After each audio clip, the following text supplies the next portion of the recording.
Well, welcome one, welcome all to the fifth annual, I guess we could call this Saints Insider live draft show. This year, it's a little bit different. It's a collaboration with the Dattitude podcast. My name is Zach Ewing. His name is Jim Derry. Hopefully, you know the both of us. We will be joined throughout the night by the Times-Picayune's finest covering the Saints, Jeff Duncan, Luke Johnson, Matthew Paris, Rod Walker. They will be joining us live from the Saints facility as we take you through every pick of the first round of the 2026 NFL Draft.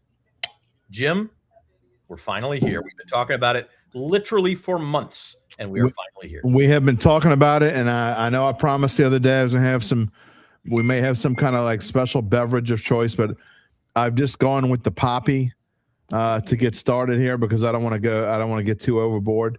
If the Saints move up and draft Arvell Reese like the rumors have been, then I will switch to probably an alcoholic beverage. If the Saints draft Mansour Delane at 8, I also will probably, I don't know, I may need to go take some blood pressure medicine. We'll see how it goes, but it'll be a fun ride no matter what we do. Then you need something heavier if that happens. So that's that's the way that's going to go. Do need to let you know that we are brought to you tonight and all night by the doctors of Tulane Medicine. They are now seeing patients at East Jefferson General Hospital and across the greater New Orleans area. From primary care to specialty services, Tulane Medicine is there for you because healthcare should be simple, personal, and accessible. Call 504-988-5000 or visit tulanedoctors.com to make an appointment. Jim, we got lots to talk about. The draft starts here in about 30 minutes. We know that Fernando Mendoza is going number 1 to the Las Vegas Raiders. After that, we really don't know much. Starting with the Jets at 2, it seems like momentum, if you pay attention to prediction markets and all those fancy things, momentum is going back toward Arvell Reese at number 2. But there's also, I think, at least the possibility that the Jets could trade out of number 2. Certainly there's the possibility that the Arizona Cardinals could trade out of number 3. We don't know what's going to happen. You know, it's funny you say that because it's been bouncing around so much. Literally earlier today, the odds as we speak on DraftKings to go number 2, Arvell Reese is minus 270, David Bailey plus 200, which obviously reaffirms what you just said. But about 6 hours ago, it was exactly the other way. And this has bounced around back and forth between Reese and Bailey at number 2. So I do think number 2 is going to be interesting. We're also going to be monitoring a certain New England football coach who is stepping to the podium right now. Who knows what the heck's going to go on with that? That has been one weird story. But I just think, as usual, Zach, we're going to have all kinds of weird things happen tonight. Some of them will, most of them will probably not involve the Saints. But I think there's some sort of surprise in store for the New Orleans Saints tonight, whether it be to trade up to 6. I mean, could it be the first time ever in the Mickey Loomis era that he trades down in the first round? I mean, anything's possible. You know, if they want a receiver and they're thinking about it, you know, we'll see. So, and they want to move down and maybe take a Mekhi Lemon or something like that, or maybe they think they can get Mansour Delane a little bit lower, although he looks like he's a sure thing for the top 10 now. Who knows? If Caleb Downs drops, there's going to be lots of things going on around pick number 6 when the Browns pick. So I think we're in for a roller coaster here, at least the first hour and a half of this draft. Yeah, I don't think it's a great draft talent-wise, but I think that makes it completely unpredictable and exciting. And that doesn't mean that there aren't great players in the draft. I just don't think it's one of those drafts. Like last year a little bit, we knew who the top 5 picks were going in. Or at least 5 of the top 6. Now, what we didn't know was that the Browns and Jaguars were going to trade, and Travis Hunter would end up with the Jaguars, and then the Browns would take Mason Graham at 5, and that left Ashton Genty to the Raiders at 6. Like, there was a little bit of movement. But tonight, I mean, after Mendoza, I don't know. So we'll talk to guys about it. Luke Johnson's going to be on in about 10 minutes. He's our first insider out at the Saints facility who will be joining us. In the meantime, also, you guys are welcome to be a part of the show. Just a ton of comments coming in. Uncle Big Nick is here. Overhyped. I mean, yes, but I'm excited. I mean, we got nothing else to talk about for months and months and months, and so I'm hyped for it. They just came here to see if I get fired up when the Saints pick or not, and start wanting to cuss. I got to remember this isn't just my shows, so I have to be careful about what I say this morning. Good evening, Phil. Yeah, he's got to see if his top 10 stands up with the live. By the way, on that note, we will be spoiling picks on this show. There was someone who commented on yesterday's live Dattitude after the fact, and they watched it later. Like, I'm just going to watch Mel Kiper because I don't like to be spoiled. I mean, what difference does it make if you? I mean, I don't get it. Come watch us on replay. We'll put chapters down for every pick. You can come see our reaction to it, or I don't understand. Or you could pause our video, and then when you'll see when we say Mendoza is the pick, and then you'll see when it's on TV, and you know how much to kind of delay us. Although it's a little different probably each time. It's not gonna be the same. That's really important to you. I mean, just be 5 minutes behind. We're not. What's up, Cannon? First time going live. It's the first time you're live. Okay, well, great. Glad you're here, Cannon. Thanks for joining us. Lots of regulars here this evening. Yeah, we got Adam saying he thinks the Saints will trade up to number 3 and select Love. A lot of people are saying if they do trade up, it would be for Arvell Reese, which I know that would upset you, Jim. That's not happening. I mean, and by the way, right now the odds say that Arvell Reese is plus 500 to go with the third pick. Love is even money, plus 100. I also don't say that the Saints can't trade up to number 2. To trade up to number 2, the Jets aren't trading that pick. Adam says if they stay at 8, they take Tyson. Rocky, I'm with you. You say if they stay at 8, it's going to be Caleb Downs. That's that would be my best case scenario for the pick. Gabe is here backstage. He's going to come on from time to time. He says a trade up to 3 for Love is completely off the table. Ahmed says he's in for Downs at number 8. Wait a minute, what do we miss? Why is a trade for 3 completely off the table? Well, look, we talked about this on your show yesterday. You're going to give up multiple first-round draft picks to draft a running back. I don't know about that, man. I'm out on that. I mean, just because you're out. I mean, we don't. I think most people are out. Okay. Gabe said he'll talk about it, but keep your comments coming. We will continue to show them throughout the night in between talking to our experts and in between, quite frankly, just spoiling the picks for you guys. Or I don't like to think of it as spoiling as much as I like to think of it as being first. We're just going to show you what all the insiders around the country are doing. Here is your first round grid. Of course, we know that top 7 before the Saints, Raiders, Jets, Cardinals, Titans, Giants, Browns, and Commanders before the Saints have that hot spot up in the corner at number 8. Jim, what's your final prediction for the Saints before we get rolling here, by the way?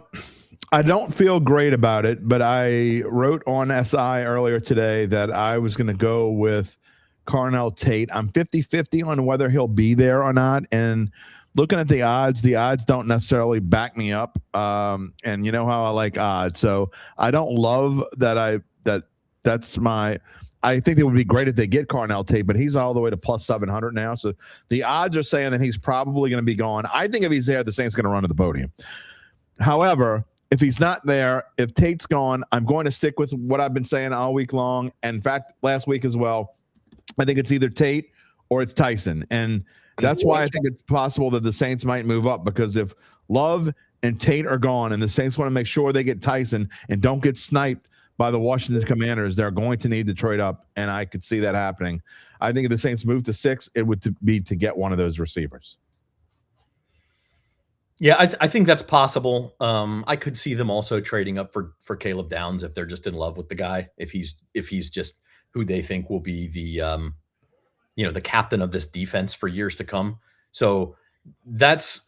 But I'm kind of with John here, where he says, either Carnell Tate or Caleb Downs probably is there, and if not, then Jordan Tyson is. And I think of those 3. You kind of just take whoever's left, and then you don't have to trade up. Yeah, and I think that's why I lean towards. I said a couple of weeks ago I thought that the Saints would make a trade in some sort of fashion. I lean towards it to being at 6 because they wouldn't have to trade as much. And if Love's there at 6, I think I'm not saying it would be the Saints, because a lot of people would want to move to 6. But I think if the Saints have a chance to move to 6, they may. 5 even maybe, because I think the Giants going to be looking defense. But look, like you said, I think that one of the 3 main targets Tate, Tyson, Downs are all there at number 8. I mean, not all there. One of the 3 will be there. And so, yeah, you just wait and get them. And look, I don't, I've been saying, for weeks and weeks, I think the Saints need to build around Chuck and get offense, but I'm not going to be upset if they get Caleb Downs because he is a different kind of playmaker. And I do think that right away he becomes a special guy on this defense. Nick says he thought this was a Zurich. See, New Orleans needs to get a real golf tournament, like one where there's not this finicky team thing, and then I'll actually pay attention to it. Until then, that's pretty dumb. I'm out on the Zurich. Rosenfield says likelihood of Saints trying to trade up is 100% likelihood. Well, I mean, yeah.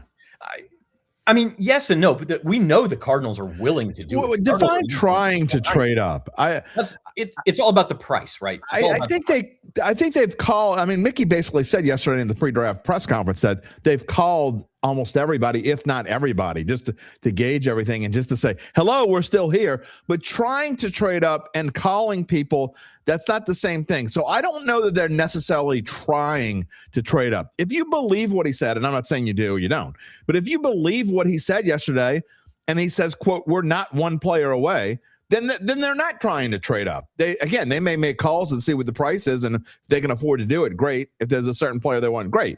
But I don't necessarily think they're trying to trade up as much as they're just trying to figure out where us. And I definitely don't think. I think 50% is way too high on whether they will do it or not. I think trading up is probably about 20%. Yeah, it could happen, and I think somebody will trade into the top 5 because it sounds like the Cardinals are just willing to. The price may be much less than it normally is to get into the top 5. The question is who will take the price, right?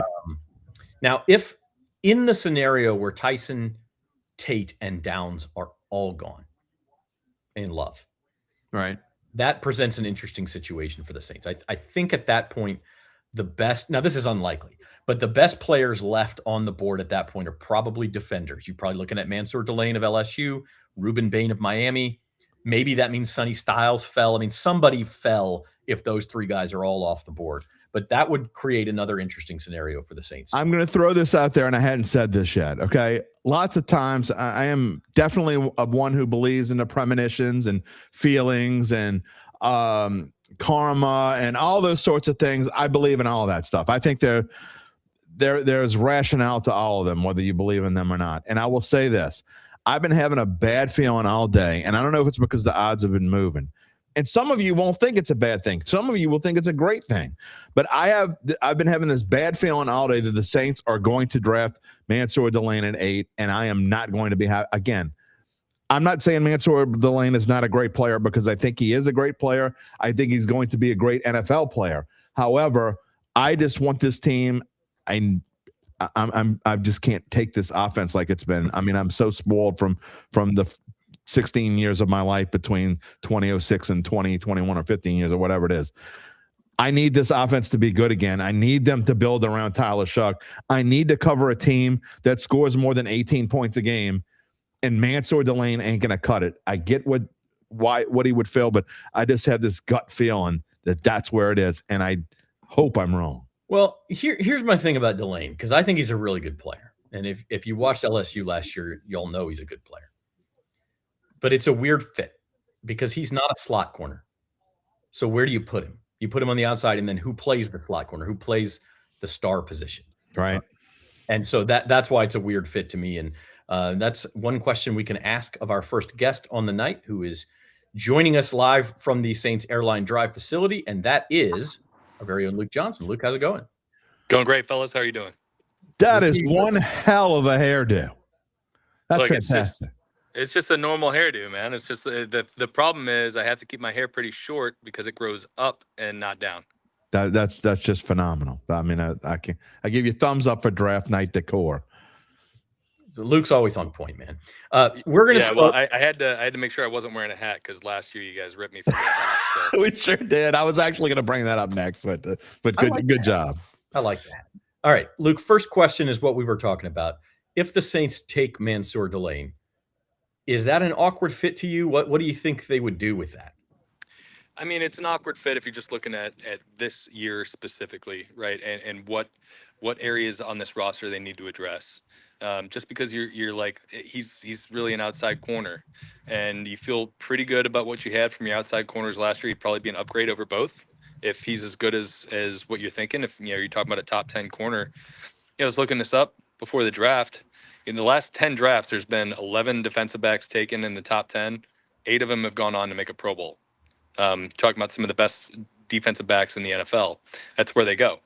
So you're probably feeling pretty good about them. But if you're talking about this year's team specifically, then you're gonna have to figure out slot, because that's probably not where he's the best fit. He's probably best fit on the outside. But everything else, you feel really good about, right? He'd be giving you a premier player at an important position.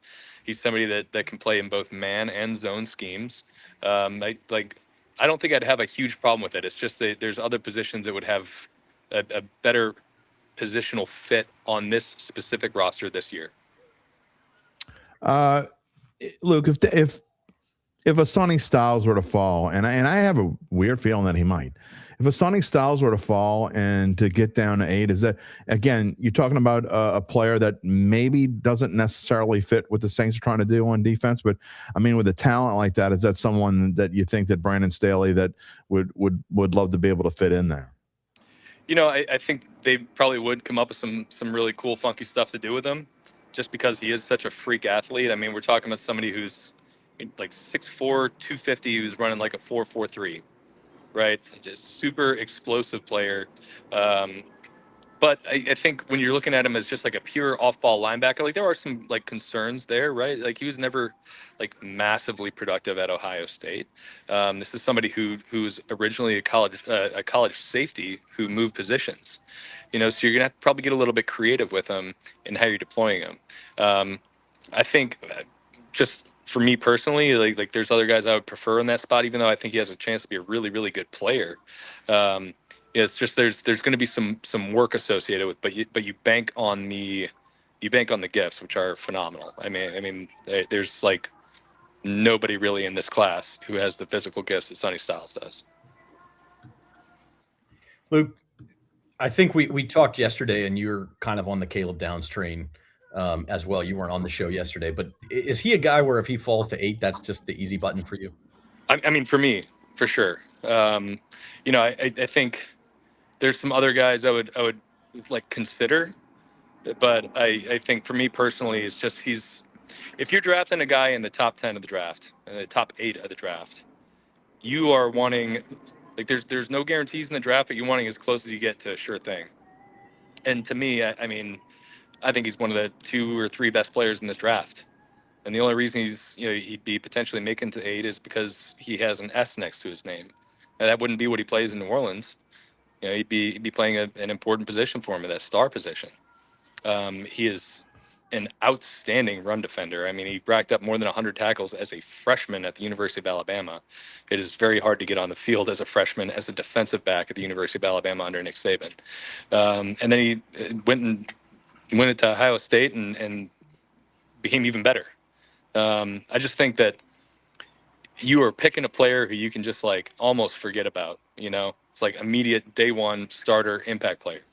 And that to me is the appeal of taking somebody like Caleb Downs, beyond just the fact that everything you hear about him is he's a great kid, a really good locker room, a good guy to have in the locker room, somebody who gets other people where they're supposed to be on the field. I mean, they lost some of that with the Mario Davis signing with the New York Jets.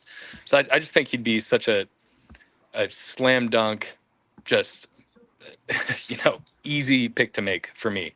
And I think I would value him over like some of the receivers in this class, even though the receiver might be a bigger need for the Saints. Luke, I set the over-under on running backs plus wide receivers taken by the Saints in this draft at 2.5, and I'm taking the over. I think that the Saints are going to try to surround, and again, it might not be in the first round, like you say, if Downs is available. I think, look, it's a tough one to pass on, even if a Tate or a Tyson is there. It really is. But if you do that in round 1, I think you have to go wide receiver round 2. But I think the Saints are going to sneak in a wide receiver in there at some point, and another a running back somewhere in there, and another wide receiver. What do you say? Would that be a shock to you if the Saints went 3 skill players in this draft? No, it wouldn't. But I think there's a possibility that one of those wide receivers you're talking about is somebody who they're they're taking to be a return specialist and maybe have like a gadget role within the offense, because that's something that I mean, look, the dynamic kickoff rule has become an important part of the game. Yeah. The kickoffs are much more important than they used to be, and for years the Saints have had really really good return men, and then they traded Rashid Shaheed, and it's a hole on their roster right now. So I think you look at some of these potential returners in this draft, and on day 3 you could get some really good value out of a bottom of the roster player, somebody like Xavier Thomas, who's probably not going to have much of a role as an offensive player in an offense, like in an NFL offense. You can scheme up some stuff for him, take advantage of the stuff he does really well, but like that's probably not what he's going to do. But it'd be hard for me to imagine a world where he doesn't come in and excel as a return man in the NFL. But yeah, I mean, I think definitely with their, at least before day 2 is over, we're going to see a wide receiver taken. I think that they've clearly put a lot of homework into it. And even though they like some of the guys behind Chris Olave, I think it's pretty clear they need some more juice, and they need some insurance in case one of these guys gets hurt, because we've seen it over the last couple of years. Their receiving core has been decimated by injuries, and they just have nobody out there. So yeah, I'm with you, and I think running back has got to be on the table in this draft. Yeah. There Even if actually it's, are a few of them, Luke, that you're talking around, 3rd, 4th, 5th round. And we talk about how this draft really isn't that deep. And, you guys are talking on the Insider podcast, but Dunk was talking about how, usually the number is 110, 120 of players that the Saints are scouting. And this one might only be like 100, which shows you that the depth isn't as big. But I actually think why running back on day 2 and maybe even early day 3, I think there's a couple running backs that are very interesting and that could come in and start right away. Yeah, well, I mean, the good thing is they don't have to have a starter, right? Like they've got Travis Etienne. Like they have their main guy there, and I think when you think about this Saints team, right, it's just like the last 4 years or so, they just haven't had a very explosive run game. There's been years where it's been a functional good run game, but when you're a team that can rip off a 40-yard run at any instant, I mean, look at what Kellen Moore's offense did with Saquon Barkley in 2024. And it's like an extreme outlier, right? But they were the most explosive running game in the NFL, and it made their entire offense better. If you're kind of trying to get 4 or 5 yards at a time, that's good, that's functional. But like those big explosive runs change the game; they change your passing game. So Achane's a big part of that. Like I think he had more 10+ yard runs than the entire Saints running back room last year. But then I think of somebody like Arkansas's Mike Washington, right? Who might be there in the 3rd round potentially. Somebody who just lit up the combine, put up great numbers there. He only had one really productive season in college because he kind of bounced around a little bit, but he did it at Arkansas on a bad Arkansas offense. He had something like 20 plays at 20+ yards himself last year. And he's a big, strong, physical back, and it's somebody who you could be like, okay, you're going to be the number 2 to Achane, and we're going to have some big explosive runs this year and build the passing game off of that. What do you think, Luke? Just, obviously not from just the Saints point of view, but there have been all these silly rumors. It ain't going to happen. I mean, all the silly rumors about the Saints trading up with the Cardinals to 3. I mean, they're not going to trade that high. If they were to do it, it wouldn't be for Arvell Reese, in my opinion. It'd be for Jeremiah Love. But just in general, what do you think about these trade rumors? And do you think they're put out actually by the teams that are actually in that spot right now so they can drum up some interest for that trade, i.e. the Cardinals, i.e. the Browns? Yeah, I mean, with the Cardinals specifically, like I feel like for the last month we've heard about them like trying to think about moving back in the draft, and now lately it's they're kind of in on Jeremiah Love at 3, and it's just you don't really know what to make of that. And I don't cover the Cardinals. I don't know anybody in their front office, but I do. This is going to be my 8th or 9th draft covering the Saints, and I've seen a lot of Mickey Loomis aggressiveness. It's been like almost 20 years since he traded back in the draft, and he's got a lot of trade ups in his bag. I agree with you that 3 feels like a pretty hefty price, especially for a GM that just said the other day they're not one player away. They got a lot of stuff on this roster to address, and they need to build it in a healthy, sustainable manner. But I think trading up has definitely got to be something that we consider with this, especially if they're looking at this class and they're like, we could probably get a pretty good player at 8, but like if we want to get the player we really want, then that's kind of their MO is trade up and try to go get them. Will they go to 3? I mean, that feels pricey. It feels like you're probably involving next year's first, which like I don't think anybody'd be super happy about, regardless of what player you get out of it. But 6, I mean, you're probably talking a little less there. And maybe a that's third round pick. Yeah, I haven't looked at the trade value charts for that, but probably somewhere in that range, right? And it just really depends on how many teams are involved and driving up the market price for it. But that would probably be more palatable if somebody fell pat, like, let's just say, for example, I'm not saying this is the move, but if Jeremiah Love is somebody they really covet and he slips past the Titans at 4, and then he slips past the Giants at 5, then you're like, okay, that's somebody we really want. We can make a move to jump in front of Washington, who probably would select him at 7 and go get him. Or Caleb Downs, or whatever the case is. Caleb Downs has been connected to the Giants. If they really want him, maybe going up to 6 is the right move for him. But like, I think, again, this is something where when they were really, really aggressive in the past, they had Drew Brees and a loaded roster. They feel really good about Tyler Shuck. It's only been a handful of starts. They won a bunch of games at the end of the year, but it's hard to weigh that sometimes. So I think it'd be probably prudent not to just like go chips all into the center of the table and make a big aggressive trade.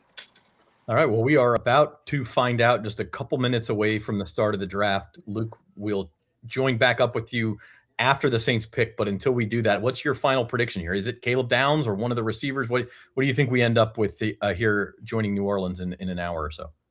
My best guess is that it's probably going to be one of the receivers. I just think that they've done so much homework on these guys. I think Jordan Tyson's getting a lot of steam lately, which more than anything, unless this is all just like his agent trying to blow him up, it just tells me that teams probably felt good about his medicals after the workout the other day.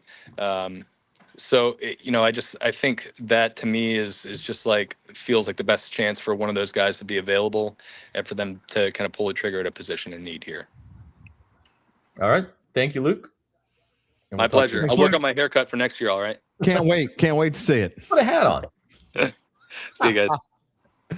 That's Luke Johnson.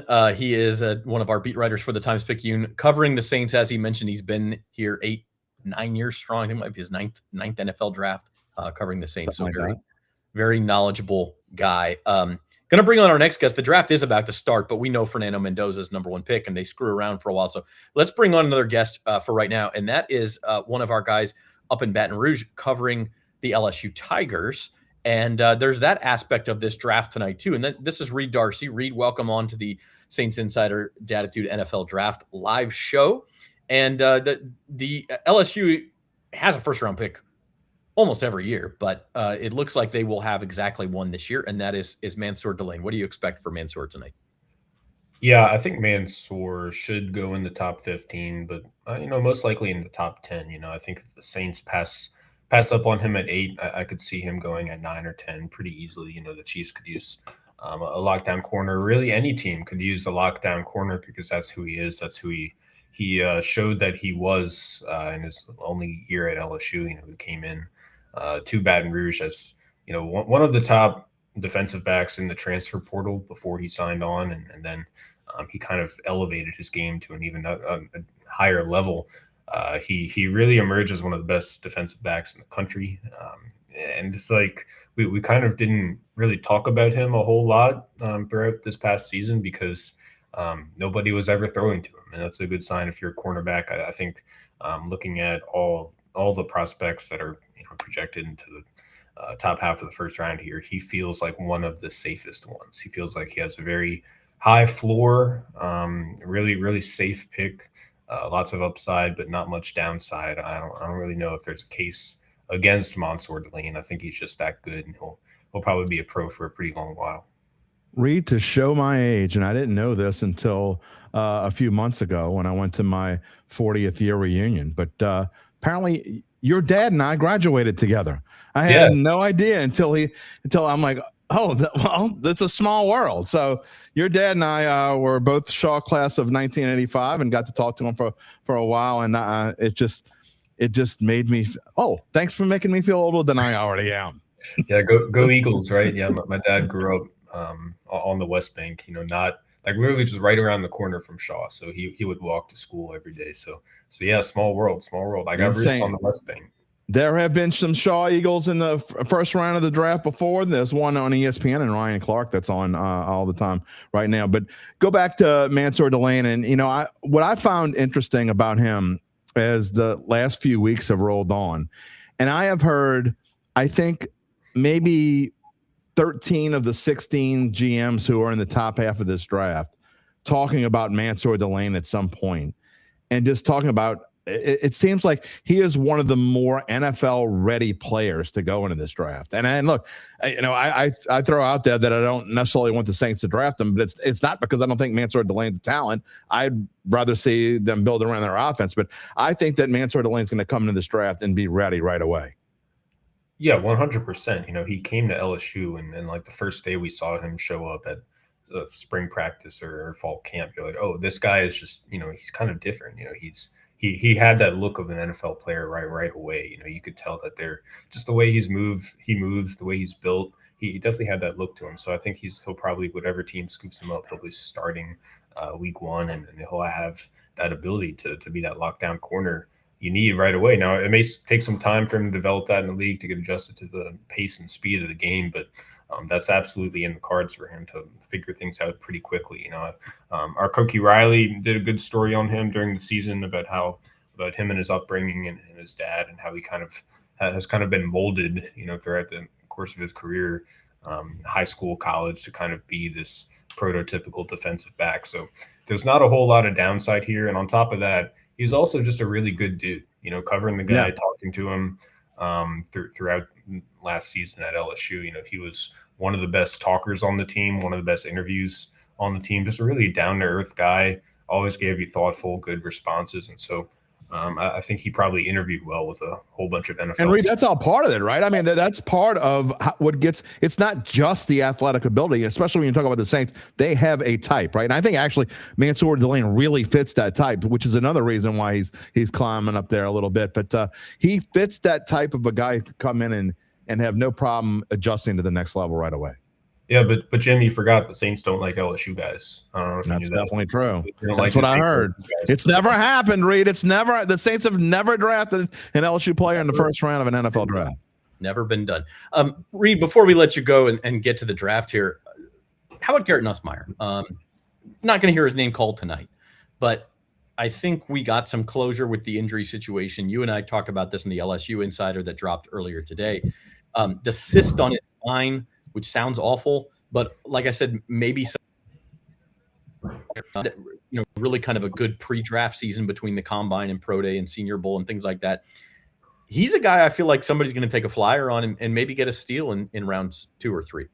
Yeah, he was going to be a first-round pick before he got hurt, before he kind of had this disastrous season last year. He has all that arm talent. Now, there's a couple things in terms of just his pedigree as a prospect, injury aside, that there were probably questions about him going into the draft. One, his decision making.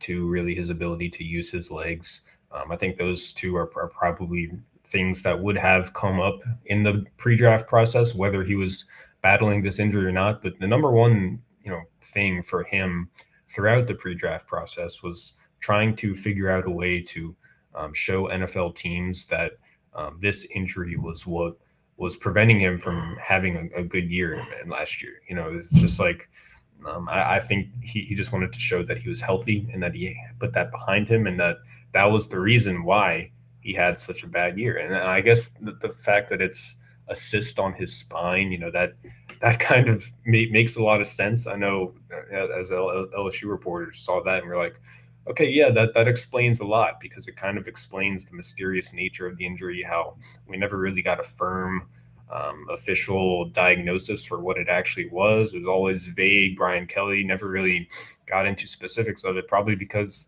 he didn't really know specifically what it was. So now that they have the root cause of that, and now that he's had a couple months here to show NFL scouts what he can do when he's healthy, I'd expect that to really solidify his draft stock, maybe make him second or third round pick, not as high as he could have gone had he maybe been healthy all of last year, but still a pretty good outcome and still a chance that he can wind up in a pretty good situation for himself. How about other LSU guys, Reed? That maybe we'll see on days 2 or 3. Who should fans keep an eye out for? AJ Halsey, the safety, physical guy, good tackler, good in coverage as well. He had a few interceptions last year, really a big part of the defense. And then Harold Perkins, he's kind of a question mark. I'd expect him to go maybe in the 3rd round. There's a chance he slips into day 3, but I just look at him and I think a team, all it takes is one team to really convince itself that they can work with all that speed and all that athleticism that he has. Now, for him, it has to come down to a scheme fit.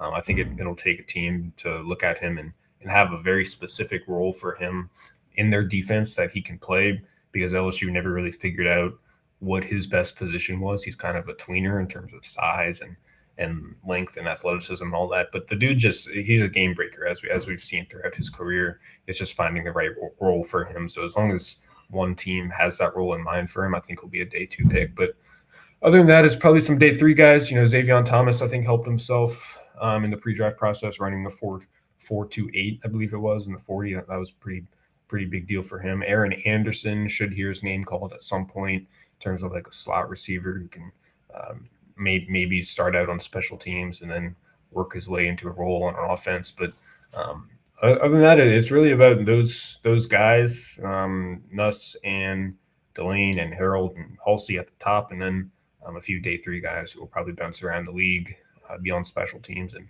maybe they have a chance to contribute something more. Raiders are on the clock, gentlemen. I wonder who they're taking. We finally get to the start, and with that, Reed, we're going to let you go enjoy the draft and prepare to write about Mansour Delane. Yep. Saints take Jordan Tyson. All right. Reed says Jordan Tyson for the Thumbs Saints. up on that one, Reed. Yep. Tell your dad hello from me. Reed had the crossover there. He's grew up a Saints fan covering LSU now. And so super interesting. We talked to him again on the LSU Insider podcast earlier today, and he's all about Jordan Tyson. So look, we owe you a quick break. The Raiders are on the clock, but while you watch them pick Fernando Mendoza, we're going to slip in a short break, and we'll be back right after this. At Tulane Doctors, we know your health can't wait. So we made booking appointments easier than ever. Just dial 988. Can't wait. So we made booking appointments easier than ever. At Tulane Doctors, we know your health can't wait. So we made booking appointments easier than ever. Maybe we don't owe you a short break because commercial's not playing, Jim. I'm trying to get myself back. There we go. Yeah, I guess we're just going to sit here for a Is little it while. not playing? What happened? Try to figure that out. Did it just stop in the middle of the? Yeah, it just kind of started and stopped. So not totally sure what's going on there, but we are brought to you by Tulane Doctors. I can tell you that.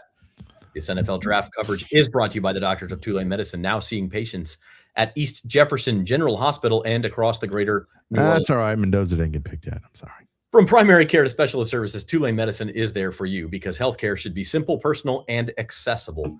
Call 504-988-5000 or visit TulaneDoctors.com to make an appointment. Yeah, UBN said it played, but just it cut off. Is that what happened? The commercial? It was. Yeah, going. It started playing and then it stopped. I think y'all tell us if it was playing. It was playing on my end. Okay. Well, So, I'll tell you what. I'm going to try it again then. All right, try it again. Here we go. At Tulane Doctors, we know your health can't wait. So we made booking appointments easier than ever. Just dial 988-5000 to book with any physician, any specialty. Whether at East Jefferson General Hospital or one of our other locations. Because your health is our top priority. And because navigating healthcare should be simple, Personal. Accessible. When you see the shield, you'll know the future of medicine is here. Congress shall make no law respecting an establishment of religion, or prohibiting the free exercise thereof, or abridging the freedom of speech, or of the press, or of the press, or of the press, or the right of the people peaceably to assemble, and to petition the government for a redress of grievances.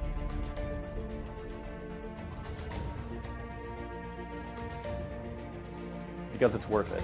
It's worth it. It's worth it. It's worth it. Thank you for your support. Thank you for your support. Thank you for your support.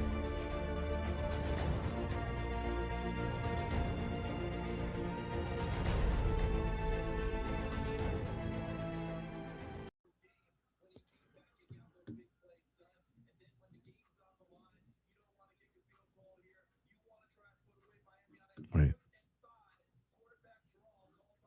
I'm completely messed up.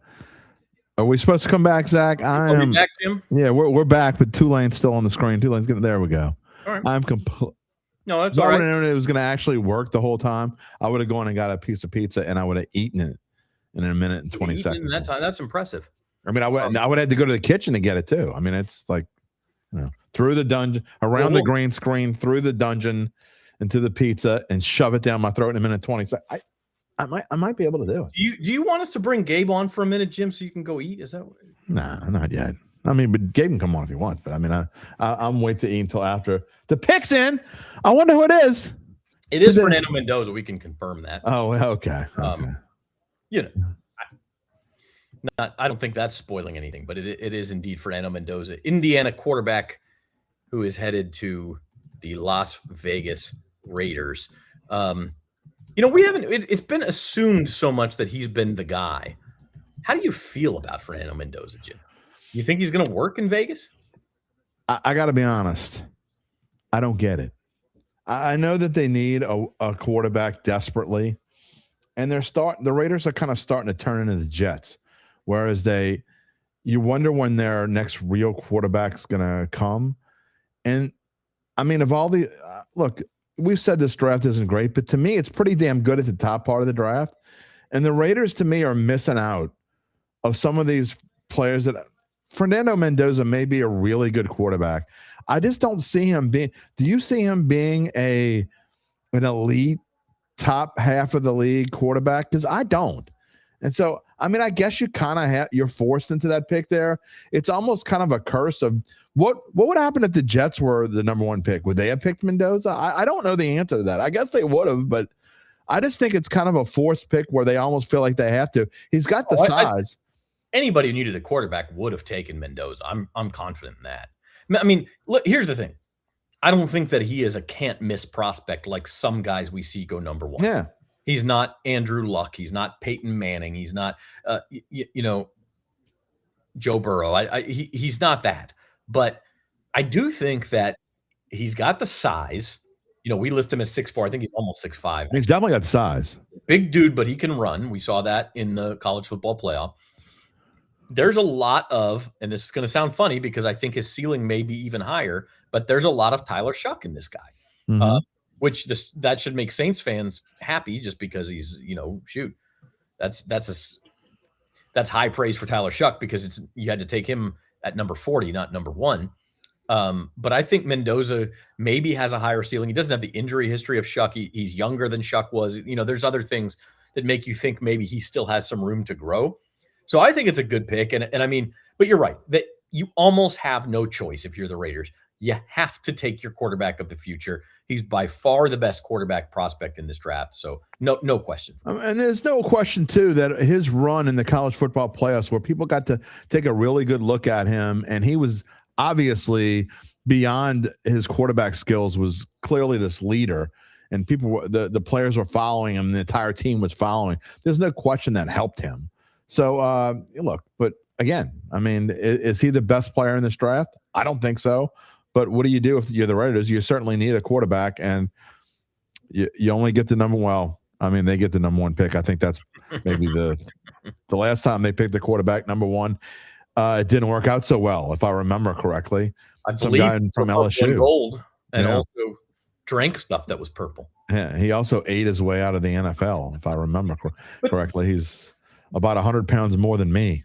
That was back in the days when the Raiders didn't have adults running the team. I mean, Al Davis was still there, and it was just like, get me the biggest, most athletic dude there is, and we'll see if he can play. And if he can't, there was no plan B. So I think this is different. But I mean, if you were drafting a defensive end and you wanted Jamarcus Russell to be your defensive end, maybe that would have worked out fine. Or defensive tackle, actually, I should say. He probably would have been fine. He got to be like Norman Hand size. You had Norman Hand playing quarterback. It didn't work out too well. But anyway, what do I know? No, it sure didn't. We got our next guest on, and that is Times-Picayune, NOLA.com columnist Rod Walker. So let's welcome Rod on to the show. Rod joining us from the Airline Drive facility. Nothing going on there yet, Rod.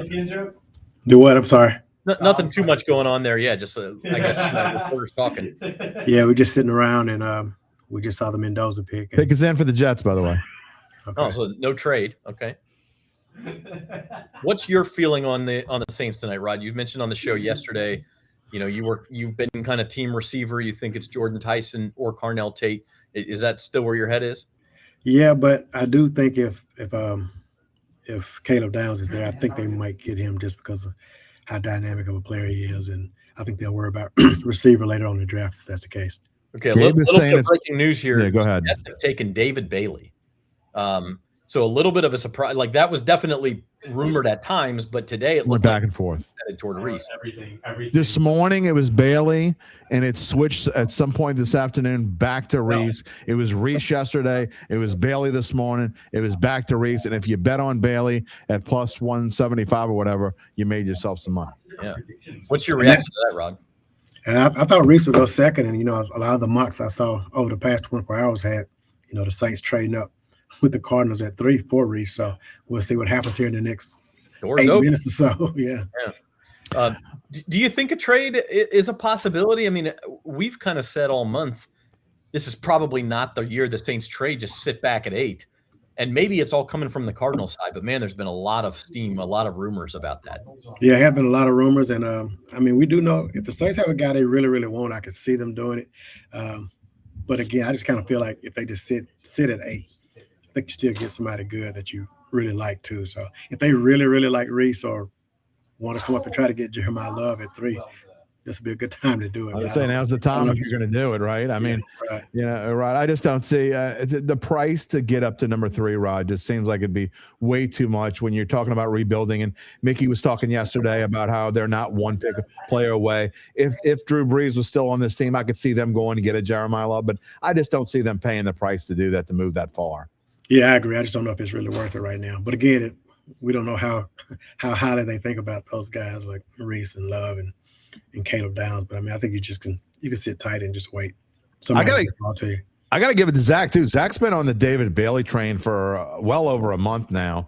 When it looked like Bailey might be just a regular old top 10 pick, nobody thought he would be number 2 a month and a half ago. Zach's been all over him, so I got to give him some props there.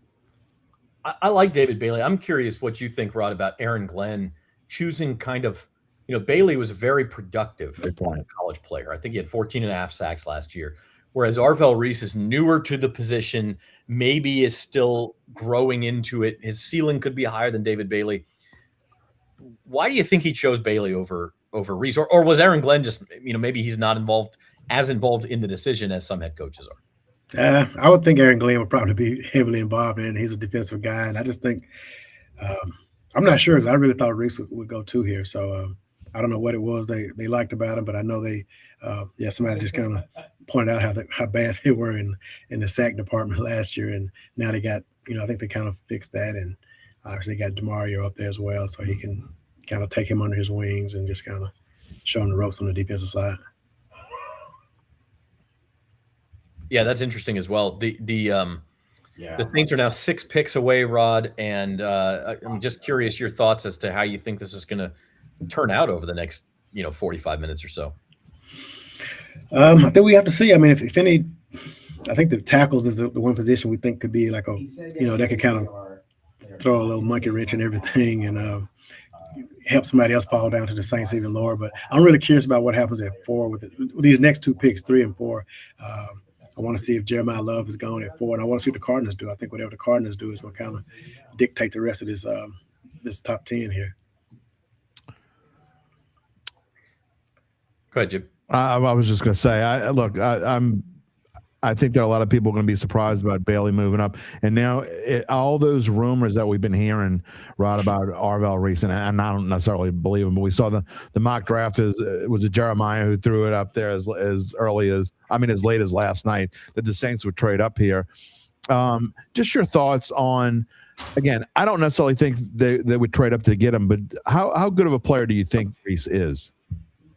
I mean, what he did to combine and everything, I think he's an Ohio State guy. I mean, he's played in big games. I think he's a really good player, and he's a guy who comes from, he's from Cleveland with Glenville, which is where the Saints have gotten so many good players from. Marshawn Lattimore, Ted Ginn, Justin Hardy, all those guys are Glenville guys, and those guys from that school they typically are really, really good football players on the next level. So I can see him I think he's going to be really, really good wherever he goes. How many Ohio State players are going to go in the first round? I don't know. I saw something FanDuel had.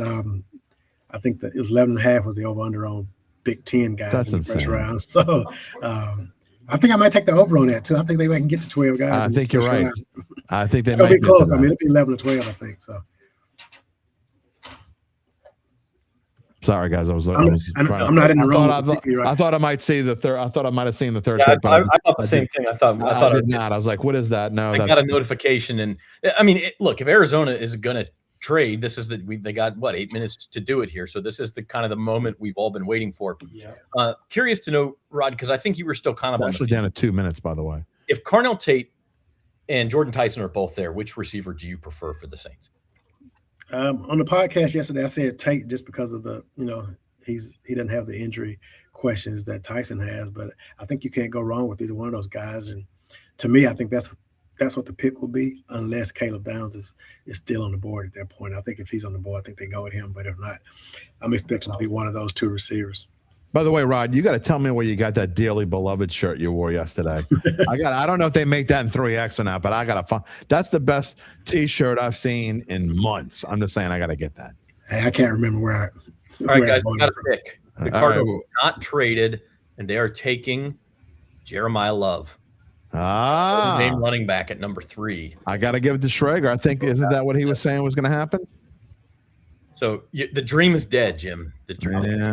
I didn't think it was much of a dream. When I started looking at the odds today, they kept changing, and I thought it became more of a possibility. So yeah, I got to go look at Jeff Jenkins' reaction. He's the first one in our group to be on that Jeremiah Love train, and he's gone now. So that's one guy that they won't be getting. So.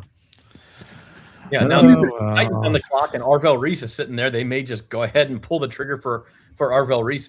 I actually think this is probably a good thing for the Saints because Love was going to be gone anyway, but I guess it takes away any temptation. It takes away any confusion, and you just now you may see a run of anything of defenders in the next few picks and leave them, like we've been saying, leave them something at number 8.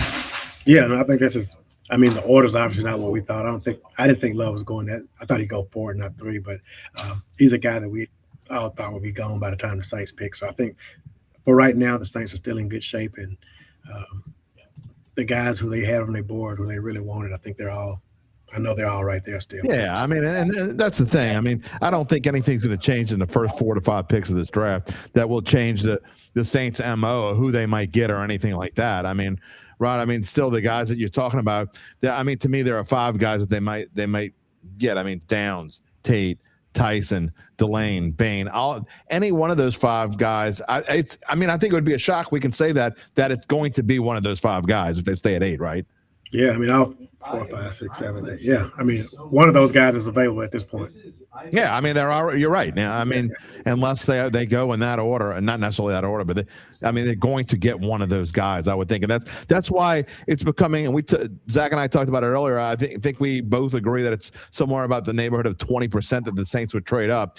I think at this point they would only go to 6 for either Downs or Tate. If Downs or Tate went in the top 5 at 3, 4, or 5, then maybe they would be inclined to move up a little bit. Yeah, I agree with you on that. Yeah, unless if Tyson's their guy, if they're fine with his medicals and feel like he can help them, and if they like him that much more, right, that much more over Tate, then he can do the same thing for him. But again, somebody's going to be there at 8. All right, he's Rod Walker. We're going to let him go, and we'll talk to you later in the night after we know the Saints pick, Rod. I know you got some deadline writing to do and everything, but we will see what happens. All right, thanks. All right. Thank you, Rod. And Matt Paris is going to be coming on. I'm surprised by that one, Zach. I mean, I've been hearing of all the rumors, that one actually probably, and the answer is yes, Zach. Of all the things, that would, I thought it could happen, but it just – to go for him to go at 3, I thought it was just a smoke screen. I mean, here's the thing: we just didn't know what the Cardinals were going to do. They were the wild card in all of this. Were they going to trade? Was it going to be an offensive tackle? Were they just going to take whichever edge rusher was left between Reese and Bailey? And then Love was, to me, sort of one of the least likely options. I thought if Love went 3, it would be because of a trade. But it does make a lot of sense. Now, the thing is, the Cardinals don't really have a quarterback. But if they could, they're a team to look at late tonight, trading back into the first round. Could you get Jeremiah Love and Ty Simpson in this first round of this draft and retool your entire offensive backfield? I think that's a possibility. Yeah, no, I agree. But already there have been a few wrinkles, I guess is the right way to put it. I mean, nothing shocking, I guess is the right way to put it, but still, I mean, I'm not necessarily surprised by Bailey because I've been saying I thought Bailey would go 2, but I am surprised that Love went 3. Yeah, it's a little surprising. All right, I'm going to let Gabe Henderson hop in, and then Matt Paris will be on in a few minutes as well. Then when he comes on, Zach, if you don't mind, I'll probably jump off for a second when Matt's we'll ready. Step away, but I need just a minute. As you guys can probably tell, my lighting is starting to become an issue, so I'm gonna work on that while Gabe steps in. All right, sounds good. It'll be just like old times, Gabe Henderson. I mean, we'll feel like you and I both are at NOLA.com for quite a while. But anyway, just your reaction to the first 3 picks. There's nothing that's shocking, but again, I think teams throw out, and I asked Rod this, and I've talked to Luke about this, and you and I have talked about this, but I think we both believe that teams are the ones throwing out the smoke. The teams wanting to trade are the ones throwing out the smoke. When you hear stuff like the Saints want to trade up to 3 to get an Arvell Reese, that's coming from the Cardinals. That's not coming from the Saints. The Saints don't tell anybody anything. So maybe the Cardinals in the end just couldn't find a trade partner that suited their needs, and they say, you know what? We don't want to. We don't want to trade out of this spot that bad. And if you want to give us Jeremiah Love, so be it. Yeah, Ian Rappaport tweeted a little bit ago that the Cardinals did not receive any calls for the number 3 pick tonight. So I think maybe that price is too high. You hit the nail on the head. And I wanted to talk about Jeremiah Love real quick because I mentioned this earlier, and I haven't been on to talk about why. The reason that I didn't think Jeremiah Love was a viable candidate for the Saints is because I thought he would go at the latest 4 to the Titans. But Ari Mirov puts it perfectly in a recent post. He said, new Cardinals running back Jeremiah Love will make $50.5 million fully guaranteed on his rookie contract, the most ever by a rookie running back. The Saints they weren't going to invest all that draft capital as well as all the money in the HN as well as money into another running back in Jeremiah Love.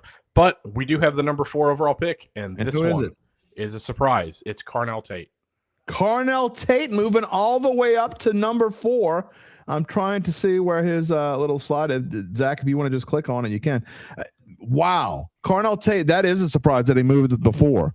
And he's still, you can still bet him if you want at the number 8 pick. He's not going to go plus 700. So that has changed some things, and it certainly may change the Saints' philosophy. Carnell Tate going number 4 now. That takes away one of the Saints' possibilities. That is actually a pretty big deal for Saints fans when you're talking about it. The Tennessee Titans drafting a wide receiver. And I got to be honest, not just because it's Tate, but maybe the Titans were surprised a little bit that Love went at 3. That's exactly what I was thinking. You've got to think that this was Tennessee banking on Love being there at 4 and getting an offensive playmaker. And so it's I also got to say now, this increases the percentage, in my opinion. This is like kind of a worst case scenario for the Saints right now. I think this increases the percentage that the Saints might move up to number 6 if Tyson is still available. I know what y'all are saying and all this blah blah blah. I'm telling you right now, until I see it, I do not believe that the Saints won defense. I think the Saints want to build around Chuck, and if you put their 100 scenarios together, this is one of the ones where they are not happy about Carnell Tate going number 4 right now, because it actually increases the value of Jordan Tyson now too. There's been rumors that the Giants would take him, that the Giants would hope that he would make it to number 10, and now that's out of the window. I think if the Giants want him, I think the Giants have to go for Tyson right here, and if they don't, then you seriously have to think about going and making the trade with Cleveland. Gabe, let's jump around right here, and then we're gonna bring in. I tell you what, I'm gonna duck out. Zach, are you ready to come back on? I think Gabe and I both are gonna duck out here. Okay. And you can talk to Matt, and I will be back in about 10 minutes with big surprise there. Yeah, no doubt. And pleased to be joined now on the Saints Insider Live Draft Show by Matthew Paris, who is outside the Saints facility there on Airline Drive. And we got some drama, Matt. Yeah, I think Carnell Tate going to the Titans is the first actual surprise in this draft. Jeremiah Love to the Cardinals had been rumored in the days before, earlier than maybe most people thought during the pre-draft process, but still enough of a warning. And now with Carnell Tate going, the Titans had prioritized defense in free agency, so I guess it makes sense that they'd go more offense in the draft, but still, he wasn't really linked to them much during this process. Whoops, sorry about that. Yeah, so Arvell Reese has now started to slip. He's there at number 5. The Giants are on the clock. Do you think that's the pick for the Giants at this point, and they're just thanking their lucky stars that John Harbaugh says, "Oh my God, Arvell Reese is here," or they were rumored to be enamored with Sonny Styles or with Jordan Tyson? I mean, it's getting to the point where Arvell Reese is a legitimate option for the Saints, whether it be at 8 or just trading up, 2-3 spots here. Yeah, I mean, I have an answer to that. I have an actual answer to that question. If are we spoiling the picks? Is that? Oh, we're spoiling. Is there a Oh yeah, 5? okay. Jordan Schultz just reported got the notification as you were talking that the Giants are taking Reese, and so he's gone. That eliminates an option for the Saints. I know they were pretty interested in him, and so it's another pass rusher for New York. They've drafted so many the past few years, but he's the type of player that I'm sure John Harbaugh is thrilled to get there, and so. Yeah, what a coup for the Giants. I mean, yeah. But, I mean, they already have Abdul Carter, Kayvon Thibodeau. He's a fine pro, but maybe not what the pre-draft hype was around him. And Brian Burns as well is a great pass rusher. So they are really, loaded with pass rushers, but they have the number 10th pick to address another position later on. So the Saints targets, I think, are starting to go here.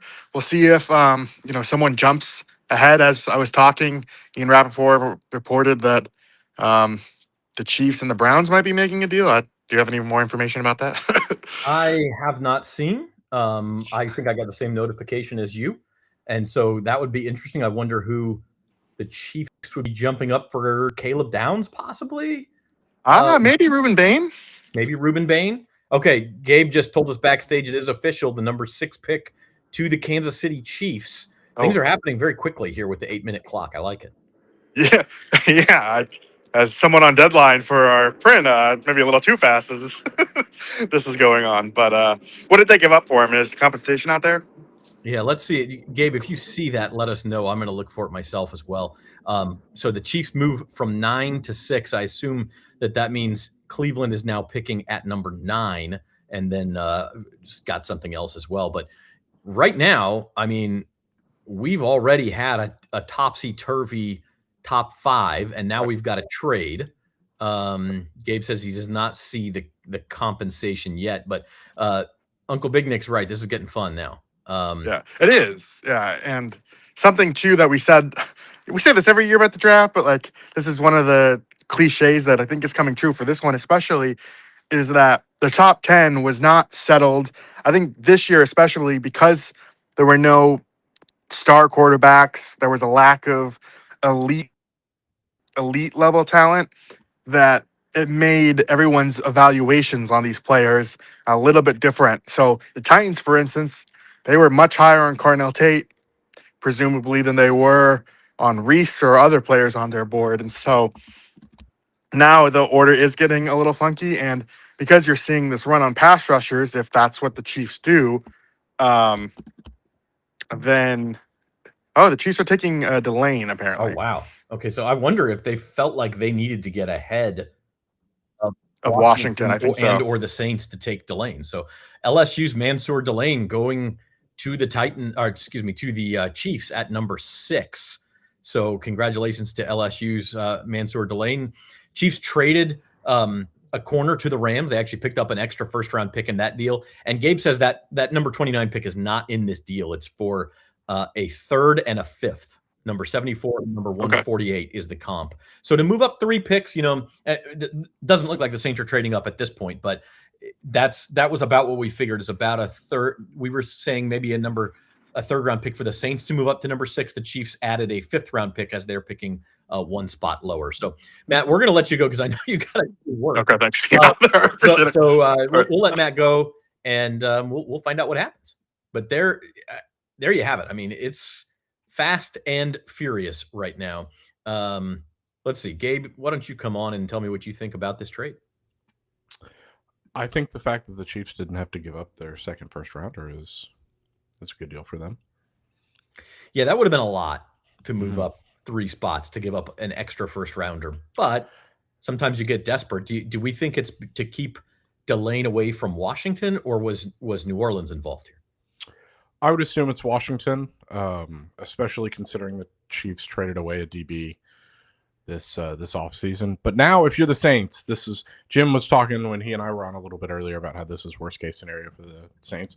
This is probably best case scenario now because you are now guaranteed to get one of either Downs or Tyson. And if you would have told Saints fans at the beginning of the night they'd end up with one of those two, they'd be thrilled. So you will be guaranteed to have your choice.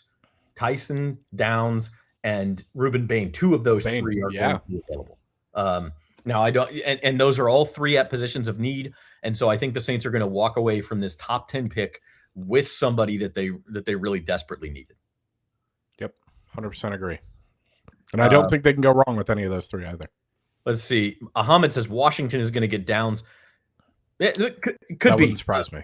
I mean, I assume, Ahmed, you're not seeing any sort of scoop. I don't think Washington has made that pick yet, but I've not seen anything. That's a pretty good prediction. I mean, I think Washington's probably sitting there saying, well, we could take Tyson or Downs now, and then the Saints maybe get whichever one is left over. I do wonder. I mean, I don't know that anyone would. I'm trying to think of who would hop ahead of. Maybe the Giants would come up from 10 because they really want Downs. That's all I can think. Potentially. Yeah, that's the only thing I can really think of. I think this is going to be a defensive pick. I don't think this is going to be Tyson. So I think that Tyson will be there, but you never know. We've had some surprises early. Yeah, no doubt about that. Mansour Delane is, I guess, the highest LSU pick just since Malik Neighbors 2 years ago. He was number 5, right? Or was he also number 6? I believe he was number 5. I can work to confirm real quick though. Yeah, Jamar Chase was definitely 5 a few years before that. So, but I can't remember. And Stingley was number 3. Okay, so yeah, at least since Stingley, if not, Neighbors was a number 6. So joint highest LSU player picked in the last few years. Yeah, and then I believe Brian Thomas was 7th as well. Thought he was lower, but maybe he was. I could be completely wrong. Yeah, I was thinking about that earlier today. It is so hard to remember, even last year, a little bit. I know. Like you remember what happened in the top 5, you remember what happened with the Saints, but going further down, my memory want to make me sneeze. My memory's gone of that stuff. I wish I was able to remember that kind of stuff, but all right. Jim is eating his pizza. We are waiting now for the Washington Commanders, and then of course the Saints are going to be on the clock right after that. So this is getting super interesting now. And I guess on TV they're only still showing Arvell Reese going to the Giants. So that Potentially, yeah. We are quite a bit ahead of them, unless my feed is also behind. Somebody let us know what they're showing on TV, because I think we're quite. They're still showing Arvell Reese. I gotta say, man, the Giants had to trade Dexter Lawrence because he has the trade demands. Mm-hmm. They get the number 10 pick out of that deal. They're the only team with 2 top 10 picks. And now they have Arvell Reese fall into their lap at number 5. Like, they got to be doing cartwheels up there. 100%. I mean, I absolutely would. The Giants were in a really good position, which sounds like an obvious statement with 2 top 10 picks in this draft. But they really had their pick of the litter once you guaranteed that Fernando Mendoza and Jeremiah Love were both going in the top 3. Top 3 ahead of them as well. So Ari Mirov is reporting that once Carnell Tate went off the board, the Chiefs felt like they had to get in front of the Commanders for him. So that was a Commanders, not a Saints trade. Yeah, I think that's probably right. Justin, you said it. Why would anyone watch a national broadcast when you could watch a Saints-focused podcast? That's what we're talking about. That's why we're here. We are going to find out what we are going to see from the Washington Commanders at number 7, and then we will officially have the Saints on the clock. Rocky wants Downs at 8. I think that's a very big possibility if he doesn't go 7. I think that's who you and I both had the Saints taking as recently as this afternoon. Can I just say, Uncle Big Nick's right. Jim's sitting here saying that in a minute and 20 seconds he was going to go wolf down a slice of pizza. And now it comes to it, and he wants 10 minutes. What are we doing, Jim? This is just false advertising. I can see him backstage trying to he's wolfing down pizza, but he's kind of eating it daintily and delicately. You guys should see this. If the Commanders take Downs, is it just Jordan Tyson for you, Gabe? I think it would be at that point, yeah. The other guy's Sonny Styles still sitting out there. He is. I just think Sonny Styles is more, I believe it was Lance in the comments earlier who was comparing David Bailey to Davenport. I think Sonny Styles is a closer comp to Davenport in terms of just a freak athletically, more so than on the field. I ate more than one piece, dummies. I mean, you think I can't ate one see piece? you. A minute and 20 seconds. Would you eat 8 pieces? I mean, I just shoved down whatever was in front of me. It was all over my face till about 5 seconds ago. I'm just so excited about Mansour Delane being gone. I'm excited for Mansour Delane that he goes at 6 because I love Mansour Delane. Yeah. And the fact that the Saints don't get a cornerback. So, all right, guys. The only thing that's going to piss me off now is Bain. Sorry to interrupt you, but number 7 pick is in. The Commanders are taking Sonny Styles. So that one doesn't surprise me. He was mocked there in some places. And now the Saints have their choice of Caleb Downs or Jordan Tyson. And I know 2 of us on this screen are Team Downs, and Jim, your Team Tyson. I think it's a win-win for the Saints. I'm not going to be that upset if they go Downs. I said this before. I'm completely okay if they go Downs here. I would prefer Tyson. I think it's better for this team if they go Tyson, but I'm not going to be upset at all because Downs is a game changer too on defense, and he immediately comes in. I've heard so many times he might be the smartest player in this draft. And so to get that kind of guy on defense, they're not going to be upset about it at all. No, I really think he's a good fit for what the Saints need. And I totally understand what you're saying about needing help at wide receiver. They do need help at wide receiver, and they will have to address that tomorrow if they don't do it here. But my goodness, Caleb Downs he fits like a glove for this franchise. Right. That's my pick. Yeah, I mean, you can't go wrong. Gabe, your thoughts? I've been beating the Caleb Downs drum for months. I've said that I believe he's the best player in the draft for a while. I don't get ringing endorsements from Saban and Day.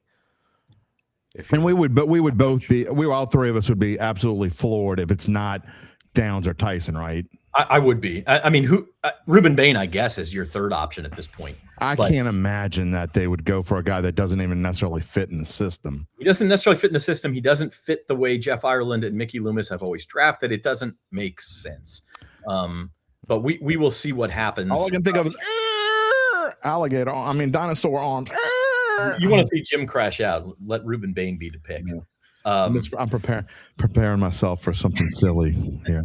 In all fairness, I think Ruben Bain is one of the best pass rushers in this draft as well. The weird part is, I thought Bailey, but I thought Ruben Bain was going to be the Saints pick like back in early March, maybe. I think I was saying that maybe late February, early March. I was kind of leaning that way. And then I've since talked myself out, maybe because I've been listening to too many numbskulls who tell me that he doesn't fit the Saints system. Maybe he does fit the system and the Saints don't know something I don't, and we're going to find out very shortly. Here's the thing, okay? Here's the thing. If Ruben Bain is the pick, it doesn't seem, it's not what we expected over the last week or so, but like this was a guy who was mocked in the top 3 for a long time, and the Saints could walk away with him at number 8. Like it would be hard to complain about that as well. Right. No, I mean, that's true. When you put it like that, you're absolutely right. So, and that's kind of the third choice right now. So here's a live look at the grid at what has happened. Fernando Mendoza obviously goes number 1, and then things just kind of started to go haywire as we thought they would. David Bailey to the Jets. Jeremiah Love goes a little earlier than expected. Carnell Tate goes earlier than expected. Giants get Arvell Reese at 5. Chiefs trade up to 6, take Mansour Delane, and then the Commanders taking Sonny Styles. They probably weren't sure that he was going to fall to them. So it just, I mean, it's got to be said, this is a lot of teams are walking away from this top 10 pretty happy, and I think the Saints are going to be the next one. I mean, yeah, I mean, because they're happy whether they get and again, assuming they get Downs or Tyson, and it's been off the board now for a little bit. And let's see if, because number 10, and it probably is going to be Downs, because number 10 until about a minute ago, Tyson was favored to go at number 10, and now number 10's off the board. And can Downs is still on here though at number 11. Tyson's not. Can I point out how absurd it would be if Caleb Downs goes here? You would have 4 players from the same school. Okay, the pick is in, guys. Top the 8 pick is in. And it is Arizona State wide receiver Jordan Tyson. Get it right. Yes, I get it right. All right. I've been saying, people, stop watching these numbskulls across the vast planet. They're going to build around Tyler Shuck, and this isn't the last wide receiver they're going to pick in this draft. This is the right pick. It is the perfect pick.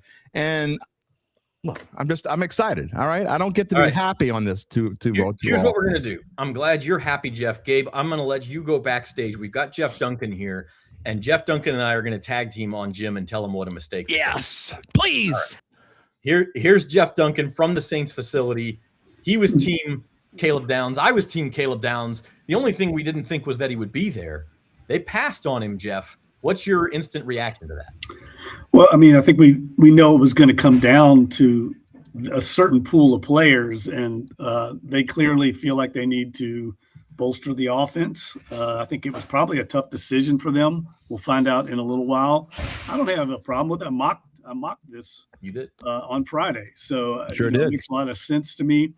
I would have preferred Caleb Downs, but there was a razor's edge between them, and I'm interested to see what they say about why they felt so highly about him. They weren't the only team. There were a bunch of teams in the league that viewed him as perhaps the best receiver, pure talent in this entire draft. And I think all this comes down to is they needed to build around Tyler Shuck and improve that receiving core. And I think there's also an underlying concern about Chris Olave, rightfully so, with his injury history. I mean, he's one big hit away from being sidelined, and then you're not left with much for Tyler Shuck to work with.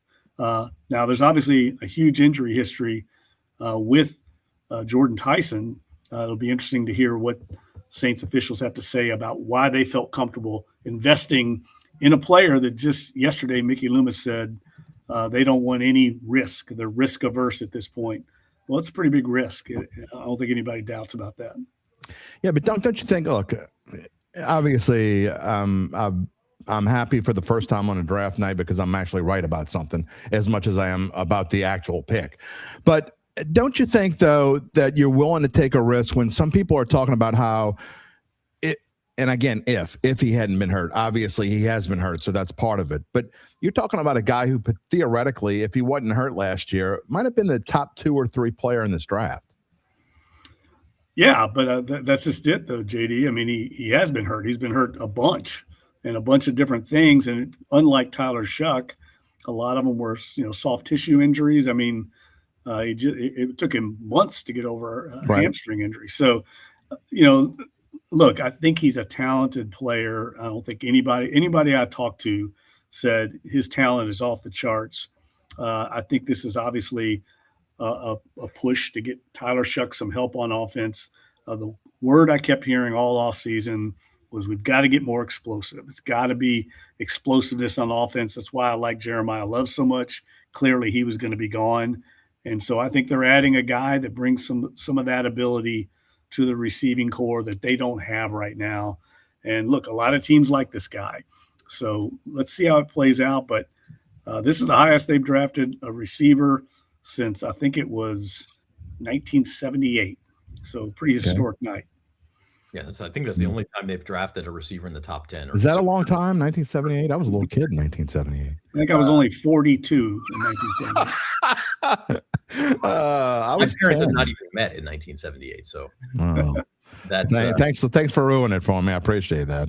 I mean, look, this is fraught though with peril. I mean, if this guy, and I say this guy, if Tyson is injured in week 3 and is on the sideline for two months, Saints fans are going to immediately start to question this pick. So it's certainly some risk involved. Yeah, but I mean, they would question any pick though, and you're right. You're 100% right, Dunk. But I mean, Saints fans and every fan of every NFL team, the number one, your first round pick is going to be in the spotlight more than any other, and especially when you're talking about a skill position player, that makes it even worse. So yeah, if Downs turns out to be this fantastic player, which he is going to be, I mean, I don't think anyone doubts that Caleb Downs is not going to be a fantastic player, but if Tyson is even anywhere near what his upside could be, you're going to have to give Mickey some credit for saying I'm willing to take that risk. Yeah, look, they did it last year. A lot of people were criticizing the Shuck pick in round 2. Because of his injury history, because of his age, all those things, and look how it played out. So we know they're willing to roll the dice. But after listening to Loomis yesterday, I was kind of convinced they wouldn't go in this direction. But the guy's talented. And to me, the difference between him and Caleb Downs is pretty thin margin. And I think they probably just decided, look, let's go offense now. We'll address cornerback or defensive back and edge rusher on day 2. If they don't go crazy and trade up in the bottom of round 1, you never know with these guys. No, and Dunk, I mean, it's absolutely possible, and obviously it's not going to be Caleb Downs, but it's absolutely possible. You guys have been talking about it on Insiders. I was listening to you yesterday. I thought it was a great show that, this team could try to find a way to pack. I mean, those 2 4th-round picks along with something else to move into the back of the, you talk about the number 2 that they have that's early in the second round. You package that with 2 number 4s, you very well could move back into like number 30 or something along those lines. Yeah, if somebody's willing to do it, and it might in this draft. I do think the depth of talent in the second and third rounds is good for some of the positions that I think this team is trying to target. And look, Jordan Tyson clearly gave them they were confident enough in him to make him the number 8 pick in the draft. I mean, that's a high pick for a receiver. I was telling Zach the other day, I mean, a lot of receivers, I know there's a lot of them that do pan out. Obviously, Jamar Chase and Justin Jefferson, but there are a lot of misses in the first round. I think I saw the other day something like they have a 18% bust rate or something like that. I mean, it's a very high rate. So, again, I wasn't in love with any of these receivers. I don't think there's anyone in this receiving group that's going to end up being another Jamar Chase. But clearly for the Saints, they needed to address that position because after Chris Olave, they don't have a lot that they can hang their hat on. And even with him and his injury history, I just feel like they obviously outweighed what will clearly be a guy like Caleb Downs will probably end up being a perennial Pro Bowler. Now, if he goes on and becomes an all-pro talent and the next Kyle Hamilton and this receiver ends up being on the injured list every year, it's going to be a controversial pick. There's no doubt. Yeah, here's the thing. And Spencer Fano just went to the Browns at number 9. So they get the offensive lineman who was actually mocked them at 6. So the Browns made a good deal. They get him at number 9. But here's the thing. I'm looking at the comments here, guys. And like some people are saying this is they're ecstatic and this is what they wanted to do. And then you've got guys, like Doe says he's disappointed. And some people say he's going to be injured in rookie minicamp and this stuff. I mean, that's just it's Saints fans. I love it. Ridiculous. Yeah, but let me make the point. They're ridiculous. They didn't get the guy they wanted. Let me make the point. The point is that this was a more controversial pick than Caleb Downs. Nobody would have complained about Caleb Downs. Correct. That does not mean that it's the wrong pick. That just means the Saints are willing to roll the dice, whereas Downs would have been the safe pick. Yeah, I agree with that. And so, and this front office has a history of doing this. I mean, they did it with Trevor Penning. They did it with Marcus Davenport. They're willing to take big swings. And I think I don't know if this qualifies as a big swing, because I think a lot of other teams felt the same way about Tyson. But I think they're looking at a player that they think has a very high ceiling. And if he does stay healthy, I think they feel like they could say they maybe got the best receiver in this entire draft. Sure. So I get it. I certainly get it. And I have a lot of confidence in Jeff Ireland and his scouting department. I mean, it's one of the strengths of this organization. Guarantee you they turned over every stone on his injury background and felt comfortable enough to pull the trigger at number 8. I mean, it's definitely a risk at that high to take a guy with that kind of injury history. And it could end up being a great pick. It really could. I mean, if you're right and he's the best receiver in the draft and he can stay mostly healthy throughout his career, this is a home run pick. It's just that my only point is not that it's a bad pick. Downs was the safe pick. They did not go the safe route. Look, I get everything y'all are saying. I agree with everything y'all are saying. This is absolutely a risk. Mickey Loomis is a poker player, okay? And as a fellow poker player, I understand sometimes you got to gamble. Sometimes you got to shove. You got to shove your chips in when it doesn't make a whole lot of. Zach, you're a poker player too. Sometimes you got to shove the chips in when maybe you're taking a big risk and you don't have to. Mm-hmm. But I think the Saints think that they can be. I think they can be back at the top of this division sooner rather than later. And to do that, you have to surround the guy that you are projecting to be your franchise quarterback, that almost everyone thinks is going to be your franchise quarterback, with weapons. And they just don't have enough of them right now. And getting Etienne was great, and maybe they'll get a running back later, or maybe Devin Neal will turn out to be really good, or Kamara will stick around for another year or two. Who knows? But I just think that getting a guy like this and willing to take this risk to make your team believe that you're going to be that good on offense again sooner rather than later. Well, he certainly will be, I think, a force when you play half your games in the dome, playing on that fast track in the dome. I mean, this is a guy that has got a dynamic ability in and out of his cuts. I mean, he can get behind defensive backs.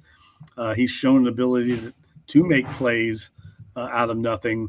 But I just love the way he catches the ball, like his athleticism. There's a lot of things I really like about him. He's got quick twitch, something they really haven't had a lot of at receiver in recent years. So if you're a Saints fan, you've got to be excited, just because the offense has been pretty boring the last 2 or 3 years, and this guy should add some excitement to the offense. Yeah, Caleb Downs has fallen a bit because the Giants have just taken Francis Mauigoa, the that's been rumored. That was rumored to happen too. I mean, some of these mock drafts have been pretty darn good, I gotta say, because they've been pretty close. A lot of these. Yeah, and I think it makes sense. I mean, the tackle there, a lot of people thought, hey, it's Harbaugh. He wants to, grind people away. Now Cam Scatterbo's got some big boys in front of him to block for him. All right, Jeff, we're going to let you go, and we'll catch up with you a little later tonight. But just a final word on, this idea that Caleb Downs could have fit, and the Saints, I think, choosing to build around Tyler Shuck and sort of saving the defense for later. They did the same thing in free agency, by the way. Yeah, look, maybe there's somebody, probably is somebody in round 2 or round 3 they feel good about to play that star position, to be that nickel back. So let's see how this plays out. It's hard to make sweeping judgments right now before we know what else the plan is. But Caleb Downs was I think a no-brainer, a safe pick, and I think he's going to be a dynamite NFL player. I think he's going to be a high-level player. I think he was the second cleanest pick in the whole draft. But I will say, I talked to somebody with an organization who said, hey, he's basically a slot position. He's not going to play outside corner. Obviously, he's a safety.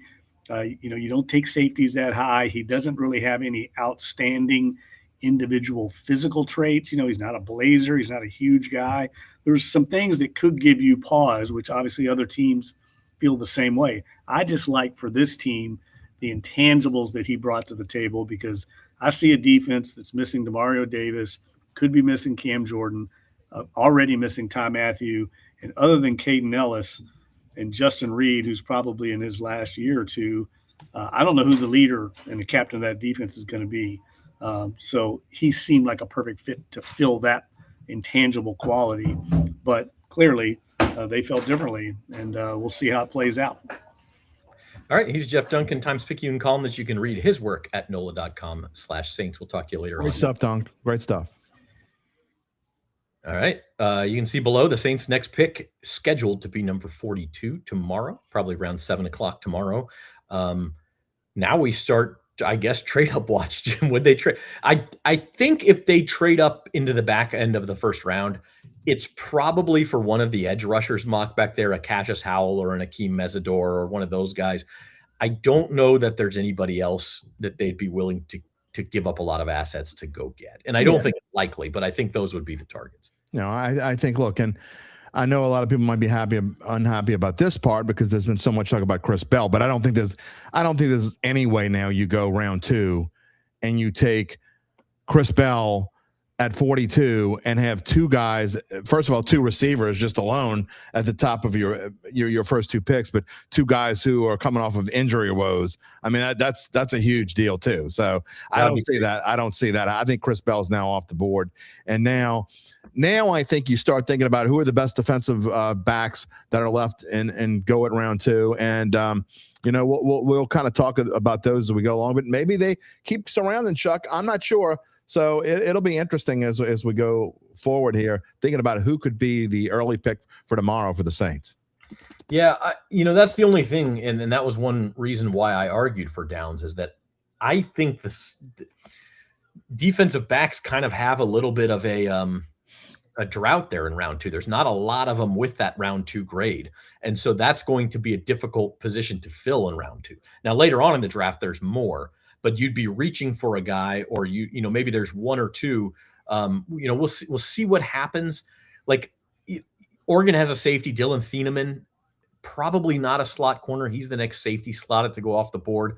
We'll have to see what they do, but it does make it a little bit of an awkward fit. Not to say that means you had to pick Downs now, but it was one reason why I thought maybe they would. No, and look, again, if you're going to be safe, okay, if you're going into this thing and you say, we're not willing to take a risk. That's why I don't listen to everything you hear. Mickey said we're not one player away, and of course they aren't. Of course they aren't really one player away. And just because they took Jordan Tyson doesn't mean they're one player away. I mean, I'm not suggesting that at all. But when you say we're not one player away, it means you're going to be safe in this draft. And drafting Jordan Tyson is anything but safe. So it goes to show, and I tried to tell my son this and explain to other people that the Saints were just, everything is a smokescreen. Anybody who said they had any intel from the Saints before this draft is full of whatever you want to, dog dung, whatever you want to use there. Whatever you want to use there, you're full of it, because no one has intel on what the Saints want to do ever. And if someone is throwing out some kind of smokescreen like the Saints going to trade up to get defense when, realistically, common sense told you it was going to be offense all along, then that was coming from the other team. And that's why the Cardinals trying to look. I don't totally agree with that. I think there are some time the Saints will leak things out. There are people in that building who will talk. We have our sources. Other organizations have their sources. It does happen. But I will say this. I don't know if the Saints thought Jordan Tyson would be there. And so I agree. You don't ever want to make it sound like the guy you want and then he's not there. I do wonder what they would have done if, let's say, the Washington Commanders had taken Jordan Tyson, or the New York Giants had taken Jordan Tyson. What do you do at number 8 then? I think you go Downs, because I think you don't have a choice. But maybe they felt comfortable. Maybe they felt comfortable knowing that Downs was going to Tyson was going to be available. Maybe they were sure that the Commanders weren't going to go receiver, or felt. You can't be sure, but maybe they felt comfortable that was the way it was going to fall. And I think probably where they were probably most scared, my guess is they were probably most scared at number 5, that the Giants, because the Giants have been, you want to talk about rumors and things that go around and you think could be true or not true. I think the Giants wanting Jordan Tyson absolutely was true, and they couldn't pass on Arvell Reese, and we get that. But when it got to five, if you're a Saints fan and you wanted Tyson like I did, I think, and Tate was gone, I think that's where you had to worry. With Love going 3 and Tate going 4, red alarms were going off in my head. I'm like, well, they're not going to get Tyson now, because I really thought he might go at 5. And when the Giants passed on him, obviously you can't know that the Chiefs are going to trade up for a defensive back. But I've been saying all along that if the Saints were going to make a trade with Cleveland, it made sense for Cleveland to move down a few spots, because there's no question that they wanted an offensive lineman. They need an offensive lineman more than they need anything else. I've been saying that for weeks, and that's why I thought the trade to 6 was possible. It was just the Chiefs that were going to do it. Maybe the Chiefs thought the Saints were going to go for Delane, or the Commanders were going to go for Delane. Y'all said Washington. I heard that. So maybe someone out there knew something, but whatever it was, Chiefs got their man, and you can never be sure, but I didn't think the Commanders were going to go Tyson there. All right, the top 10 is done. The Miami Dolphins are on the clock at number 11. We are going to take a quick break. I'm going to try to watch to see when these commercials actually end. Oh, and we just had a trade. Gabe just told us the Dolphins trade with the Cowboys, who I imagine are just moving up 1 pick unless they trade it. They also have number 20. So we will get to that when we get back here on the live Saints Insider Dattitude NFL Draft Show, back right after this. At Tulane Doctors, we know your health can't wait. So we made booking appointments easier than ever. Just dial 988-5000 to book with any physician, any specialty. Whether at East Jefferson General Hospital or one of our other locations. Because your health is our top priority. And because navigating healthcare should be simple, personal, accessible. When you see the shield, you'll know the future of medicine is here. Congress shall make no law respecting an establishment of religion or prohibiting the free exercise thereof, or abridging the freedom of speech, or of the press, or of the press, or of the press, or the right of the people peaceably to assemble, and to petition the government for a redress of grievances.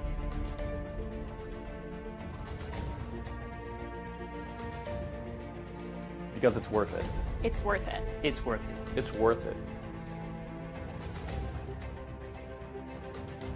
Thank you for your support. Thank you for your support. Thank you for your support.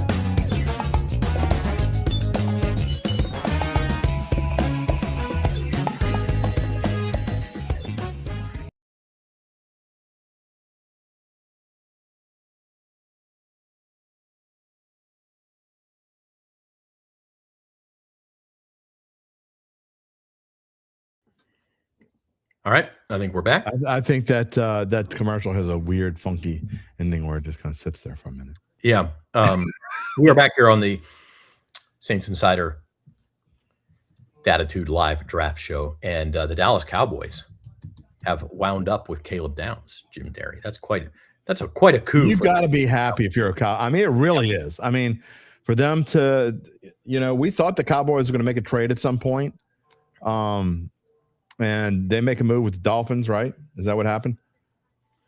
Yeah, they moved up 1 spot, and I don't know if that's certainly if the Dolphins were going to take him, they'd have just taken him. So I'm assuming what happened was the Dolphins were talking to someone else who was going to come up and get him, and the Cowboys said, "Not so fast. We're gonna." Yeah, that is a really good move for the Cowboys. And look, would they have done the same? I mean, they don't need receivers. How far does Jordan? You think Jordan Tyson goes 10 if the Saints don't take him? Because the Giants did need a tackle. I wonder they probably would have taken Tyson. Yeah. I know you need to go write something for Yeah, I don't need long. I literally need like 5 minutes, which is okay. But we're okay right now. I'm committed to you, so I want to finish this conversation. And Luke is coming back. Luke is coming back on. Okay, good. Here in about 5 minutes. So if you want to wait until then that works out fine. By the way, I want to give out a shout out to UBN, who just gave us a super chat of $50 to the Dattitude podcast. So much appreciated, UBN. He says to donate it to Caleb Down. I think you meant to Jordan Tyson. He wants to donate to Jordan Tyson's medical bills and to our regular Lance his therapy sessions. I think it's funny because, and here's the thing that I was kind of talking about, and I think it's okay to talk about now. I mean, we were talking about Jordan Tyson and the immediate thought and the grade process, but the one thing I think is hysterical, and it's not just Saints fans, every fan of every team does this. When they don't get the player they want, they just start trashing on the guy that was taken. So I think it's going to be funny because you're going to see grades among Saints fans. You will see grades of anywhere from A, I'm going to be honest. I'm about to go write something on SI. It's going to be about 6 paragraphs long, and I'm going to give the Saints an A grade. I think this is an A pick. This is the pick that I've been advocating for and said that they needed to do. So why wouldn't I give it an A? But you're going to see fans who thought that the Saints needed defense, they're going to go out there and poo-poo on this and give them a D or an F. I don't think you're going to see a whole lot of C's. You're going to see A minus, and maybe B plus, and you're going to see C minus, D, and plenty of Fs. And it's just funny to see fans' reactions because they don't get the guy they want or the position that they want or the position they think the Saints need. And that's kind of just that is the most comical reaction of the whole thing. Get into this conversation every year with draft grades are meaningless at this stage. I mean, but we have to do them, right? You're going to do them at NOLA.com. If you're a Cardinals fan and you think that Jeremiah Love is going to be wearing a gold jacket someday, okay, you might be completely over the moon ecstatic. He could blow his knee out in 2 months and never play a down in the NFL. It happened with Kajana Carter. You know what I'm saying? Like, even the most obvious, and I'm not wishing that on Jeremiah Love, but even the most obvious home run picks do not always pan out. It is an inexact science. And so if you're saying A+++ or D or F, I question what you're where your head is at, because you can't possibly think it's that great or that terrible. You don't know yet.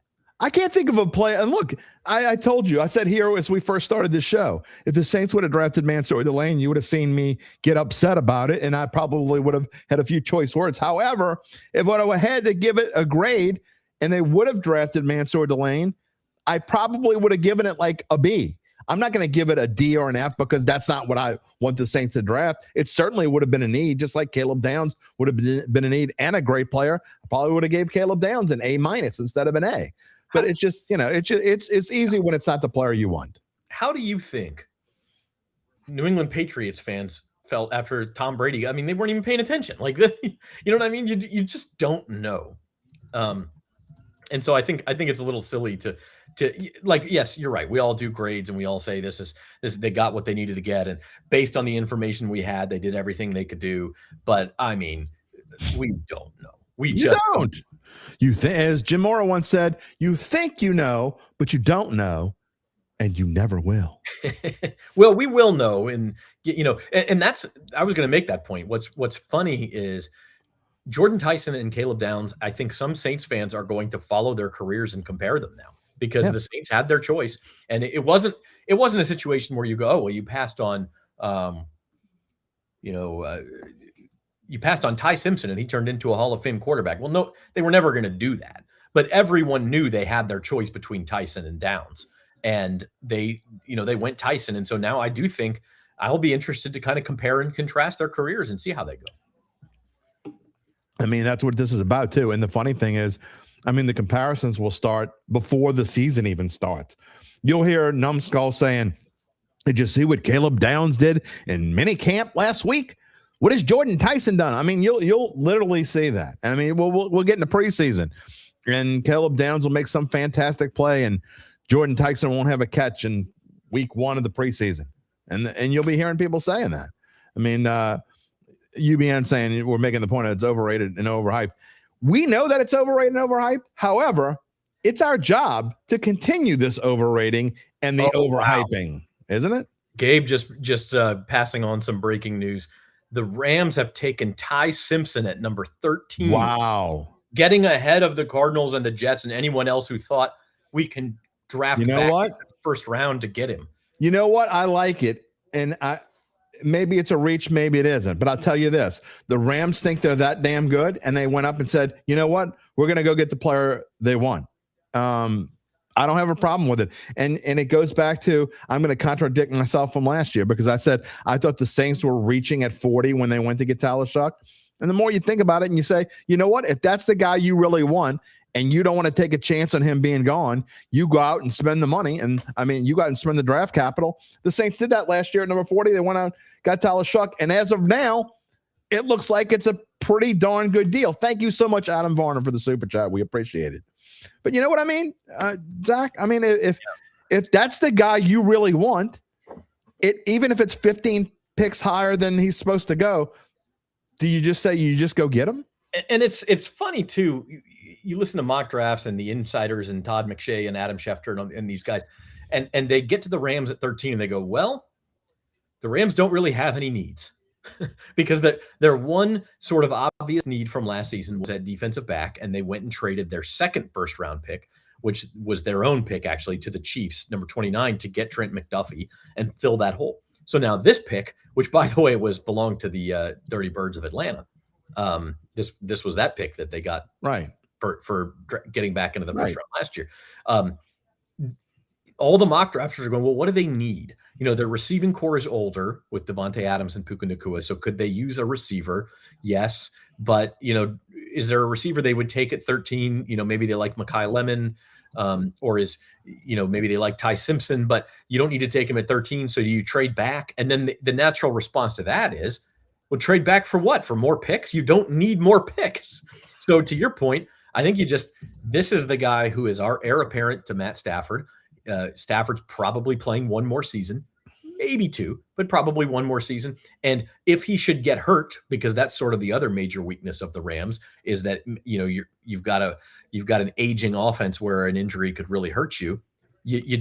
Now you have a rookie waiting in the wings to step in whenever it's necessary. Here's the numbskull comment. I know this is the first comment I'm going to show today because I just think it's worthy of. Okay, let's move on. With the second, what do we take with the second? Are you joking? They just made a pick of a cornerstone player that is going to be hopefully part of this team for the next 8 to 10 years, or certainly 4 to 5 if you talk about his contract and his option year. We're not going to move on in 10 minutes from from Jordan Tyson. It ain't going to happen. So no, can't move on yet. I mean, that's silly. To that point, what do you think will be Dolphins at 12 with the pick they just flip-flop with the Cowboys? They take Mekhi Lemon. So they have Is that who they took? Or wait a minute. Is that right? Gabe's saying Caden Proctor. I'm seeing Mekhi Lemon. Who went number 12? Because Ty Simpson was number 13. We're going to figure this out. See, we're almost going too fast now. But what type of player do you think Jordan Tyson is going to be? Wasn't really a yak guy in college. I really thought that was one reason why I was a little bit down on the receivers in the first round, because honestly, Mekhi Lemon was the yak guy. And he's a guy that's going to make the incredible catch. And he can play in multiple places, Zach. He can play in the slot if you want him to play in the slot. He can play on the outside if you want him to play on the outside. You can line him up on the same side as Chris Olave if you want to. But he is the guy that's going to make that crazy catch, the one that makes the highlight reel. And he's also going to be a guy that's going to have I think he's going to, in his first year, he could be like a 70 to 80 catch kind of guy. He's going to be and he's going to take a lot of pressure off of Chris Olave, because I think you'll see Olave's numbers go down. I mean, that's obvious when you get a real number 2. And I mean, I don't even know if I would call him a number 2. I'm probably going to call him a 1B. So I think that he's going to be a guy who's going to take a lot of pressure off Olave, who won't have to catch the ball 110 times anymore.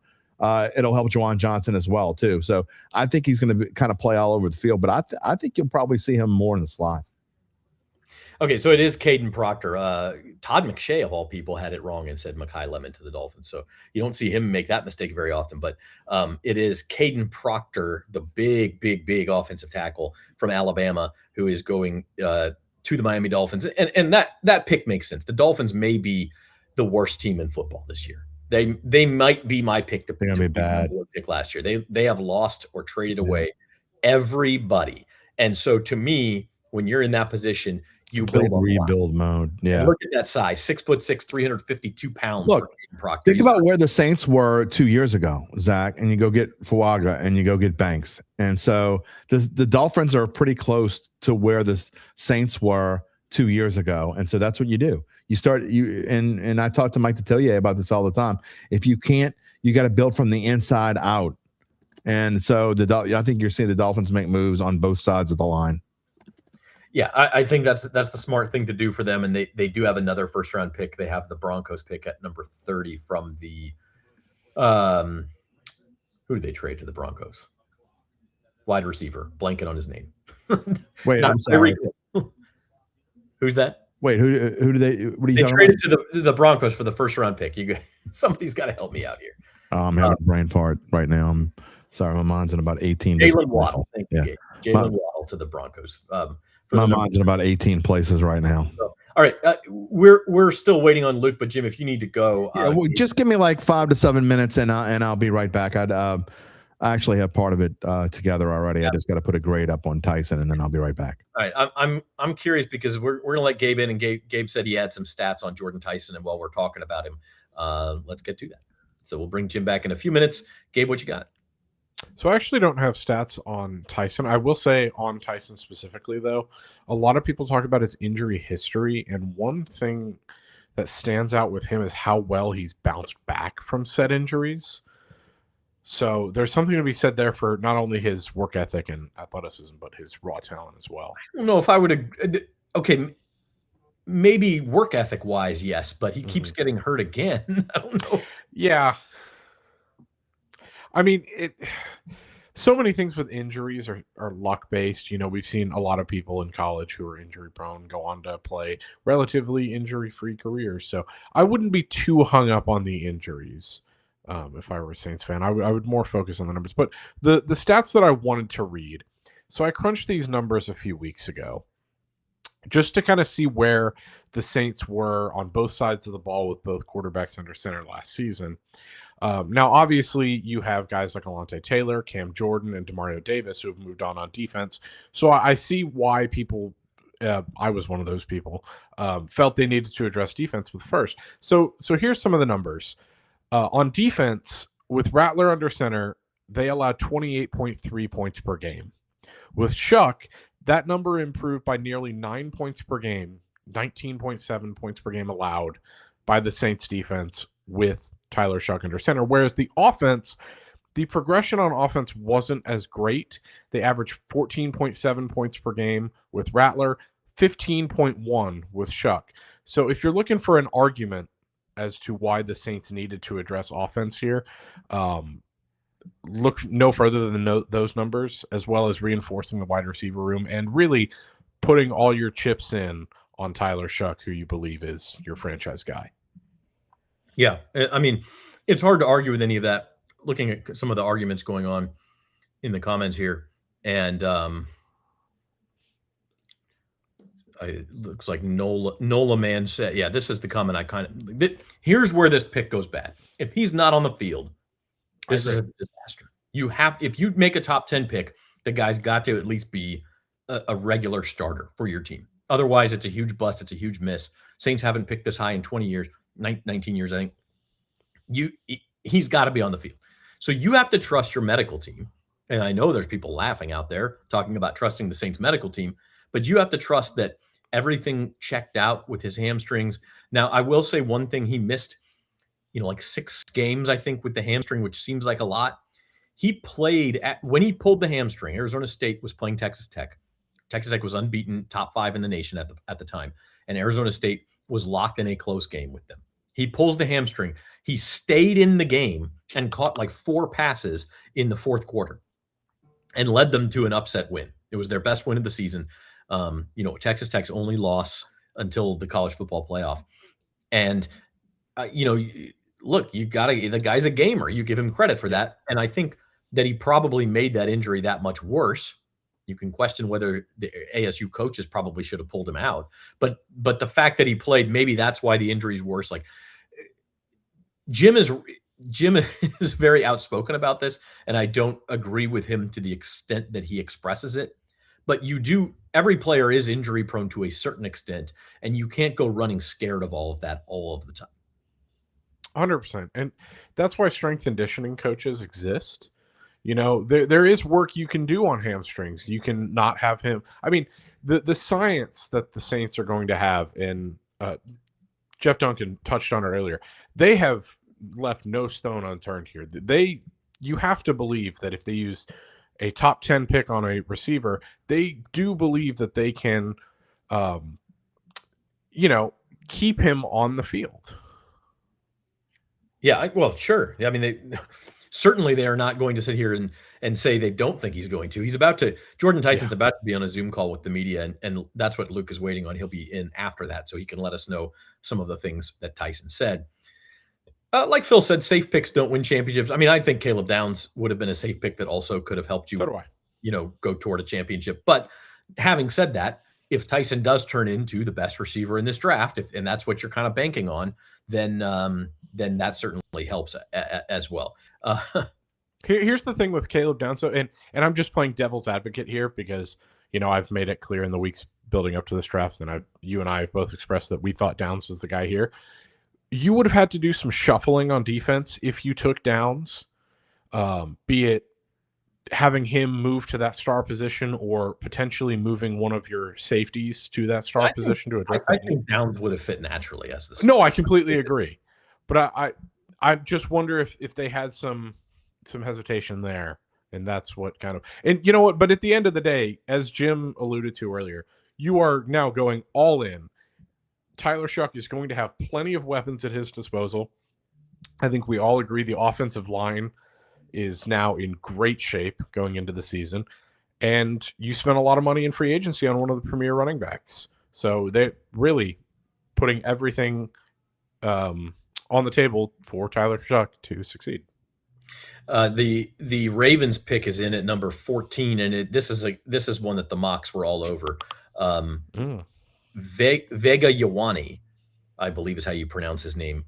He is the best guard in the draft, and just a very clean prospect. And actually, I will say this: had the Saints defeated the Falcons in Week 18 and fallen to like the number 12 pick or something, he's a guy they would have looked at because he fits a hole, and maybe they, instead of addressing guard in free agency, go get a receiver with their eye on this guy because he's going to be a star. And the Ravens just do what the Ravens have done for years under Ozzie Newsome and just sort of let good players fall to them. I thought maybe they'd take Ruben Bain here and just say, look at this top 3 pick who fell to us at number 14. But Vega Ioane was definitely a guy who was rumored to be going to Baltimore. And it's so funny that you mentioned that with Ruben Bain, because if you look at what they did last year, Mike Green, who was one of the best pass rushers in the draft coming out of Marshall, fell to them in, I believe, the second round. Mm-hmm. And it's so weird how good players just have a way of falling to the Ravens. And sure, you can maybe say that they reached here for a guard, but they needed offensive line help last season, and you're getting that with the best guard in the draft. Yep. All right, so the next team on the clock is the first NFC South team outside of New Orleans. That is the Tampa Bay Buccaneers, and I'm curious to see they're kind of going through some roster turnover. There's a lot of different things that they could use here at number 15. Sure. They could use an edge rusher. They could use some defensive back help. Mike Evans is gone. They drafted a receiver in the first round last year, Emeka Egbuka, so maybe not that again. But maybe you start to replenish one of your lines. It'll be interesting to see what the Bucs do here. Yeah, I mean, at this point, we're now just on Ruben Bain watch.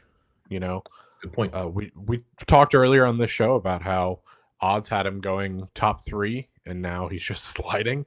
So I don't necessarily think that's all off-field stuff. I think it's, a lot of teams had needs other than pass rusher, and this is a very deep draft for pass rushers. Somebody's going to take him, and they're going to be excited about it because it's going to feel like a really, really, really good value. We're mid-first round here, and he's still on the board. So, yeah, absolutely. Whoever gets him from here on out will be getting a steal.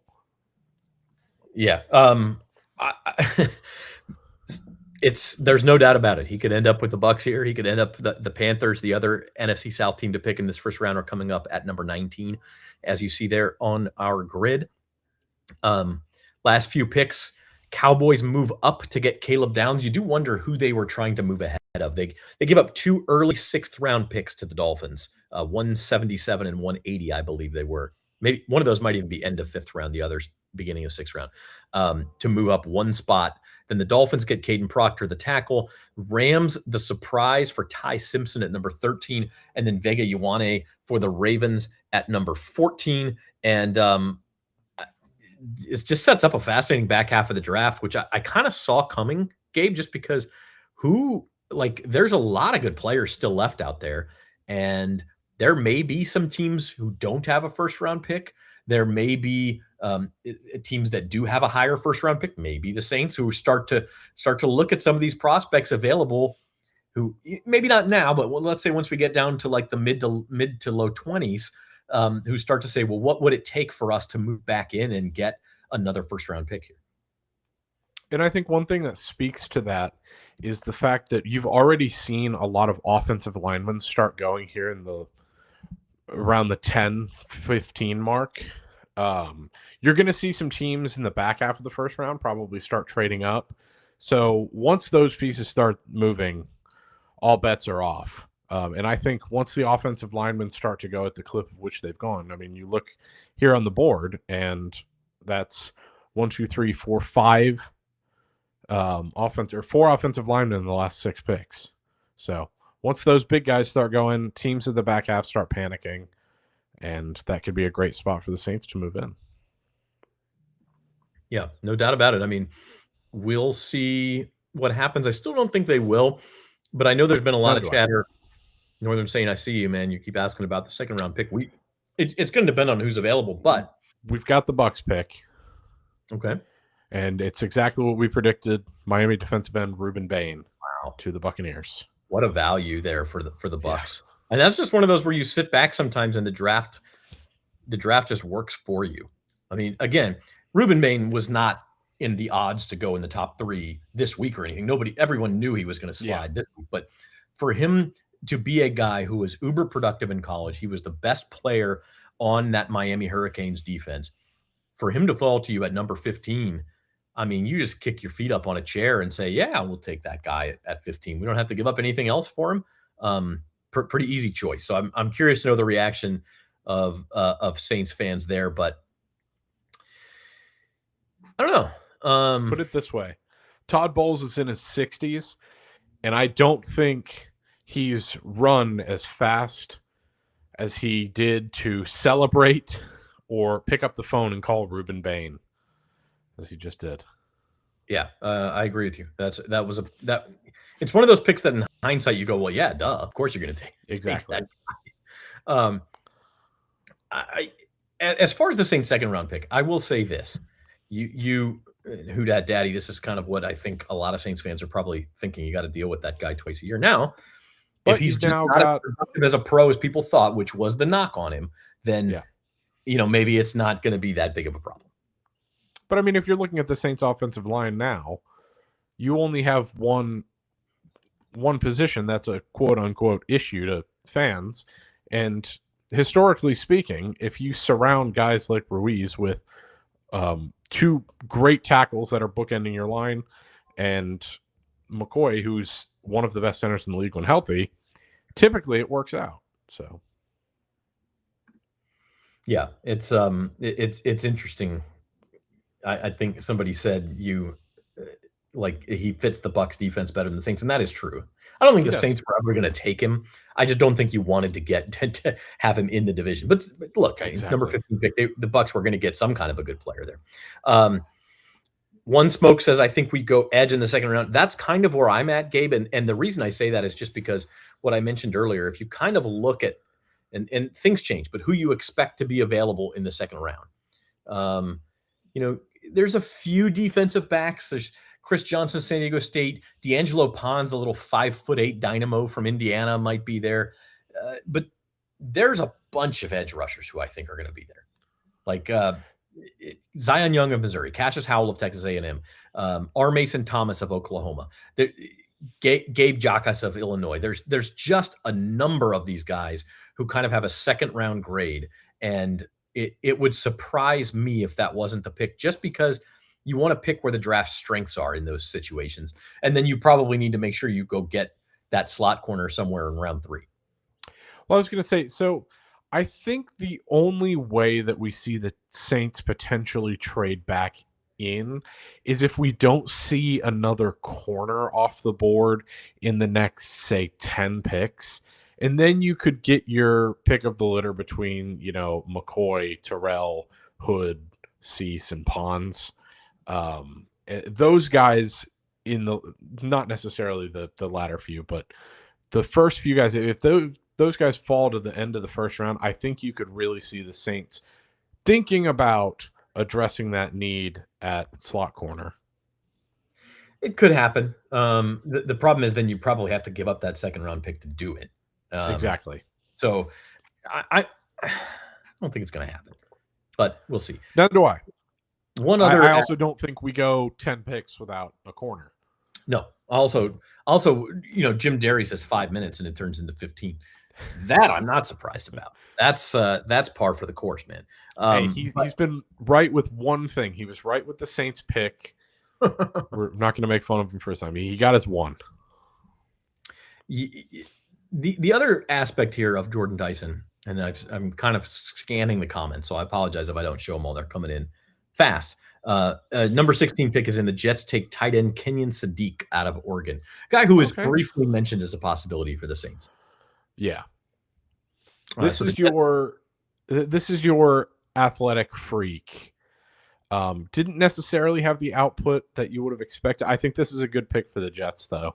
I think it's a good safe pick on offense. So they end up with their 2 first-round picks. They have David Bailey and Kenyon Sadiq. So interesting. Saints won't see them for a few years. So we'll see what happens there with Aaron Glenn in New York. But as I was saying, scanning the comments and looking at a lot of people say, well, why would you add Jordan Tyson to an already injury-prone wide receiver room? And I've said the same things. So I tend to agree with you guys who are saying that.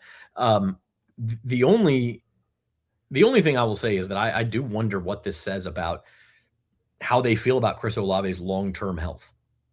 Maybe it says nothing. Maybe they think he'll be fine and they're going to sign him to a big extension. But maybe they're also going to put some injury protections in that extension. And Chris Olave, you hate to say it, and God, I hope the best health for the guy possible. But another concussion or two, and you start to get to the point where it's pretty scary to play football. And if that's the case, if they are worried about that, then drafting another wide receiver is the right move in the first round. Yeah, especially with a guy that, Jim labeled wide receiver 1B. If, and it's obviously a huge if, bold it, underline it, italicize it, if Tyson can stay healthy, he can be a really dynamic receiver in this league. And then we start getting into guys like Devon Vele, who is a big body, really good number 3 receiver. He showed flashes last season toward the end when he was healthy with Tyler Shuck. I mean, if Tyson can stay on the field, once again, big if, this Saints wide receiver room is looking pretty good. Yeah, it's pretty deep at this point. I mean, exactly. That's why Jim keeps talking about they need to go draft another receiver. I mean, you could, when we go into day 3, like, sure, you can kind of take whoever you like and fit them in. I mean, you're not really drafting for need at that point.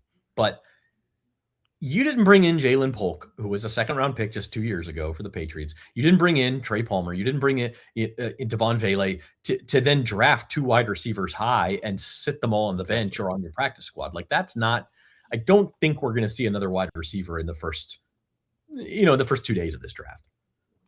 I completely agree with you. I mean, they've got a lot of guys. At this point, if you can get Olave to have – and I know it's – 1,000-yard, 10-touchdown seasons don't grow on trees. But if you can get another season like that out of Olave, you can get Devon Vele to have a couple hundred yards as your number 3, and Jordan Tyson can produce like a number 2 receiver. Suddenly, you only need one of those guys out of the group that you just alluded to step up and be a real contributor, and you're a 4 deep receiver room, and that's deeper than most in the league. All right, we are going to bring the man, the myth, back on. I think he's done. Jim, It's done like 5 minutes ago. I don't know what. Yeah, I couldn't get back in. It like when I tried to get back in, it wouldn't let me back in. I don't know what's going on. Well, I made it anyway. I'm back. Now I got water. I don't have to drink beer. I've got to ask you, man. Okay, well, hold on. Let me take a sip first. The Saints drafting another receiver seems pretty unlikely here. I know that's what you've been saying, but how many receivers does this team need now? They need another one for sure. So are we just giving up on Gabe and I had a show, and I don't remember whether you were on this show or whether it was a Mono Monday or not, but we had a show within the last 2 weeks that said, I mean, what do we say, Gabe? I mean, I was advocating to go for 2 receivers with the top 2 picks. So I'm all about taking another receiver. Happen. Right. And I'm not saying it's going to I said the chances of it happening were probably slim, and Slim was leaving the gate. But so I don't think it's going to happen, but you're not going to see me upset if it does happen. Although you see a lot of fans in the chat probably upset about it. I haven't seen what the fans in the chat have been saying. I mean, who are you pumping to the practice squad, man? Is Jalen Polk going to the practice squad? Trey Palmer? I mean, Trey Palmer, I don't know that he's going to play. I mean, you could go there. Is Bud Means ever going to play again? I mean, there's a lot of guys. I mean, I don't care, honestly. I mean, if they have 3 really good receivers, I don't care who you put on the practice squad. It makes no difference to me, because what they have right now is Chris Olave, Jawan Johnson, and a bunch of bums. I mean, Devon Valley could be good. Who knows? But I really don't care. If they go get another receiver in the second round, I don't care who you kick to the practice squad. Great. Kick somebody else to the practice squad. Go ahead. I like where Ahmed's at here. I think if they take another wide receiver, it's a guy, a Zachariah Branch, a Zavion. It's going to be a guy. Somebody who can help you in the return game as well, because you do need help there. But I don't think you're just, I mean, you have too many other needs to just load up on wide receivers. You keep saying they have too many other needs, and they do have other needs. But to me, I said this 2 weeks ago. I said it 6 weeks ago, and I said it during the season last year. Well, running back was your number 1 receiver, and they addressed that. I still think they need another running back. That's a whole different story. But once they got a Chen, I really thought that your needs are 1 receiver, 2 receiver, 3 receiver, and then you can go whatever defense order you want to go to. Again, I'm not saying the Saints are going to go do that right now and go into the draft and go into the second round and go tomorrow and say, with the 42nd pick, we take whoever, wide receiver, whatever university. I don't necessarily think they're going to do that, but at the same time, I'm not going to be upset if they do either. You know, those mock drafts that are like Jets fans this offseason, where it's like you have quarterbacks going 1st round through 7th round at every pick, and they're like, well, you got to hit on 1. I feel like that's Jim right now with receivers. No, they got the guy that I wanted them to get. So, well, we've got Luke Johnson here backstage. Just to recap the last couple of picks, as Gabe, we're going to put you backstage and let Luke on here. Luke joining us from the Saints facility again. The last couple of picks. Still great hair. Kenyon Sadiq goes to the Jets at number 16, and then it is right tackle Blake Miller from Clemson going to the Lions at number 17. So not a surprise there that Detroit went offensive line. But Luke, I guess you guys just got to talk to Jordan Tyson. What was that like? Uh-oh. Luke froze in the most hilarious position possible. He really did. You got to leave that up. You can't take that down yet. Somebody grab a screen. That's definitely worth. If there was ever worth a screenshot, it's that one. All right.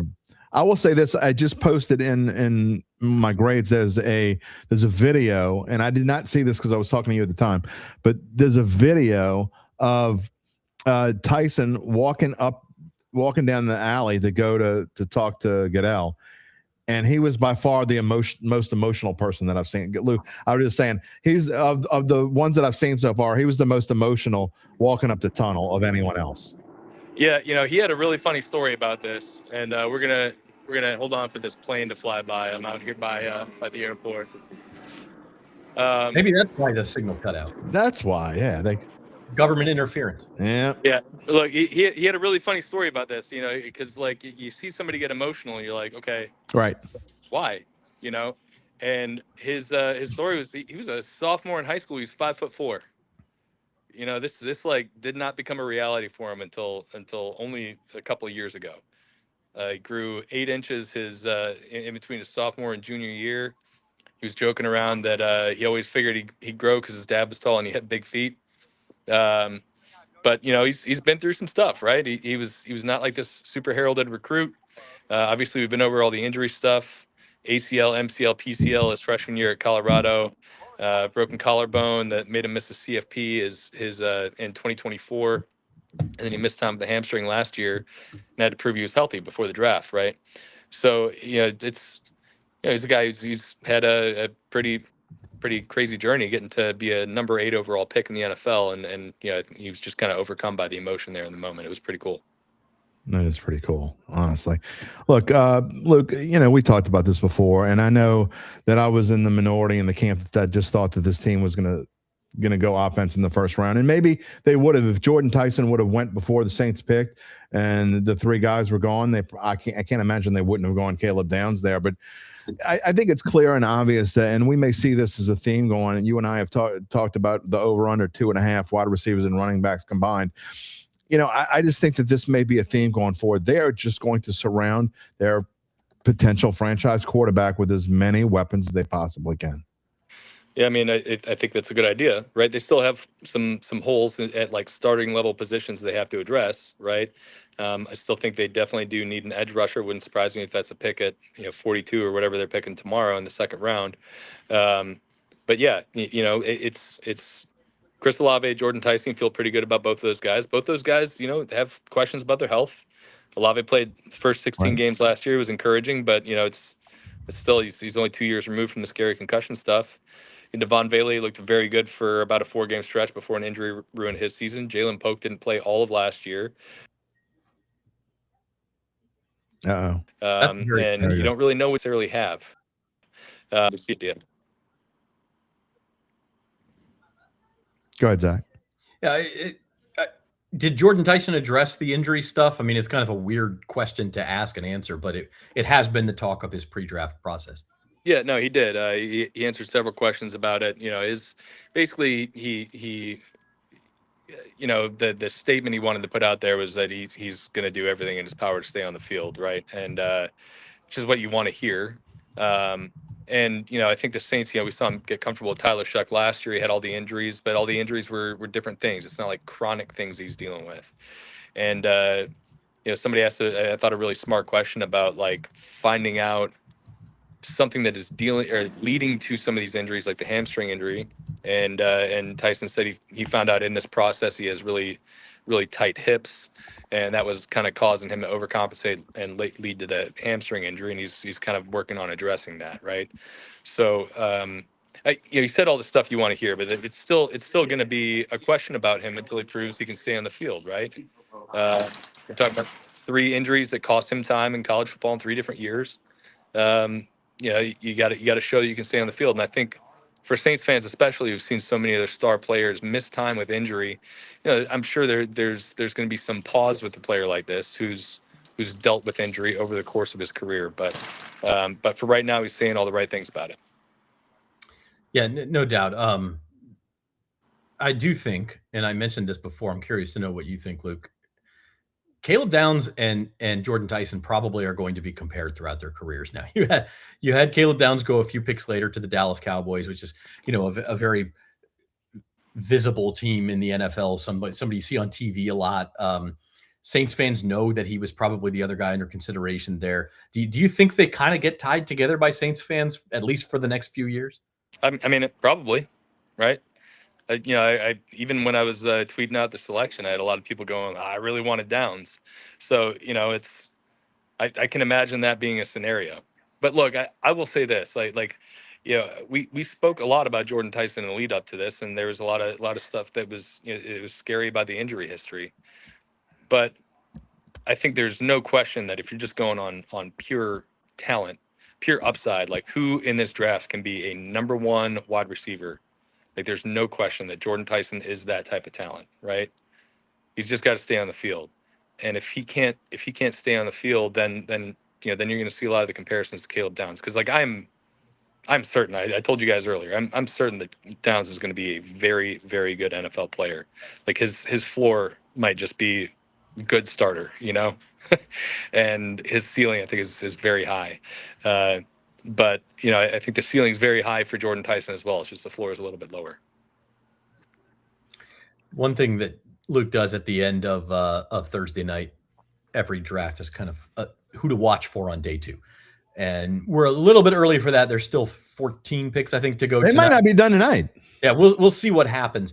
But you mentioned this a few minutes ago that edge rusher was, maybe where you're looking in round 2. And just looking at the way the board falls, there's going to be a lot of good ones. Some of them will be gone tonight. Like TJ Parker, Zion Young, Malachi Lawrence, R. Mason Thomas, Cassius Howell. Some of those guys will go tonight, but some of them are also going to be left for tomorrow. Is that where your head's at? Definitely. I think either that or kind of this, the slot corner star position. I think those are two kind of main areas you want to address if you're the Saints. And look, I think at 42, I think they could have some really interesting options at edge specifically, and guys that maybe are not like the traditional defensive ends that we've seen here in the past. But R. Mason Thomas would have never been considered under the old regime. But I think his skills could really translate in this Brandon Staley's defense. I think that kind of maybe takes some guys off the board who are more of the traditional, speed to power on the outside, kind of lining up over the tackle. And you're looking for more of the kind of twitchy pass rush specialists, guys who are going to be playing in packages, because those packages become really, really valuable on the downs you need to win, third down, et cetera. So like that to me is probably, now that you've got receiver locked up, I think you can get really good quality pass rushers in the second round, and I think that's where I would want to go, because I think there is some decent depth in this draft for slot players specifically. You guys talked yesterday about wide receiver, cornerback, edge rusher, maybe not in that order. So you think that if they go edge rusher in the second round, then they would then go cornerback in the third? I mean, maybe, but like it at this point, you're just talking about like you're in the third round. You're more than 70 picks in by the time you're the Saints coming up to the clock. Like there might be somebody there you're just not anticipating would be there, And like I talked earlier about the guy, the running back from Arkansas, I really like. Maybe he's there in the third round, and they're like, we want some more explosive weapons on our offense. Let's go get him. Like I think once you start getting past those like premium picks, especially when you have needs at premium positions, you can really just say like, okay, who's going to help our team, regardless of where they line up. And I think that might even be true in the second round if there's just really like a surprising fall for someone. So I think it's just it starts getting a little harder to project once you get farther and farther away from number one. Luke, this is a little deep to go on draft night. Zach and I have talked about this before. I've talked about this on my show before, but I think part of another reason why you think about going wide receiver, and for those of people who haven't watched my show or haven't watched it in a long time, is with the ridiculous contracts that wide receivers have these days, Luke. I mean, you're talking about, they're getting up there. They're getting close to quarterback range. They're not that far off from quarterback range. And so if you get a guy like Jordan Tyson, who's going to cost you, he's going to cost the same as Caleb Downs now. But to get a guy like Jordan Tyson in free agency to go out and get, I don't know, you can think about whoever the best receiver is available in free agency, whether it's Jawan Jennings or someone along that ilk. It would cost you so much more money to do that. And a team that's going to have more money next year in 2027, they should be in great cap shape next year to be able to go out and get a guy that you can pair with Olave if you're going to give him the extension. So then you got the guy who's got the big money extension, and you got a 1B receiver to go with him. So basically you're thinking about how much money you're spending on receiver, and now you've cut it in half, basically. So because you're able to get that wide receiver up there at the top of the draft. Yeah, that's when we talk about premium positions, we're talking about dollars here, right? Obviously these are guys who impact the game, but the guys who impact the game are the ones who are getting paid the most money. So that's why you're seeing quarterbacks and tackles and receivers and edge rushers going to the top 10. It's not that they're better players than Caleb Downs or Exactly. I know Jeremiah Love in this case he went number 3, so it's kind of moot here. But it's that you are getting a steep discount. And when you look at the Saints receiver room, let's say Chris Olave makes a lot more money than even we're anticipating. Let's say he's making $40 million a year, right? The other 3 guys who are going to be right behind him, Jalen Pope, Devon Bailey, and Jordan Tyson, are all going to be on rookie deals for at least the next 2 seasons. And if it's a 4-year deal for Olave, he's going to be on the same timeline as Jordan Tyson's rookie deal. That's really important. Yes, it is. It's why it'd be cool for the Saints to go out and make a splashy trade for AJ Brown, right? But then they would be allocating $75 million of their salary cap to one position on 2 players. So that's why you make a move like this. Even if you really love Caleb Downs, the value is not the same if you think they are similar players in terms of impact on the field. And I think at some point you may see, you talk about, the chart that you go through or whatever you want to call it, the card that says a first round's worth this or first. I think at some point you're going to actually start to see dollars put into those sorts of things. Luke, you may actually have a card that says, okay, a first round pick, a wide receiver in the first round is worth this 5 years from now, or a cornerback is worth it. I just think that all these things may be included, and maybe it is already. You talk about Mickey, and they talking about how they did 100 mock drafts. Maybe they had financial situations tied into all those things. We don't know what's going on behind the scenes. I'm sure they did. I mean, Mickey came into this as a cap guy, right? And Kai Harley has a very big role in that front office. I'm sure the dollars and cents were part of this evaluation. Yeah. Luke, before we let you go, I'm curious. We have a couple more picks here, and I just kind of want to get your thoughts on how things are going in this first round. Last couple of picks here, Monroe Freeling goes to the Panthers, the offensive tackle out of Georgia. Before that, Florida defensive tackle Caleb Banks to the Vikings. And then the big one, the Buccaneers take Reuben Bain at number 15. Yeah, he's gonna get 2 times a year to prove how wrong I was about him, I guess. The Eagles traded up, by the way. Yeah, the Eagles traded up to number 20. And they just took Mekhi Lemon. And they just took Mekhi Lemon. Yeah. I think this is the Bain thing. I mean, feels like potential to get really good value. Look, I think there's a chance he's a really good player. It's just there was just too much risk there for me to really want to consider him in the top 10. I think at number 15, I would have felt a lot better about him. There's a chance the Bucs are getting a really, really good player at a discount because people are kind of worried about the arm length stuff and the size and fit and whatever. I think the one on there that kind of raised my eyebrows a little bit is Caleb Banks.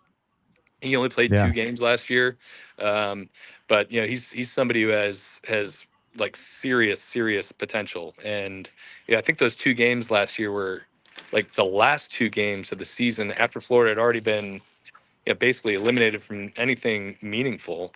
See him out there playing those games, I think is probably tells you something about who he is as a player. A lot of guys would have just called it quits and just prepared for the NFL. But injuries are a thing with him too. I thought he might have been somebody who's an interesting, trade up to the top of the second round type of player if he fell out of the first. But it was interesting seeing him go in the top 20 there. All right, Luke, we'll let you go. I know you got some research to do on your day 2 picks, but y'all can read that later at NOLA.com/Saints, who Luke has his eye on for the Saints in day 2. Cheers, fellas. Thanks, Luke. It's great stuff. All right, that's Luke Johnson. Yeah, that was good stuff. I mean, look, we talk, and I'm seriously. I mean, that wouldn't surprise me at all if Mickey had a calculator in there when he's making the pick, and you're talking about whether you're going to pick a wide receiver or a safety. I mean, if you let's just say they were even, okay, let's just say they think we need wide receiver as much as we need defensive back or safety or whatever you want to call Caleb Downs, and they're what on your board. You cannot tell me that you don't think financial situations are going to come into play there. Oh, of course they do. And that's why when we talk about, well, would you spend a top 10 pick on a safety? Yeah, sure. Spend a top 10 pick on a running back or on a guard, right? All these things that we talk about all spring long when we say we don't think they're going to go guard at number 10. It takes a special player for you to have to use that kind of capital. Because when we say draft capital, we're not just talking about the pick. Sure. Luke referenced it. We're talking about cold hard cash, baby. Because if you don't spend it on a premium position, you are going to be spending cash on that premium position in the future. If not this year, then next year, or the year after. Now the Saints have another wide receiver. Just Chris Olave is going into his 5th year here and needs a new contract. And now you've got another guy who you hope can be like, maybe he's wide receiver 2 behind Olave. Maybe he ends up being better than Olave. Right. I don't know. But a guy who you could at least count on to be a productive wide receiver, who's going to be on a rookie contract for the next 5 years if you want him. Now, having said that, Jim, he's got to stay on the field. No question. That's not all in his control. That's not in anybody's control. But that's when you're going to start to hear these Caleb Downs comparisons. Just like Luke said, if he doesn't stay on the field, man, the chatter is going to get very, very loud. I'm going to get ripped if he doesn't say, look, I'm preparing myself already. If he misses like 2 games, I'm going to get ripped. And I'm okay with that. This is a risk. It is what it is. And I understand. But look, poor Lance. Lance has been advocating for defense. He's already loading his 4th Jaeger. You got to do what you got to do, I guess. He's drinking to forget. You're drinking to celebrate. No, I'm only drinking water right now. I tell you, we still have 2 hours to go, man. You got to. I am going to grab an alcoholic beverage at some point, but I'm trying to stay as sober as possible. Well, while you do that, we will let you know that this NFL draft coverage is brought to you by the doctors of Tulane Medicine, now seeing patients at East Jefferson General Hospital and across the greater New Orleans area. From primary care to specialty services, Tulane Medicine is there for you because healthcare should be simple, personal, and accessible. Call 504-988-5000 or visit TulaneDoctors.com to make an appointment. There's a specific... Yeah, before we get to McCollum, there's a specific pick here, and I'm not ribbing on Jose here, but Jose says the Saints could have traded with Dallas and picked and more picks and still get their receiver. You don't know that. You don't know what the Saints could have done or couldn't have done. I don't think that's right. I don't think so. A lot of people wanted Tyson. It's just like Ty Simpson to the Rams. I mean, some people are going to call that ridiculous, and maybe it is in the grand scheme of things, but they figure maybe that's their How many years does Stafford have left? Maybe 1, maybe 2. I mean, go get maybe not even 1. So go get your quarterback and let him play behind Matt Stafford for a year or 2. I'm going to call you out, Jim, because you're guilty of doing this last year. Yeah, I mean, I did. Tyler Shuck would have been there in the 3rd round. I said it earlier. We don't know that. I said it earlier. Look, I'm going to I was calling myself out because I did say that. And I still think that the Saints probably could have traded back to 70. But I guess in the grand scheme of things, when you talk about it and you think about it, look, if there's a guy that you really want, like this is a guy on our board. Okay. And again, last year I said Tyler Shuck wasn't even the guy that I would have at that spot. That he wasn't even the guy. To me, there just weren't a lot of quarterbacks last year. But if you internally, more than I do, I'm just sitting here doing a show. I mean, you've done all the studying, and I say people with the Saints are going through and watching this. And I say that with the caveat every year, even though I give a grade, I'm not trying to pretend like I know more than Mickey Loomis or Kellen Moore or Jeff Ireland or Kai Harley or anyone else knows about football. I'm not pretending to do that. So I guess in the grand scheme of things, if you go out there and you say, this is what we think we need to do because we don't think he'll be there. And again, the Rams are a perfect example. Like you were talking about, maybe other teams just figured, that Ty Simpson would just be there and we don't have to move, or maybe we'll trade up a few spots later. And the Rams said, ha, ha, ha. You thought you were going to get Ty Simpson at pick 26 or pick 31 or on the second day. Didn't happen. And that's why if anybody back there still wants Garrett Nussmeier, maybe he won't last until late tomorrow, or some people think even on Saturday morning. Maybe Garrett Nussmeier goes early tomorrow. Who knows? Or maybe later today. I think that Ty Simpson going at number 13 opened that door up. Sure, it certainly did. Nuss is next, and I don't know that he's first round because the teams that were going to trade back into the first for Ty Simpson, your Jets and your Cardinals and things like that, like they probably don't need to do that or aren't willing to do that for anybody else. So they may sit and wait. I believe the Jets have the first pick tomorrow. So I mean, I would be on alert for that if I were Nussmeier. Yeah, I mean, UBN. Speaking of Tyson, the show is sponsored by Tulane Medicine. I didn't mean to do that. That is kind of funny. But in all seriousness, like it's going to be look, you can't sit here and say he was going to be there or not, because like you said, the people inside the building, now whether they were right or not, I don't know, but they certainly had more information than you or me or anyone commenting on this show. So you can't sit there and say there are some extreme cases, Pelicans, where you can sit and say that was a bad trade. You didn't need to do that. But, Steelers pick is in, by the way. I don't know who but it is. yeah, in most cases, you didn't really need to worry about you do need to worry about other teams moving in, because if somebody else likes Tyson, it might have been the Giants at 10. It might have been somebody else coming up to get him because he's still there. And all of us, just like the Cowboys came to get Caleb Downs, somebody is going to say, well, shoot, all it's going to take is a 3rd rounder and a 5th rounder for me to go get exactly the best receiver on my board. I'm going to go do it. And you just don't know if he was going to be there. Right. And Jose, completely irrelevant that the next receiver didn't go into the 20th pick. That is completely and utterly irrelevant. That does not mean that Jordan Tyson could have gone with the 9th pick for all you know. Or I would be willing to bet that he would have gone with the 10th pick, because the Giants have been linked to Tyson for quite a while now. And he was also plus 110 to go with the 10th pick after Tate went at number 4. So to say that a wide receiver didn't go again until 20, who cares? That has nothing to do with Jordan Tyson.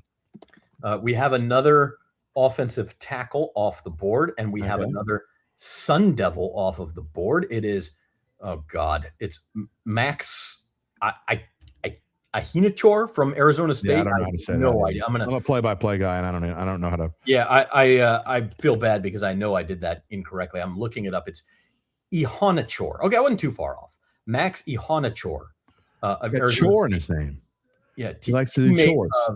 Teammate of Jordan Tyson's going to the Steelers at number 21. We got a ticker up with the draft ticker going on. Like it. I'll let that go for a little while. We have 1,000 character limit. I'm through 21 picks and I'm at 880. So I don't. Last year we had to start. I don't know if you remember this or not, but we had to start. Like abbreviated, like Commanders had to be WAS, and Saints were NO, and Arizona State became like ARIST and stuff like that. So, well, I'll tell you what. I want to talk Mekhi Lemon real quick, and also Monroe Freeling to the Panthers, and then we're going to take a quick break, and I'm going to let you and Gabe talk because my dinner just arrived. So, fantastic! Real quick on those two picks. The Panthers obviously won the NFC South last year. They're not favored to do it again. They were kind of a paper tiger as far as winning the division, but interesting young team. They obviously hit on their pick with Tet McMillan last year. They go to the line and take Monroe Freeling. Yeah. Look, I think there have been a couple of weird things in this draft, and Freeling actually was one that if you looked at where he was going to go, his odds were starting to come up too. So look, the O linemen were starting to move. Remember when everyone was saying that there were going to be no O linemen in the top 10 of this draft, and the Browns clearly needed one, and they moved to get theirs, and that kind of started some things too. So there have been all sorts of interesting moves in this draft, and I'm not sure why. There were a lot of experts, and maybe just because they were wrong. But when the Saints picked Tyson, there were a lot of people that were surprised. So I don't think anybody should be surprised that Mekhi Lemon's going 20 to the Eagles. I mean, look, he is a fantastic talent. He's going to come in and start right away. I'm excited to see what Mekhi. I mean, not excited because I don't want the Eagles to win, but I excited that I think Mekhi Lemon's going to be a fun player to watch in this league. Well, the Eagles are another one of those teams that just, hey, look what I found. And exactly, they that do happens that a lot. Doesn't? Oh, Howie getting it done again. Yeah. And in this case, they had to move up a few spots. I did not see the terms of that trade, but I'm sure they moved from 23 to 20. It wasn't going to be that expensive. If you're the Cowboys, why in the hell would you trade with the division? Not only your division rival, besides the Giants, is there any bigger rival the Cowboys have? Well, I mean, maybe the Commanders. Washington. I mean, I'd say the Cowboys' biggest rival historically is Washington, but that is interesting. I didn't think about that. So I am curious to see what they gave up to get that. Is a very odd trade for sure. All right. Tell you what, let's take a break. And I need to stand up for a second. My legs are. When the break is over, I will have you and Gabe talk for a little while I eat this lovely dinner my wife made. All right.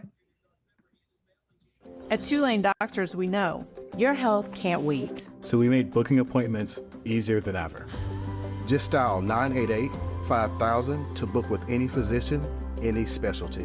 Whether at East Jefferson General Hospital or one of our other locations. Because your health is our top priority. And because navigating healthcare should be simple, Personal. Accessible. When you see the shield, you'll know. The future of medicine is here. Congress shall make no law respecting an establishment of religion or prohibiting the free exercise thereof, or abridging the freedom of speech, or of the press, or of the press, or of the press, or the right of the people peaceably to assemble, and to petition the government for a redress of grievances.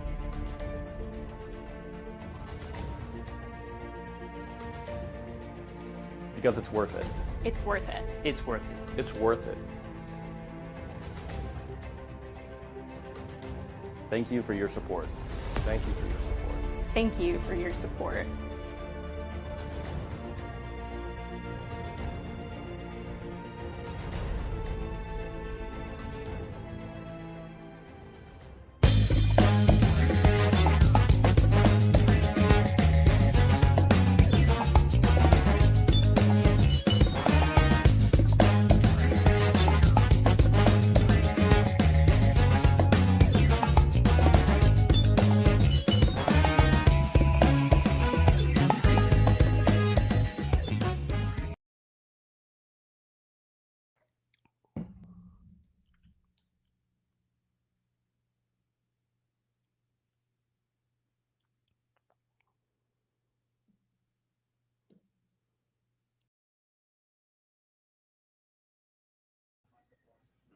Okay, trying to get it to work here. I clicked on me twice, clicked on Gabe, and then I clicked them off on accident, I think. Hey, there we go. This is so super weird. We are using a different platform, boys and girls, so excuse us. We're trying to figure it out. Gabe and I here, Gabe Henderson, I'm Jim Derry, and we are part of the NOLA.com and Dattitude combined draft night show here. And I'm sure you're not just joining us because there are a lot of people in the comment stream. If you have been living under a rock or you fell asleep at like 6 o'clock and you don't know what the heck happened and you're like, what is all this talk about Jordan Tyson? Well, the Saints selected wide receiver Jordan Tyson, and it has definitely created a stir to say, I guess. You know what we haven't done a lot of, Game? Let's, you and I are going to talk while Zach eats his dinner, but there's some comments in here, and look, I'll just go through it. Before we get to those real quick, we've got the number 22 pick is in. Miami defensive end Akeem Mesidor to the Chargers. That is the Chargers, right? To the Chargers. Okay. Correct. All right. That's a player who probably went a little bit higher than I think he had been mocked to go. I thought he was around the bottom of the first round. So 25 years old. So. Oh, there you go. You love those 25-year-old college players, don't you? Ahmed says the Saints takes risks. It usually sets them back. Davenport Penning. Well, they took a pretty big risk last year. And speaking of guys that were 25 years old, they took a 25-year-old quarterback who had been in college for 7 years and had quite an injury history of his own, and a guy named Tyler Shuck. And I think that one worked out. So, yeah, you can always remember. It's worked out so far. You can always remember the one, right? Again, right. It's only 7 games, 8 games or 9 games or whatever the hell it is. And so maybe we'll sit here later and say it didn't work out. But you also, the Saints took, in my opinion, a super huge risk in 2006 when they went and spent a ton of money on a guy that was coming off of shoulder surgery, a quarterback that no one else, and I mean no one else, wanted. The only other team that even talked to him, to Drew Brees, were the Miami Dolphins. And no one else wanted him. And the Saints said, you know what? We're going to give you the money. We got a new coach. We're going to give you the money. I think that risk worked out. So we only remember the risks that don't work out. And it's easy to say that. And Ahmed, I'm not just getting on you. I hear that all the time. And that's why it's like comments like that. It's easy to remember the ones that stink. It's like, I talk about being a poker player and Mickey being a poker player.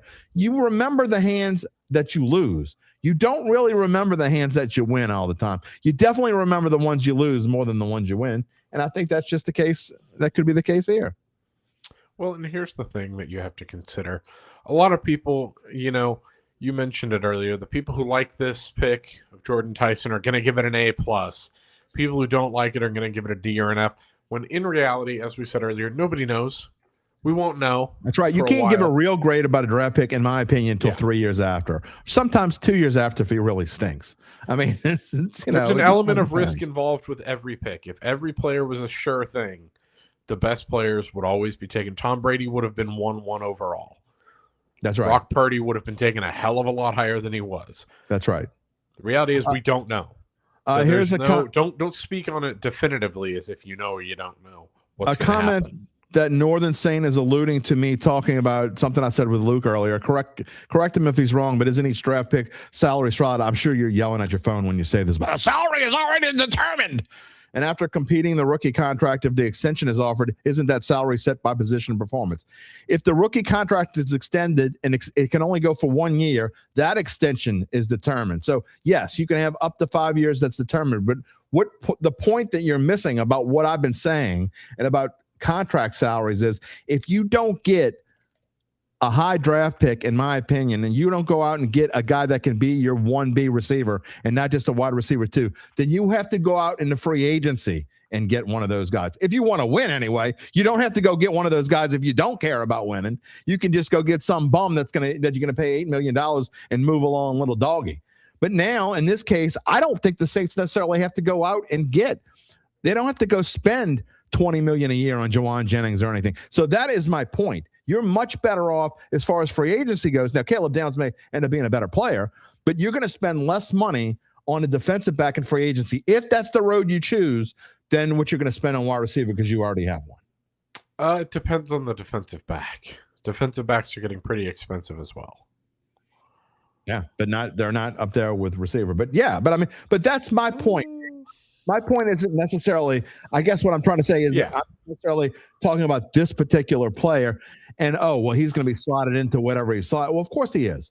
But now that's one less player you got to go get in free agency, in my opinion. So, and Lance, just pick, I get it. You're upset. Drew had one bad injury. One bad injury. You're talking about a quarterback that was coming off of reconstructed shoulder surgery. That's not one bad injury. You were given the keys to the franchise to a guy who had reconstructive shoulder surgery, and in February, it wasn't even sure thing that he was even ever going to play again. I don't think you realize how great a transition you just had. That's just crazy. Because with the 23rd pick of the 2026 NFL Draft, the Dallas Cowboys have selected UCF defensive end Malachi Lawrence, who had surgery on both shoulders, but ranks top 10 in school history and sacks. Okay, Lance, I'm just not going to talk about the injury thing anymore. I mean, you don't get it. You don't like it. I get that there are people out there, and including my own regulars who I love dearly. Lance, certainly don't make me say the car word. Don't make me do it, because I will. Can I jump in here? Because I've been listening to you guys. I chowed down. And you really did. You ate faster than I did. It would be hard to eat slower. I'm just kidding. Look, the injury thing. The injury thing is a risk. It is. You're right about that. If you're saying that it's a risk, you're right. It is a risk. If Jordan Tyson misses games next year, that's the first thing everybody's going to say. I shouldn't have drafted Jordan Tyson. But sometimes you roll the dice, okay? And I'm not necessarily defending the Saints. Correct. I'd have taken Caleb Downs, okay? I've been on record saying that would have been my pick. I'm not going back on that now. That's what I would have done. But I'm not averse. I'm not against taking a risk. I'm not like, yes, it's a risk. Yes, it could end poorly, but you don't know that it will. And the reason that you do it is what we've been talking about over the last hour or so, is he could be the best player in this draft at a hugely important, hugely expensive position. And that is bigger upside than Caleb Downs. Even if Caleb Downs goes to Canton one day, he can't provide that upside because of the position he plays. And, unless he's just going to be Ed Reed, which I don't, he's sort of like an protected pick in the NBA. Oh, that's a different New Orleans team. Sorry. Now that you can't defend. But this is, yes, it is a risk, but it Much is, like in the my player they opinion, took a with the pick. defensible risk. You rolled the dice. You're going to see what happens. Maybe it works out. Maybe it doesn't. The Saints had to look at this and decide whether it was worth it to them. What percentage chance do we think he pops? What percentage chance do we think his knee pops? Right? Those are the two questions you have to answer. And then you decide what to do at that point. And that's what they did. So is it a risk? Yes, it's a risk. Could it work out? Absolutely it could. I think it's a defensible risk. And here's another comment from someone who obviously didn't want to draft a wide receiver there. You can draft a wide receiver like Tyson every year. Well, you hope you can't, actually, because you hope you don't have a pick in the top 10 again for a long, long time. Or if you do, it's because you made a trade.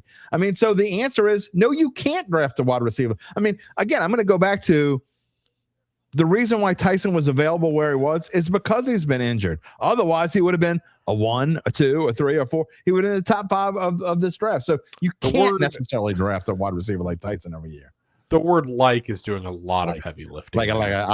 Every time my kids say, Dad, like when we go out to the Mexican restaurant or like when we go to the park, and I just go like. Well, no, so here's the thing. Overused and literally like Tyson in what regard? Yeah, I mean you can draft an Arizona State receiver every year. You can draft a yak receiver every year.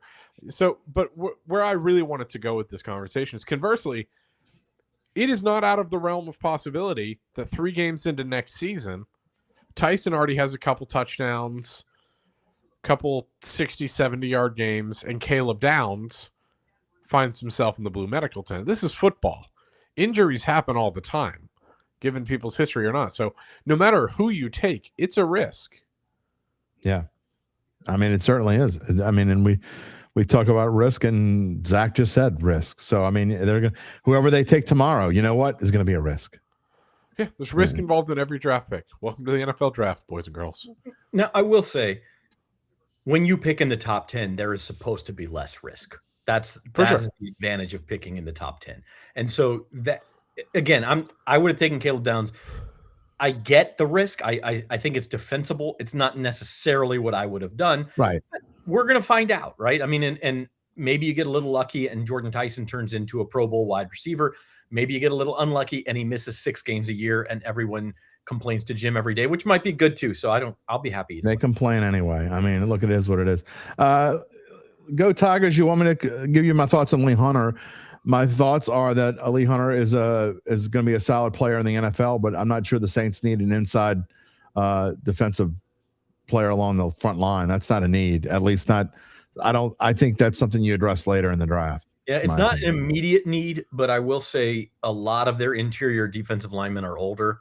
Vernon Broughton, we haven't seen him yet really. He played 1 game last year before getting hurt. So it's a sneaky need. It's not at the top of the list, but I wouldn't mind them addressing it somewhere, maybe early on day 3. I will say to Chad's point, Chad says in his latest comment, the drop-off is larger between Downs and the second-round safeties than the receivers in the second round. Yeah, that's true. We haven't seen another safety go off the board. No. And we probably won't for the entirety of the first round. And that's because there was such a drop-off. I don't know, Gabe, but I hear you with, you're still a little getting over the funk a little bit with that nasally. You got to give him your Mel Kiper impression that you gave me earlier. I mean, you should have heard it. I mean, it was spot on, Zach. It was spot on. Being really stuffed up here really helps with the Mel Kiper. I'll say that. It was perfect. He's not going to do it. He'll say. I'm going to tell you, Shedeur Sanders. Yeah, he's still going to say. Make the rest of the league regret this for his entire career. The Browns pick at 24 is in. Can somebody call Mel Kiper and said they still didn't take Mel Kiper? They still didn't take Shedeur Sanders at this year? Oh wait. The Browns at 24 have taken Texas A&M wide receiver Concepcion.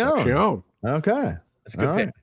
That is a good pick. And the Browns went into this draft needing an offensive lineman and a wide receiver like they need water. And they got both of them in the first round with the added bonus of trading back with that first pick and picking up a couple of extra picks from the Kansas City Chiefs. So dare I say, pull up, let Cleveland cook. It's like the first time it's ever been said. And not only Cleveland, the Giants have done some cooking as well. Now, that's not the first time for the Giants. It might be the first time for the Browns. I want to give a props to last year when they took props Shador to Sanders. props to a Dat regular real quick. Ryan O'Shea says that he'll go be now. Ryan definitely wanted defense. He said he wanted a premium position, and we did it. Entire wide receiver spent a ton of time on the sideline and street clothes. That's true, but there you go, Ryan. You don't necessarily love the pick, but I like that you went with a grade, and you didn't just say D like some other people might say because they didn't like that. That's not who they wanted. So shout out to Ryan. All or nothing grades on draft night. You're just setting yourself up to look dumb. You can't make too many hot takes on draft night. Yeah. I'm actually going through some of the Slack messages from the on SI people, and they're just like, most of the talk is on the Rams pick. The Rams moved to 13, and people being shocked. I know we talked about it, and what we thought we've said, just go get the guy you think you should give it. Zach, I mean, I know you hate grapes, but I'm gonna make you give a grade. What do you think about that pick? I mean, I think for the Rams situation, I'll give it at least a B. I mean, the only thing I'll say is that maybe you could have traded down 5 spots and still got him. But even there, with the LA Rams, like, what are they doing with more picks? Right. They go draft somebody else in the 4th round or something and cut him or put him on the practice squad only to have somebody else sign him because they don't have any room for him. So just go get the guy you want. And by the way, Jimmy G retirement rumors, where are we at with those? Is he? I think they're close because UBN was doing cartwheels in his front lawn last week. I was going to say, can we get a UBN guest appearance so he can update But my point there is that, like, Ty Simpson's is their quarterback of the future, they hope, but he's also going to be the QB2 this year. And not a lot of franchises have a 1st-round pick as QB2, at least, especially one. The Raiders will. Well, they go first-round pick as QB2 who hasn't already failed in the league. Okay? Yeah. Bears pick is in, by the way. Who is it? The Raiders will. Are you Fernando Mendoza is going to start the? Yeah, he's going to start the season as the number 2 quarterback, according to all reports, at least. Maybe.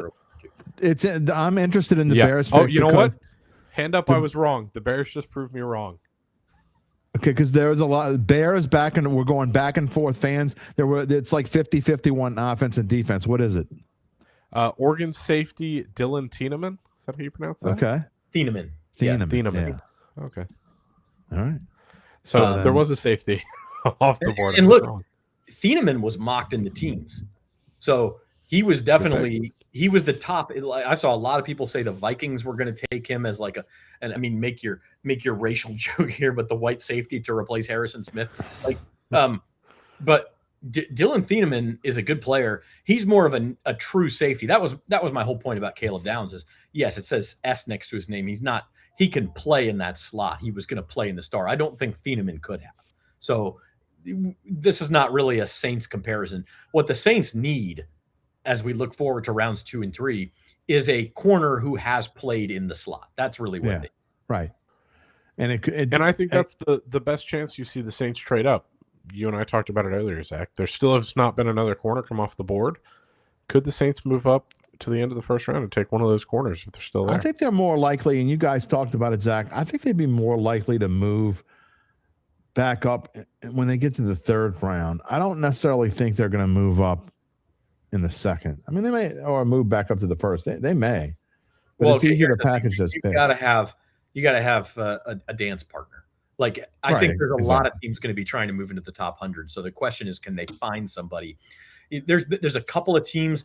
Atlanta was one of them. Whether Atlanta would ever trade with New Orleans, I don't know. But they only have 5 picks. Seattle Seahawks only have 4 picks. So one of those teams that's just looking for some more ammo would be your most likely target there. I think the Saints just lost their potential trade up partner. The Texans have traded up 2 picks with the Bills. The Texans, who Nick Caserio made 7 trades during last year's draft, and with a lot of offensive tackles falling, Texans would have been a good trade down candidate here. So, okay, what are they going to get? Don't know yet. Maybe another lineman. I'm not sure. We'll find out. Yeah, it's interesting. That's just a two pick move, right? They moved from 28 to 26. Yes. So they're moving ahead of the 49ers at 27. By the way, can I just say, we're fixing to be done with this draft at like 10. It's crazy. I was just thinking it. This 8-minute thing has like really changed the draft. Who knew it would, remember it wasn't that long ago when they were doing 15 minutes of pick in the first round and we'd be till like midnight. So whoever decided, I guess it was for TV probably, but whoever decided this. I think back when it was 15 minutes a pick, it was still like, I mean, wasn't the draft like on Friday then, and it started earlier, and I don't remember. That was I don't think it's been a while since we were. I guess it has been. I'm old, and I was trying to think of like we were talking about when was the draft. It wasn't that long ago. There was more than 7 rounds, but yeah, I guess it was. So it's been a while since more than 7 rounds. Did Kenyon Sadiq ever go? I know I was busy for a little bit. Sadiq did go to the Jets at 16. He went to the Jets. That's a great pick for them, by the way. I was looking at some of the players that I missed, and Iani he went to. Yes, Ionaway went the Ravens. Okay. Yeah. See what I missed when I was writing the story. Picks and Ruben Bain right in between there to the Bucks. Apathy says the 8-minute timer is wearing Goodell out. You can see he only got so many hugs and it's crazy. Like we said, we were going to be on the air till 11. We're going to have to kill some time to get to 11. We're not going to be on until 11. I mean, we can stay on if you want, but I don't think so. Now our writers can come on and give their final thoughts. Certainly after. No one has taken Jamad McCoy yet, right? Jamad McCoy has continued to slide, and he was a guy like people talked about him as high as 8 to the exactly. But the injury with him now, obviously Jordan Tyson. A lot of teams went in and looked at him and said, 2 thumbs up, you look good. That is not the case with Jamad McCoy, obviously. Yeah. Would that be? I mean, would you even think about taking another injury risk in the second round for a guy? I mean, Jamad McCoy was like a top. If he comes out and doesn't go back to Tennessee, because I think he could have came out after last year. Mm-hmm. If he comes out and he would have been like a top 10 pick going into last year's draft, I believe. So the trade terms, by the way, because this is an interesting trade, the Texans get number 26 and also pick up the Bills' 3rd rounder. So they swapped 3rd rounders, and the Bills go up a good 22 spots in the 3rd round. Okay. They get number 69. Texans get 91, and then the Bills also get a 5th rounder, 167. So all right, that works. They get to draft quite a bit higher in the 3rd round, plus getting a 5th rounder. Jose, we talked about this earlier with Tyson on board. Does that mean that Chris Bell is out? I look, for me, I'm a sicko. Even you have your limits. I'm a sicko, so I would probably say if it happens, I wouldn't be that upset about it, but I think a lot of people would. I can't imagine the Saints taking. Not only would they be taking another receiver, but they would be taking another receiver that missed significant time with a major injury. So I don't think that's going Gabe to was happen. right. It is a lineman for the Texans. It's Georgia Tech's Keelan Rutledge. How am I doing on my prediction that there's going to be 10 offensive linemen taken in this draft in the first round? I've got to be getting pretty close. You got to be getting close because between 10 and 25, we saw a ton of them. That was number 8.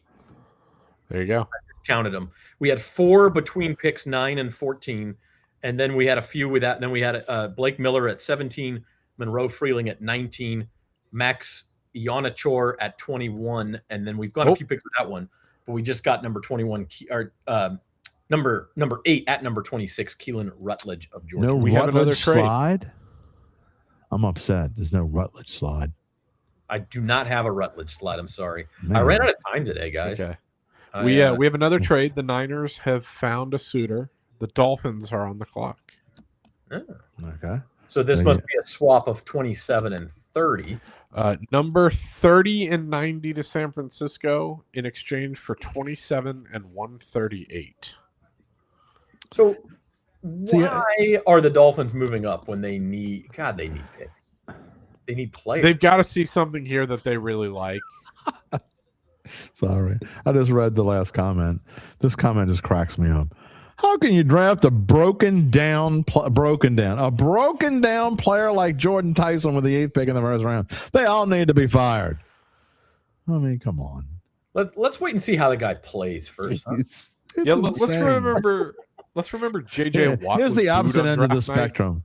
Opposite end of the spectrum. I believe Tyson will be the offensive rookie of the year conversation. I mean, I think there's a good chance that could happen if he can stay healthy. But I mean, yeah, man, you want to talk about opposite ends of the spectrum. I mean, your very heavy favorites for offensive rookie of the year are going to be Fernando Mendoza and Jeremiah Love.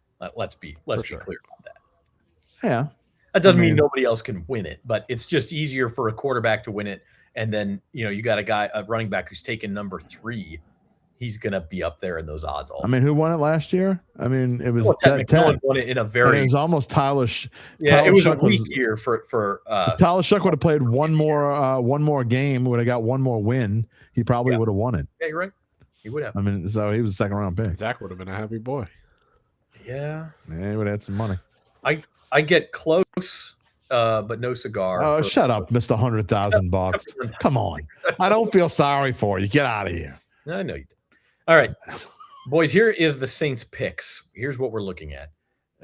Number 42 in round 2. We are now in the range officially, 15 picks or so, where the Saints could theoretically move up from that spot for a relatively inexpensive price. Maybe one of those fourth rounders. 132. You could move in, or maybe a fourth rounder plus like their 6th rounder. You could certainly move up from this point if there was a player that you felt that was necessary to do. Yeah, I don't think it's gonna. I mean, it could happen, but I don't think it's gonna. I still think McCoy's in play if he keeps falling. Oh, he's absolutely in play at 42. But I've been reading. I will say this, and again, I don't go by everything I read because I tell you, a lot of these mock drafts and people who are in the know don't know what the hell they're talking about. But I've been reading a lot about McCoy slipping to like not only down past 42, but maybe like bottom 2nd round, early 3rd round. And the reason for that is because I don't think he's going to be ready. Yeah, no, I don't think he's going to be for training camp. And so I don't think he's going to be ready till like October. If you're picking a guy now who you want to start for you, and that especially if you're trading back into the 1st round, you expect this guy to compete for a starting job. If he's not even ready for camp, that's why he's going to slide. But again, you're thinking if you're thinking long term and you're thinking in 2 years you can be really, really good. I'm not saying the Saints will. I'm not going that far overboard, but I think this team is certainly on the right road, and I think they could be back to where they're like, a 10 or 11 win kind of team in maybe 2 years, maybe for the 2027, maybe as early as 2027. I don't think they're a 10 or 11 win team next year. I think they're probably a 7, 8 win kind of team next year. But I think you're talking about potentially 10, 11 wins in 2027 when you got all that cash and the salary cap and you got a whole nother draft to come. I really like where they're going to be in 2 years. Yeah, but I also don't think you just punt on that position this year. Yeah. I would look at Avion Terrell, the cornerback from Clemson, who is also a 1st round type guy. He's still hanging around. Colton Hood from Tennessee, he's still hanging around. Those are the types of corners I would be looking at this point if the Saints go that route. But I think it's more likely, guys. I mean, I'm like, can we just? And here, speaking of which, San Diego State corner Chris Johnson is the Dolphins' pick at number 27. Okay, and that does make me wonder. Who are you getting ahead of there? Are there other teams looking to move up? Because there's corners available, but the other position that's starting to fall is the other position the Saints need is edge rusher. Keldrick Falk from Auburn is still available. He's a big edge rusher, the type the Saints used to draft, 6'6", 275. Chris Johnson was number 46 on the PFF board. TJ Parker, TJ Parker. is still out there.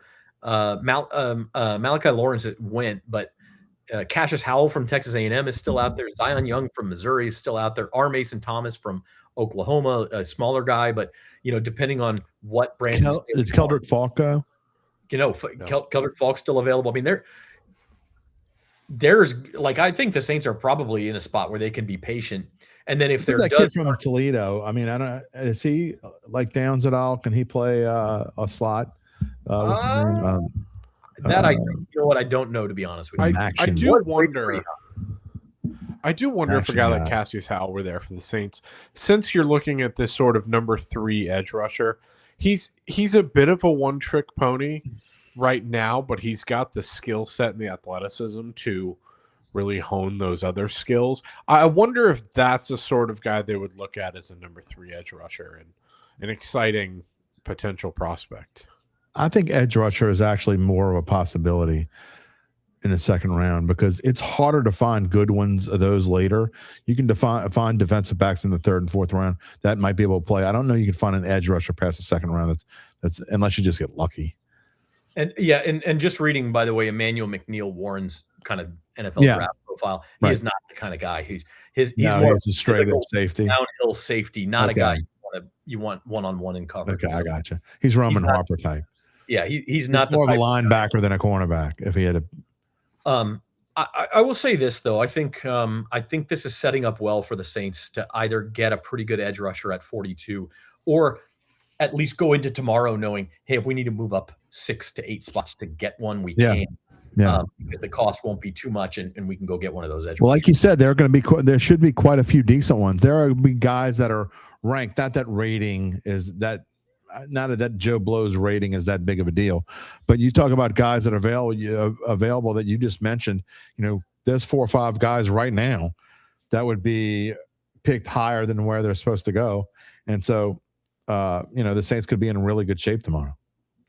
Tell you one guy still out there and probably is going to last to tomorrow is Traden Stukes of Arizona. Be an interesting guy to pair with an Arizona State guy in the first round, but Traden Stukes of Arizona, he's listed as a safety, but now he is the type of guy who can get out there in coverage, and he was a team captain, and he's a little bit of a poor man's Caleb Downs, kind of has the cerebral feel for the game, and is always going to be in the right place. I don't think he's as athletic as Caleb Downs. I don't know if he's the guy you'd put in there, but he's certainly one that I would take a look at. Traden Stukes of Arizona, and he'll probably be there tomorrow. Ken, we still got about an hour to go or so, but we thank you for the kind word. Just want to say this has been the best draft day coverage ever. We wish you would have been with us the last few years. We said this is the 5th year that we've done this. I seriously enjoyed this.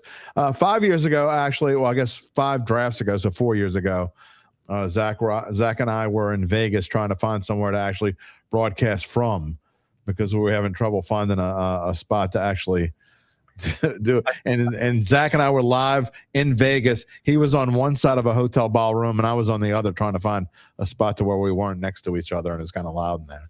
I got PTSD still from that. I PTSD from the $100 buffet. Chad mentions Jacoby Thomas. I had another name I wanted to mention as a slot possibility, and I think again Luke is going to have his list of 10 guys the Saints will look at on day 2. That'll be out on NOLA.com/Saints shortly after the first round is over. But one guy that I would really look at is Keontae Scott of Miami, another Miami player. But he is a true slot corner. That's what he played at Miami. He's not an outside corner. He is the slot corner there for the Hurricanes, and obviously they had a very good defense. I don't know a ton about Keontae Scott. I know he's a guy Luke liked, and the thing you have to like about him is that the position you need, he's done it before. So he was rated like in the 50s by ESPN and NFL.com and all those places. So he's probably going to be there at 42 if that's the route they wanted to go. By the way, I did trade at dinner. I did bring the alcohol out. I noticed that. I didn't say anything, but nice job. So the Bills have traded number 28 to the Patriots for number 31 and number 125. They did.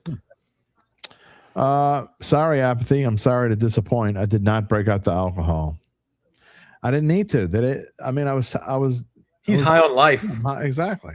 I mean, I had the poppy. I think I still got a sip. Flat pop. Does anybody drink flat pop? I'm going to drink one. My kids love this stuff, and now they got me hooked on it. Okay, so our latest pick right now is still Chris Johnson, correct? The San Diego State corner to Miami. Correct, number 27. We're still waiting on who the Patriots are taking at 28. We are. It feels like there's been a long wait. That's why I've been sitting here. Mike Vrabel can't wait to get his hands on him. Can we take this off of our face? I feel a little weird. There you go. I felt it's a much choice better. of words for Mike Vrabel over the. Oh boy! Oh, did I? I'm sorry. What did he say in his press conference? By the way, did anyone monitor? He's going to take accountability and spend Saturday with his family. Oh, I'm sure his wife really wants to spend. I mean, I bet she can't wait to spend time with him this weekend. You know what I found interesting, actually, though, is apparently Diana Rossini did not delete her Twitter account until after this press conference tonight. I didn't even know she deleted a Twitter account. Did she? I assumed she would have weeks Or ago. did you just make it inactive? I mean, she's got a lot of followers. I bet she didn't really delete it. I think you have 30 days after you deactivate it. Yeah, So we've got our pick number 28. Caleb Lomu, I believe is how you say it. From Utah. Offensive tackle. That's Zach, nine. are there any good Nine. Kansas players available coming up? Get out of here, man. Got to have some good KU players. Rocket Chalk. Give me some Zion Young, MIZ. That could be the Saints pick tomorrow. Actually, you said that, and as soon as you said that, kind of got a ding, ding, ding in my head. It very well could be. Oxymoronic, Jim. Good Kansas football players. Well, Devin Neal. Is he good? I mean, great. You Good said we to can't grade for stretch. 3 years, so I mean, he's gonna have to work to get the stain of KU off. I mean, if he turns out to be a super stud, I mean, you're gonna have to give him his due at some point. My bold prediction for offensive tackles or offensive linemen, I need one more. We got 9 now. And Is lost this the right in all way of to say this? By the way, the New York Post has been hammering. Is it the New York Post that TMZ got hammering involved Vrabel? this afternoon as well. It's page 6, New York Post. Yeah. I will say this: Jim probably won't remember this, but after the Texas A&M game 2 seasons ago, I thought you were talking about Jim last and year. I had a After the bet. Texas A&M game last year, I was doing a short. No, we had a bet. We didn't put any stakes on it, but we had a bet. You said that Nussmeier would be a first-round pick, and we are 3 picks away from. Oh, you've been saving that, huh? Only because I forgot about it. I You've been didn't saving that. I didn't remember it until earlier. Oh, now when- there's 3 picks left, and now you remember it? He set his phone alarm for 9:45. Yeah, he probably did. 2020. He probably did. I wish I Son had. of a biscuit. No, but it was you guys were talking earlier about Nussmeier could now be the next quarterback off the board, and that kind of triggered that thought in my mind. We also had a bet on Georgia and TCU. You want to relive that one? How did that work? I've got out for you? photos of I it. want to relive it. I mean, he's got some stain. You can, if you look real hard, you can see some red paint in the corner of Gabe Henderson's face. I've got the photos. Don't worry. Hold on. You got I'll find them screenshots? while you guys are talking. I have screenshots. I kept them. Oh, no way. That's awesome. Impressive. University of Utah was not really a very good team last year, but they have both starting tackles taken in the first round. Well, if you look at Arizona State has more first-round picks than like Alabama. Well, not now, but Arizona State was Alabama, in the playoffs. LSU. Yeah, they were. Yeah, 2 years They ago. were.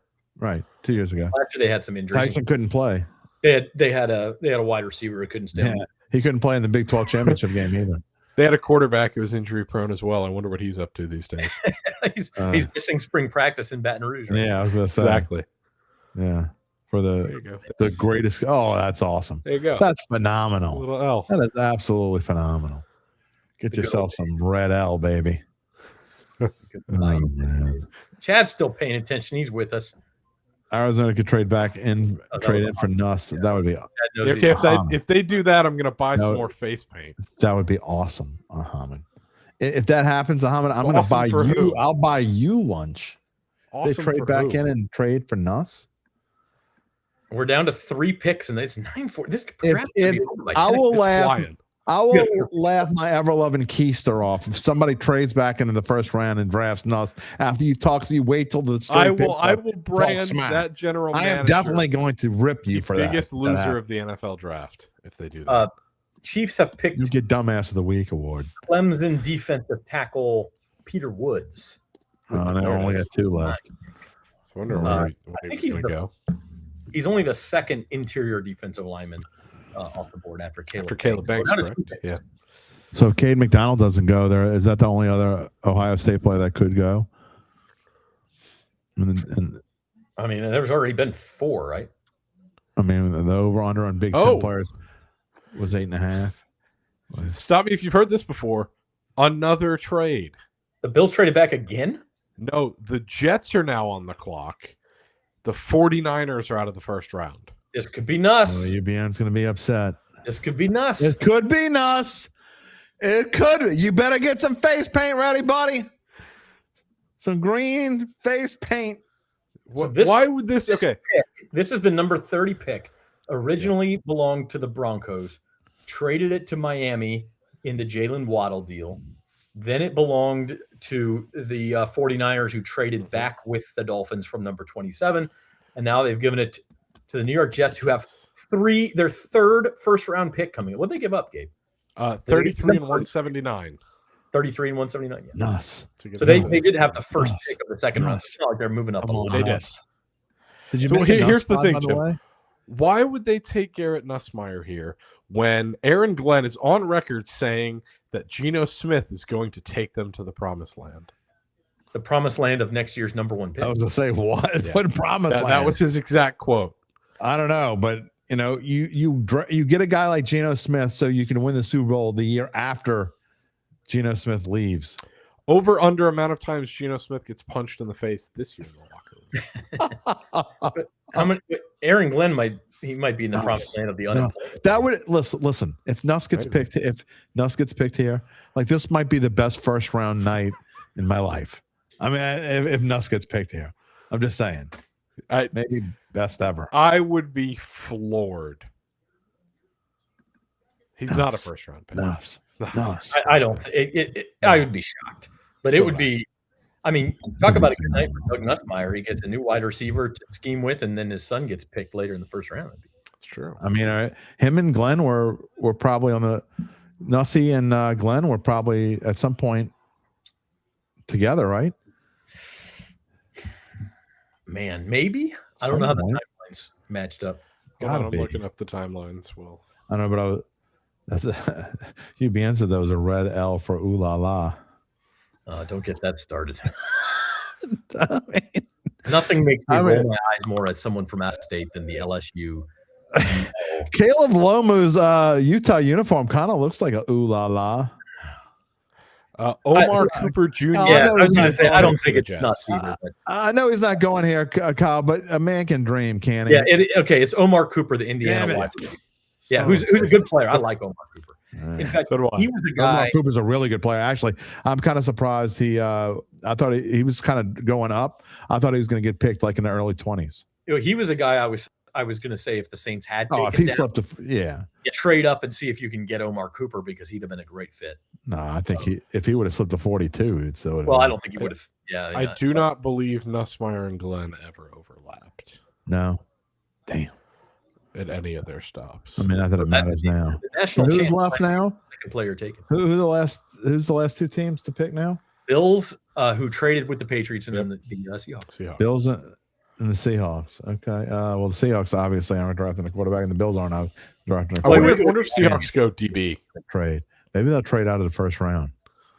Who else really needs it? Maybe the Cardinals get back in and trade with the Seahawks. Omar Cooper. I mean, so all jokes aside, like that is the guy that the probably least talked about guy that I really love in this draft. If that makes any sense. Mm-hmm. Yeah, I was an Omar Cooper fan as well. Jim is loving the Jets draft. It really is pretty good, honestly. I mean, they're still the GD Jets, but David Bailey, Kenyon Sadiq, and now Omar Cooper. I mean, you got to think if you're looking at where does Pavia go? Dude, I'm telling you right now, Diego Pavia is going to be a good NFL player. Come on. You can record this. Please. I'm not saying he's going to be like an all-pro or anything. He will have an NFL career. I would take 3 Spencer Rattlers before I'd take Pavia. Bad take. Just saying. Just a bad take. I mean, there's no need for a Jim Diego is Pavia. Jim is also the one who said on a live show that Caleb Williams would be out of the league in 5 years. Whoops. He also said that he's only in the league for 3. would ever amount to anything. Whoops. I will say though, are we now looking at the draft board that Zach just put up? And they finally got an Ohio State quarterback that's worth a darn? Whoop-de-doo. Are we looking at that draft board that 58 Zach just put up? years? And is there a realistic possibility we are looking at that and saying that Cleveland and the 2 New York teams have probably had the best first rounds? I mean, put it up again, Zach. Well, it's I got to update it because I didn't. You updated. They are some of the only teams who have had multiple picks, but yeah, that's the thing. They've all done very well by all accounts. But you know what? Teams have had multiple. I mean, I remember in 2015. If you want to go back that far, Saints fans will remember this, and I've said this before. The Saints had 2 picks. They picked Andres Pete and Stephon Anthony, and most of you probably don't even know who the hell Stephon Anthony is. Yeah, I mean, Gabe, you ever heard of Stephon Anthony? I've not. Exactly. He sounds like an NBA player. Specifically with I guess that's just because there's a lot of Stephons in the. Yeah, there are. specifically with the Jets, this draft will be graded on taking David Bailey over Arvell Reese. I mean, that's really the one they had to get right. If they got that one right, then it almost doesn't matter how Sadiq and Cooper. I mean, the only way that it comes back and the Jets get blasted for it is if Bailey's significantly worse. I mean, if they're what, you don't get blasted. No, if that's he's fine, better, but, you know. But if you aired there and you had the number 2 pick, and you got a pick there, Gabe? No, I've come to the realization, thanks to Adam Schefter, the Jets have made 3 first-round picks. They have 3 first-round picks again next year. Do they really? Well, they got they still suck. They got the Colts again, and they got the Cowboys, I believe. Yep. No wonder why Glenn wanted to go there.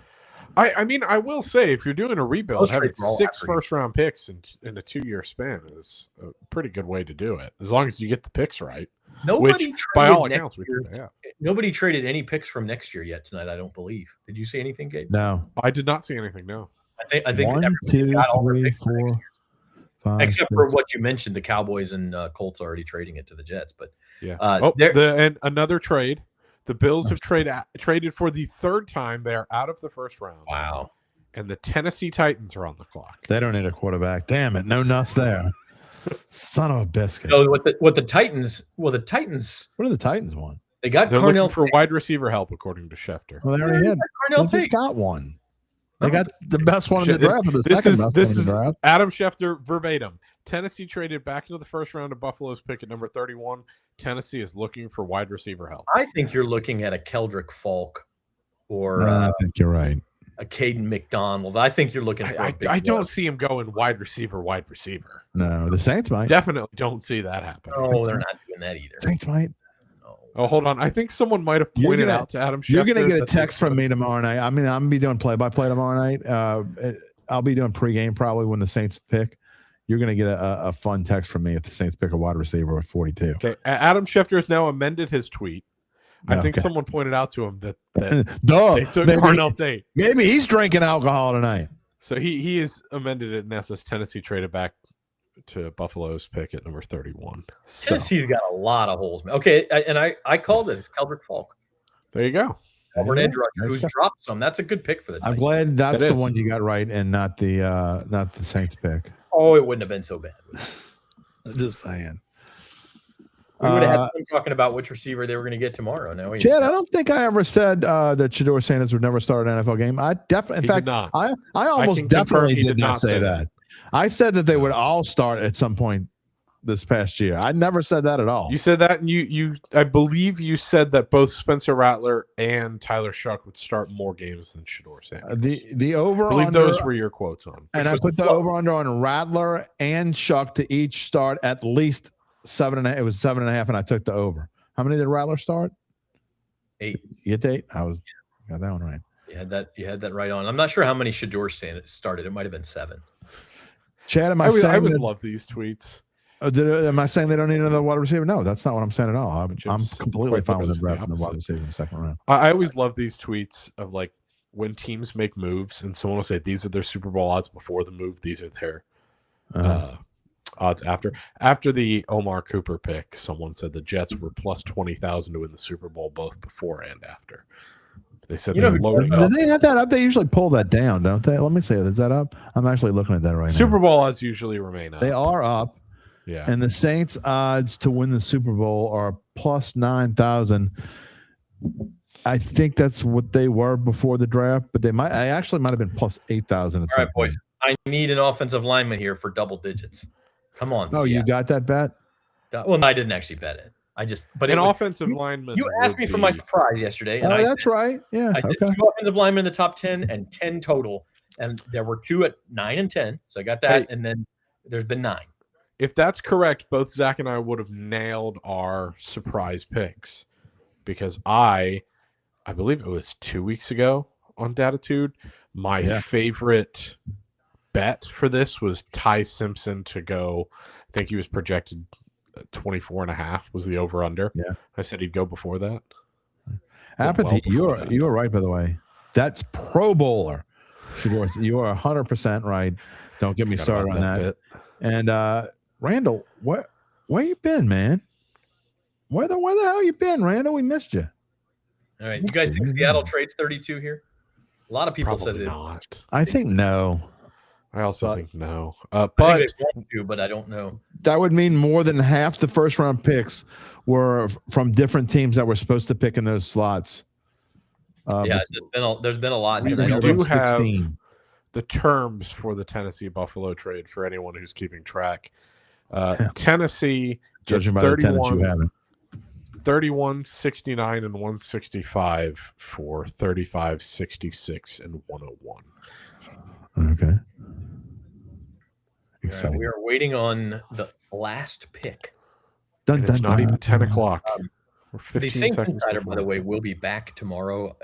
You want to get Shortly before or after the Saints make their 2 picks. We'll just be on the air for 20 or 30 minutes each time. We're not doing the whole night, but take Well, a if it look. happens after I'm off of play-by-play, I can jump on and say hello from my truck. Or Say hi after number I've done 74. before. Saints are slotted to pick at 70 or 42 and 73. You want to say tomorrow. who sponsored this show? I would not be surprised if they move out of those picks. But yeah, that's a good idea, Jim. Before we see what the last pick of the first round is, I'll let you know that tonight's NFL draft coverage is brought to you by the doctors of Tulane Medicine, now seeing patients at East Jefferson General Hospital and across the greater New Orleans area. From primary care to specialty services, Tulane Medicine is there for you because healthcare should be simple, personal, and accessible. Call 504-988-5000 or visit TulaneDoctors.com to make an appointment.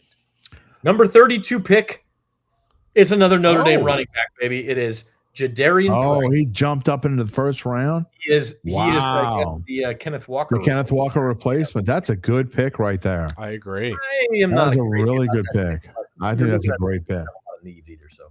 Wow. I think that's a good pick. I like that pick. I thought he was going to be a steal for someone early. And look, if you're the Seahawks and you just won the Super Bowl, it's not like you can lose. No matter what pick you make, nobody's going to care. Yeah, I don't like that I pick. mean, you're I don't know. on a Ask free roll. Chiefs You're fans free how they're rolling. feeling about the Clyde Edwards. Yeah, the Helaire Chiefs are pick different. They 2 won years ago. they won 18 Super Bowls in 2 years. I mean, the Seahawks haven't won a Super Bowl since Russ was there. So I mean, it's been a while. So Clyde Edwards-Helaire was right after the Chiefs won their first Super Bowl of this era, right? I don't know. I'm not crazy about that pick, especially when you only have 4 picks in the whole draft and you spent one on a running back. Yeah. Well, considering Zach Charbonnet's injury history, I don't mind it. When was the last time one school had 2 running backs taken in the first round? It seems like it hasn't been that long ago. Man, it seems I don't like know about that. It seems like it hasn't been too long ago. So there's your first round. Yeah, I mean that's you know what's weird about that first round? We never 10:02 p.m. Not just that. Well, that's super weird, but we never went back to Reed Darcy. There was only one LSU player. We talked, we talked to LSU beat writers often during a draft, and we only had Reed on before the draft. Mansour Delane went early, and we never had another LSU. I mean, when's the last time LSU only had one player in the first round? A couple years ago, Probably a couple years ago. Yeah. Really? Okay. Maybe 3 years So, ago. I forget. Okay, I've got your answer. The last time this happened was 2008 when Darren McFadden and Felix Jones were first rounders out of Arkansas. It's further And ago than I before thought. that, it was Auburn in 2005 when you had Ronnie Brown and Cadillac Williams both going. But that's an anachronism, man. That doesn't happen in the modern era of football. Yeah. No, it doesn't. And before that is still kind of old school. Before that, you're looking at 1983, Eric Dickerson and Craig James, and 1972, Franco Harris and Lionel Mitchell from Penn State. You remember? Well, y'all are too young to remember the whole SMU scandal. I've seen the. Oh yeah, I lived I've it. also I seen was the 30 for 30. 15 years old. That was a mess. Okay, so the Saints will pick with the 10th pick tomorrow. The 10th pick, 10th pick or 10th pick. 10th pick. That's right. Because it's so the ninth way in the third the way round. it works is if you tied in record with another team and you win the tiebreaker in the first round, which the Saints did over the You Chiefs move to the back. Bengals, then you move to the back in the second round. So they'll pick third among those teams. And then I think the order is the third option in the third round. They have the second of those picks, Right. the 9th pick in the third That makes round. sense. That's how that works. That's how they landed at 42 and 73. And then the Saints do not have their own 4th rounder. They traded that to Denver for Devon Vele. Those 2 picks in the 4th round. The first one there is the Seahawks 4th rounder, which the Saints got for the Rashid Shaheed trade, and number 136 is a compensatory pick for when they lost Paulson Adebo in free agency a year ago. And then if we want to go in further on, round 5, pick 150 is their own pick, and pick 172 is the Seahawks pick. And then 190, I believe, is their own pick in round 6. Can't remember what happened to their 7th round pick, but they might have given it to Seattle in that trade. Jose wants to know if we're going to be live again. Jose wants to know if we're live again tomorrow. You want to explain it? Yeah, Jose, we'll be live on the Saints Insider channels. Probably try to come on just a few minutes before the Saints are on the clock, and then we'll stay on and talk to some of our guys afterward. If they trade up and pick kind of suddenly, we won't be able to get on beforehand, obviously, but we'll have live reactions. So put those notifications on the Saints Insider channel, and we'll get to them. Yeah. So I have your answer, Zach. What happened to their 7th round pick? It was sent to New England in 2025 for Devon Gotcha. Yeah. Okay. Yeah, that's right. So they traded that one away, and but I think they have their own 5th rounder and 6th rounder, and then they traded away their 4th rounder, but they have Seattle's 4th rounder at 132 and Seattle's 5th rounder at 172. And then the 136 is a compensatory pick. So still plenty of ammunition. And Jim, this was kind of your point all spring, was they can go get a wide receiver in round 1 and then go fill those other holes. And they can. Now, it's just a matter of, could you then Caleb down? Will they? Wide receivers, it's going to be a little bit tricky, but I think your next 2 picks are probably defensive guys. Probably. I'm not so sure. I don't think so. Yeah, I'm just looking at Ari Mirov posted just the very informal players available Friday night. And 3 of the top 5 guys he has on there are corners. I tend to think the Saints that I think with that 42nd pick, I think they could go corner, but you guys are still convinced they're going to go edge rusher? No. I mean, it wouldn't surprise me if they went corner. I think it's more likely just because of who's there. But yeah, you're right. There are. I mean, I mentioned the kid from Miami. Now I'm blanking on his name. Keontae Scott, who has played in the slot. That'd be a good pick for me at number 42. But there's a lot of good edge rushers, man. There's a lot of Avion Terrell of Clemson, more of an outside corner, but he was a borderline 1st rounder. We mentioned Jermod McCoy. If they want to do another injury prone player, Cassius Howell of Texas A&M is available. TJ Parker of Clemson. There's a lot of good edge rushers. And then, it's not to say you have to make one of those positions your pick. Like Jacob Rodriguez of Texas Tech, fantastic linebacker. He's in that range. I'm telling you, I think that here's the reason why I would probably lean cornerback. I was talking about potential of edge rusher, but the reason why I would lean cornerback is because I think Cam's going to come back. I really do. I think Cam's going to come back. I think it's going to be a hodgepodge of things going on along the front. We never saw, and I know Vernon Broughton's more of an inside guy, but we never got to see him play last year. What effect will he have? Will he get a chance to be a significant player? What's going to happen with Brisset? Did I say it right this time, Zach? No, Brisset. Brisset. What is it with the A sound, man? I don't know, man. 2 E's at the end. It's Brisset. I can't do it. I'm French. You got every time I see 2 E's together, that's A in French. It's got to be an accent aigu on it to make it. No, you don't. Yeah, but I know. But it's just I see 2 E's together, and it's a feminine A. It's like it'd be like Pinky Tuscadero. Hey, no, y'all have no idea what I'm talking about. You old people know. Happy Days. No idea what you're talking about. But Happy it's Days. Brian Brisset. So I mean, chicken fricassee. They may get Cam Jordan back. I don't think you want Cam Jordan to be 3rd in your rotation order. I don't have a problem with Cam Jordan as 3rd in my rotation order. Who cares? You should have a problem with it. You're not going to the Super Bowl next year, Zach. Your 3rd edge rusher plays more than almost any backup anywhere on the 2D. Whoever it is a placeholder for the next person anyway. You're not going to fill every hole this team has in 1 year. No, of course not. But if you could get a difference maker at edge rusher, can you get a difference maker at edge rusher with one of the? Is TJ Parker a difference maker? Cassius Howell, Zion Young. Cassius Howell could be. There's you good see the ones way out. he manhandled SEC offensive lines this year. Maybe. I mean, we got Zach drinking. There's a lot of good edge rushers. I mean, still. There are. That's what I'm screaming to Corey. Who wants to know who's still on the board?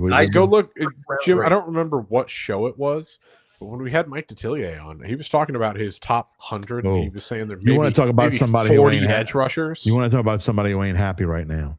Mike Detillier is gone, and Mike is by far the best analyst out there overall. Just to have on a talk show. Especially Mel Kiper. Draft prospects, that guy knows his stuff. It is insane who he knows, but I guarantee he was positive the Saints were going defense. He was positive the Saints were going. I heard him last night.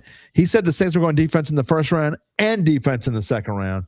I promise you, Mike Detillier ain't happy right now. But somebody asked earlier, I don't remember who it was, when is he coming on my show again? Soon. I've talked to him already. I was going to try to get him on for show number 500, which is next week. But it's not going to happen next week. Jeff Duncan's coming on Wednesday. Zach, are you coming on? Are you going to be able to pop on Monday, on Mono E Monday? Monday? Yeah, I know. I got you. I never asked you. But next Friday is show 500, and Stan Verrett is going to be our main guest on next Friday. Wasn't he your first ever He guest? was. He was my number one. He was number one. He was on Dattitude number one. He's going to come on Dattitude number 500. I'm also trying. I haven't locked it up yet, but we're trying to get either Mickey or Kellen Moore to come on. It's about 50. It's about 6-7 right now. So 6 or 7%. Yeah.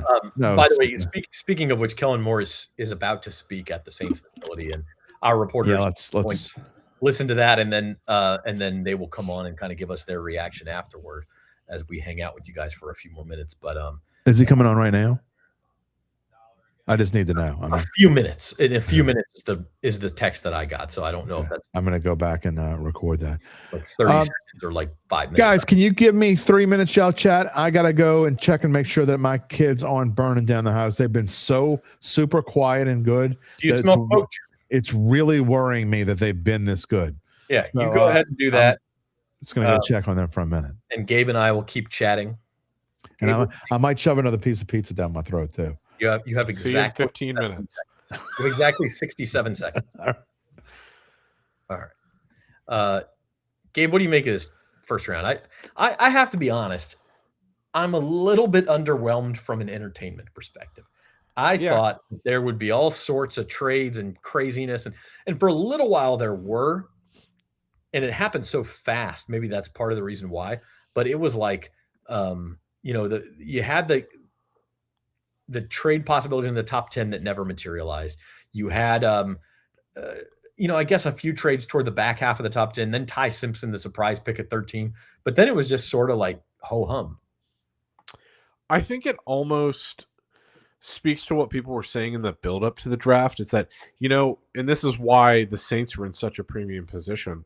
People were talking about the strength of the guys that were going to go in the top 10, how there was a ton of talent early, but toward the back half of the first round, it kind of just dropped off. I think that's why we got so many trades. I also think the fact that you usually don't see offensive linemen stay off the board until pick 10.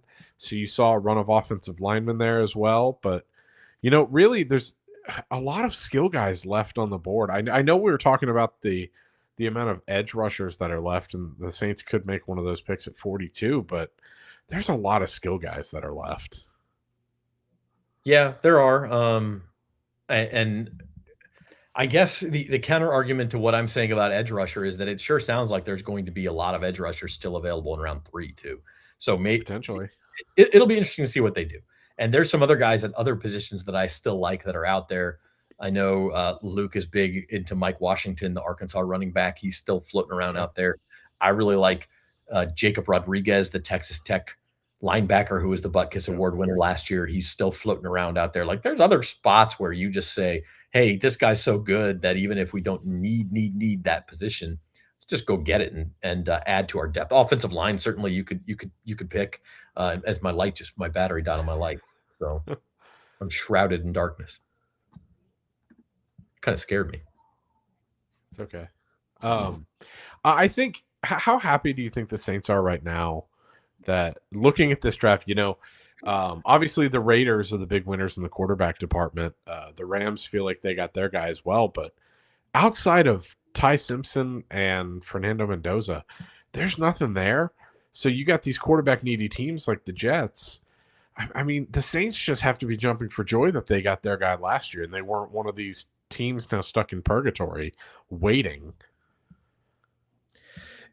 Yeah, I mean, we've mentioned this several times before, but the Tyler Shuck thing, it just changes your franchise. And It absolutely does. And I think the Jets and Cardinals were kind of hoping to get Ty Simpson and hope that he was that for them. And then the Rams sort of said, nope, not going to let you do that.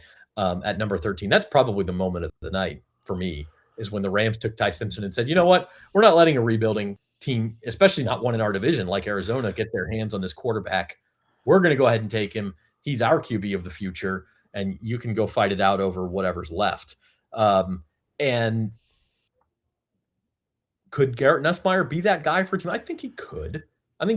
I think if I'm Garrett, man, where do you want to go? Do you want to? I thought the Rams would have been a perfect spot for him. Exactly. That's what I would have chosen for. But now I just don't. I don't think Arizona's a good spot for him. I don't think New York would be a great spot for him. I mean, you're almost looking at. You've got to go somewhere where they've got an established starter that you can learn from, and an offensive-minded head coach. I think. He just my thing with Garrett Nussmeier. He just looked like he was so easily rattled. And I know he's got this big arm, and he really is a smart quarterback, but sometimes teams threw reads at him that he just didn't look like he knew what they were throwing at him. And that can be a problem at the NFL with how they scheme defenses. Yeah. It could be. And I mean, Pittsburgh maybe? Yeah, that's not a bad look. If Pittsburgh, maybe even if they get Aaron Rodgers back, he sits behind Rodgers for a year and kind of learns. And Mike McCarthy, I would assume Mike McCarthy and Doug Nussmeier know each other. They've both been around long enough. I don't know if they've ever coached together, although Mike McCarthy was in New Orleans. I don't know how the timelines match up. We'll check it. But it's possible they know each other, so that's a good thought. We're talking about Garrett Nussmeier, Jim. Where's the best fit for Nuss? What? Where's the best fit for Garrett Nussmeier? Best fit for Garrett Nussmeier. Well, I would say Arizona might be the most likely place for him to go, but I just think stylistically he's so much different than Jacoby Brissett. That just best fit for Nuss. I mean, I would have said the Rams before they made a pick. Exactly, but Nussmeier and McCarthy missed out on each other by 3 years in New Orleans. Okay, but I'll bet you they know each other. For sure, they definitely know each other. So 100%. Look, I'm gonna let you guys talk just for a minute. Your lighting is screwed up again. Yeah, my light, the battery of my light died, and so I got to figure something else out here for the last few minutes. But you want me to ship you one? Oh yeah, exactly. Can Amazon drone deliver? I will. I'll figure this out. I'll either get it plugged in or I'll get another light. And, okay. Be right back. So we were. That's really good. One destination I brought up when Zach and I were just talking was Pittsburgh. You've got Aaron Rodgers for a year, and you've got Mike McCarthy. I think I kind of prefaced it with I think he needs to go to a place where you've got an established quarterback and an offensive head coach. I get that.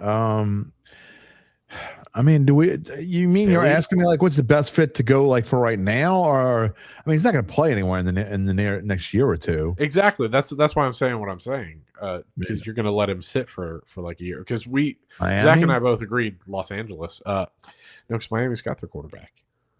I mean, Malik Willis, the future. On, Philly. I mean, nobody thinks Malik Willis is the future of anything. Would it be out of character for Philly to do it? I don't know. They did it with Jalen Hurts. Philly.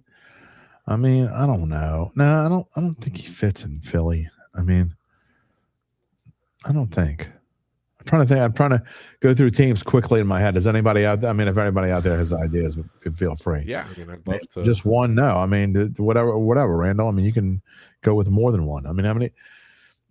I just don't know No, that he Garrett said how Nuss- many Alabama players went in the first round. How many Alabama? It depends. Are we counting Caleb Downs, an Alabama player? No, I mean. So we're okay. So if we're saying that Yeah, Caleb Downs, I mean, it's weird in the transfer back Proctor portal and era. Simpson. It is weird though. I mean, So not you've got only two. just at Alabama, there's only 2, but how many SEC? Let's see. 1. Does that count real quick? 2, 3, 4, 5, 6, 7, 7. Only 7 SEC players. I mean, how weird is that there aren't double-digit SEC players in the first? Yeah. I mean, sometimes you've had. I mean, LSU had what 4 or 5 players in the first round a few years ago. Yeah. I mean, By the way, you something had like that. 11. We were talking earlier about the over/under on Big Ten players. You had 11 Big Ten players go. Yeah, I mean that's crazy. Stussy says Panthers. I mean, no. You think you don't think they're going to end up giving up on Bryce Young soon? No, I don't think they would.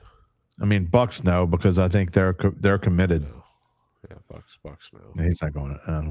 I don't think that's. I don't think the Panthers. I mean, I would do it appreciate the help. Yeah, the Panthers made the playoffs last year, which while I don't think they should stick with Bryce Young, I think much better. You're still greeny around the face. That's a little better, huh? I mean, you're still green around the gills. I mean, it's 10:20 at night. What do you want to do? I want it to be Minnesota. Minnesota. That's an interesting. Good fit for him. Minnesota. That could How be a good about one. guys? How about the Bears? The Atlanta Falcons. Oh, that's why I was joking, and you came up with a worse joke than I came up with. Stefanski's worked with worse quarterbacks. As a backup, Stussy, I don't know. As a backup event, I guess we're asking the question as a backup with potentially the chance to become a starter in the next year or two.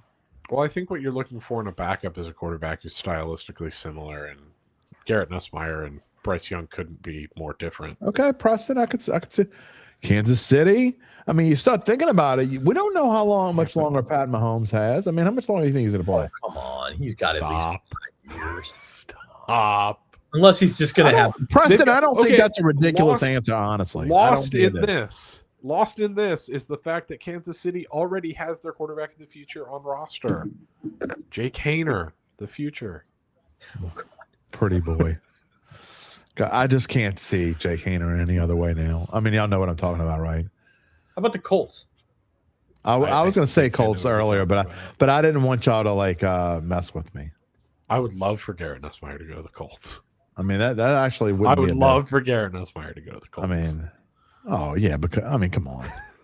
Why are you such a hater? He is. Look, he's ridiculous. Like seriously, I just don't think he's as good as everyone else thinks he is. I mean, who's everyone else now? I mean, pretty much, but there aren't a lot of people left on the Garrett Nussmeier train, pal. I mean, it's not like you're No, but I was never on the train, so. No, I know. Proud conductor of the. When it was going Mach 3, you waved at it going past. I get it. Oh, he's hurt. You sound like some of those dumbasses that watch us on a regular basis. Wow. I mean, seriously, they got people who laugh at stuff like that. I mean, they know who they are. I'm not saying any. I call them dumbasses. They know they're dumbasses. We've gotten into the 10 p.m. hour. It is what it is. Hey, I made it till Saints 10 Insider o'clock without Dattitude saying after dark. a cuss word. I'm just saying. I made sure the kids were all sleeping. All right, let's play a game. I'm going to give you guys 5 prospects who are available at number 42. I'm just 5 what? This is a little mini mock draft. Okay. I'm going to give you 5 guys who I say are going to be available at number 42.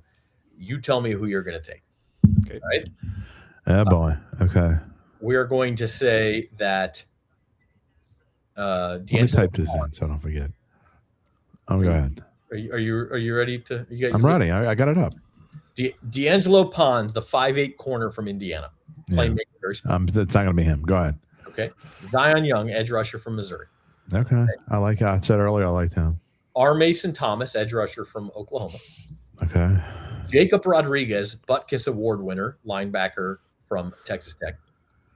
And Keontae Scott, the corner from Miami. I'll let Gabe go first. I didn't give you any offensive players. Maybe I should have slipped in it all. Yeah, because can I take the field? No. I'll take the field. Well, I purely on need alone, I would probably go Keontae Scott. But our Mason Thomas, you can talk me into that. I just don't think linebacker is a big enough need to go with Jacob Rodriguez, although I think he's probably the best player there. I would probably go Keontae Scott if I had to guess. All right, I will give you a sixth option just for you, Jim. Eli Stowers, tight end from Vanderbilt. All right. Is my turn? Yeah. I'm taking Denzel Boston. I didn't think he was available. I know. He'll be gone by 4. I mean, he'll probably be gone. He was expected to go in the first round. What happens if he's not though? What happens if he's not? I mean, that's a first round receiver. That's a first round receiver. What are you doing doubling up on receivers? Why not? They don't have a 3. I'll tell you why not. Whoa. He's not a 3. You spent all that time giving Devon Vele some love just to say he's not a 3. He's a 4. He's a 4. Sav, I know you're upset. I was showing. Sorry, I was showing. So I know Sav's upset tonight. Sav wanted a defensive player. Is Stowers a projected second-round pick? He's kind of borderline second and third round. All right, I think he'd be a phenomenal pick. I would take Zion Young, even though that's not. I'm kind of contradicting myself because I said I wanted. I think I did be better off taking a corner in the second round. But of those players, I think Zion Young is the best player of those guys. I mean, I've got to tell you, I think, and I'm not sucking up. Yeah, I mean, I think edge rusher is the way to go. I hear Keontae Scott. I think that wouldn't be bad. They'd have Chase Young and Zion Young. New Orleans isn't big enough for 2 Zions. Yeah, I was just thinking the same exact thing. Well, that just means we got to get rid of the other. Which one weighs more, the power forward or the defensive lineman? Stand by, I'll get your answer. I gotta imagine that Young weighs more than Zion, even though Zion's like 6'8" or 6'9" or whatever. Zion Young weighs 262. All right, well, Young's got to weigh more than that, I would think. No, Zion Young weighs 262. Oh. Zion Williamson is 284. Oh, so Zion, wow. How tall is Zion Young? 6'6". Oh goodness! Wow, Zion Young could play power forward for the Pels. They could go. Zion Williamson is unironically 6'7", he's 6'10". Here's a question: would the Pels have won more or fewer games with Zion Young on their roster instead of Zion Williamson? Oh my God! Okay. We went over this the other day. Zion Williamson, in terms of player efficiency rating, was ranked 12th in the NBA last I got 3 letters for you. For this year, rather. B-U-M. I got 3 letters for you. M-I-Z. See you next Tuesday. Zion Young. The K-Y player in years, man. M-O-U-S-E. It's getting late. All the kidding aside, I think Zion Young is of the 6 guys that you mentioned, he's the best player available. I like Eli Stowers though. And the Saints, I could see the Saints going tight end. I don't know about tomorrow, but and I know they got Maliki or whatever the hell his name is, but I don't know. Eli Stowers is a guy who could fall to you at 73 or maybe close enough to where you could trade up and get him if you really like him. Now, I'll tell you, the tight end I really, really like is what is his name? He's from Notre Dame.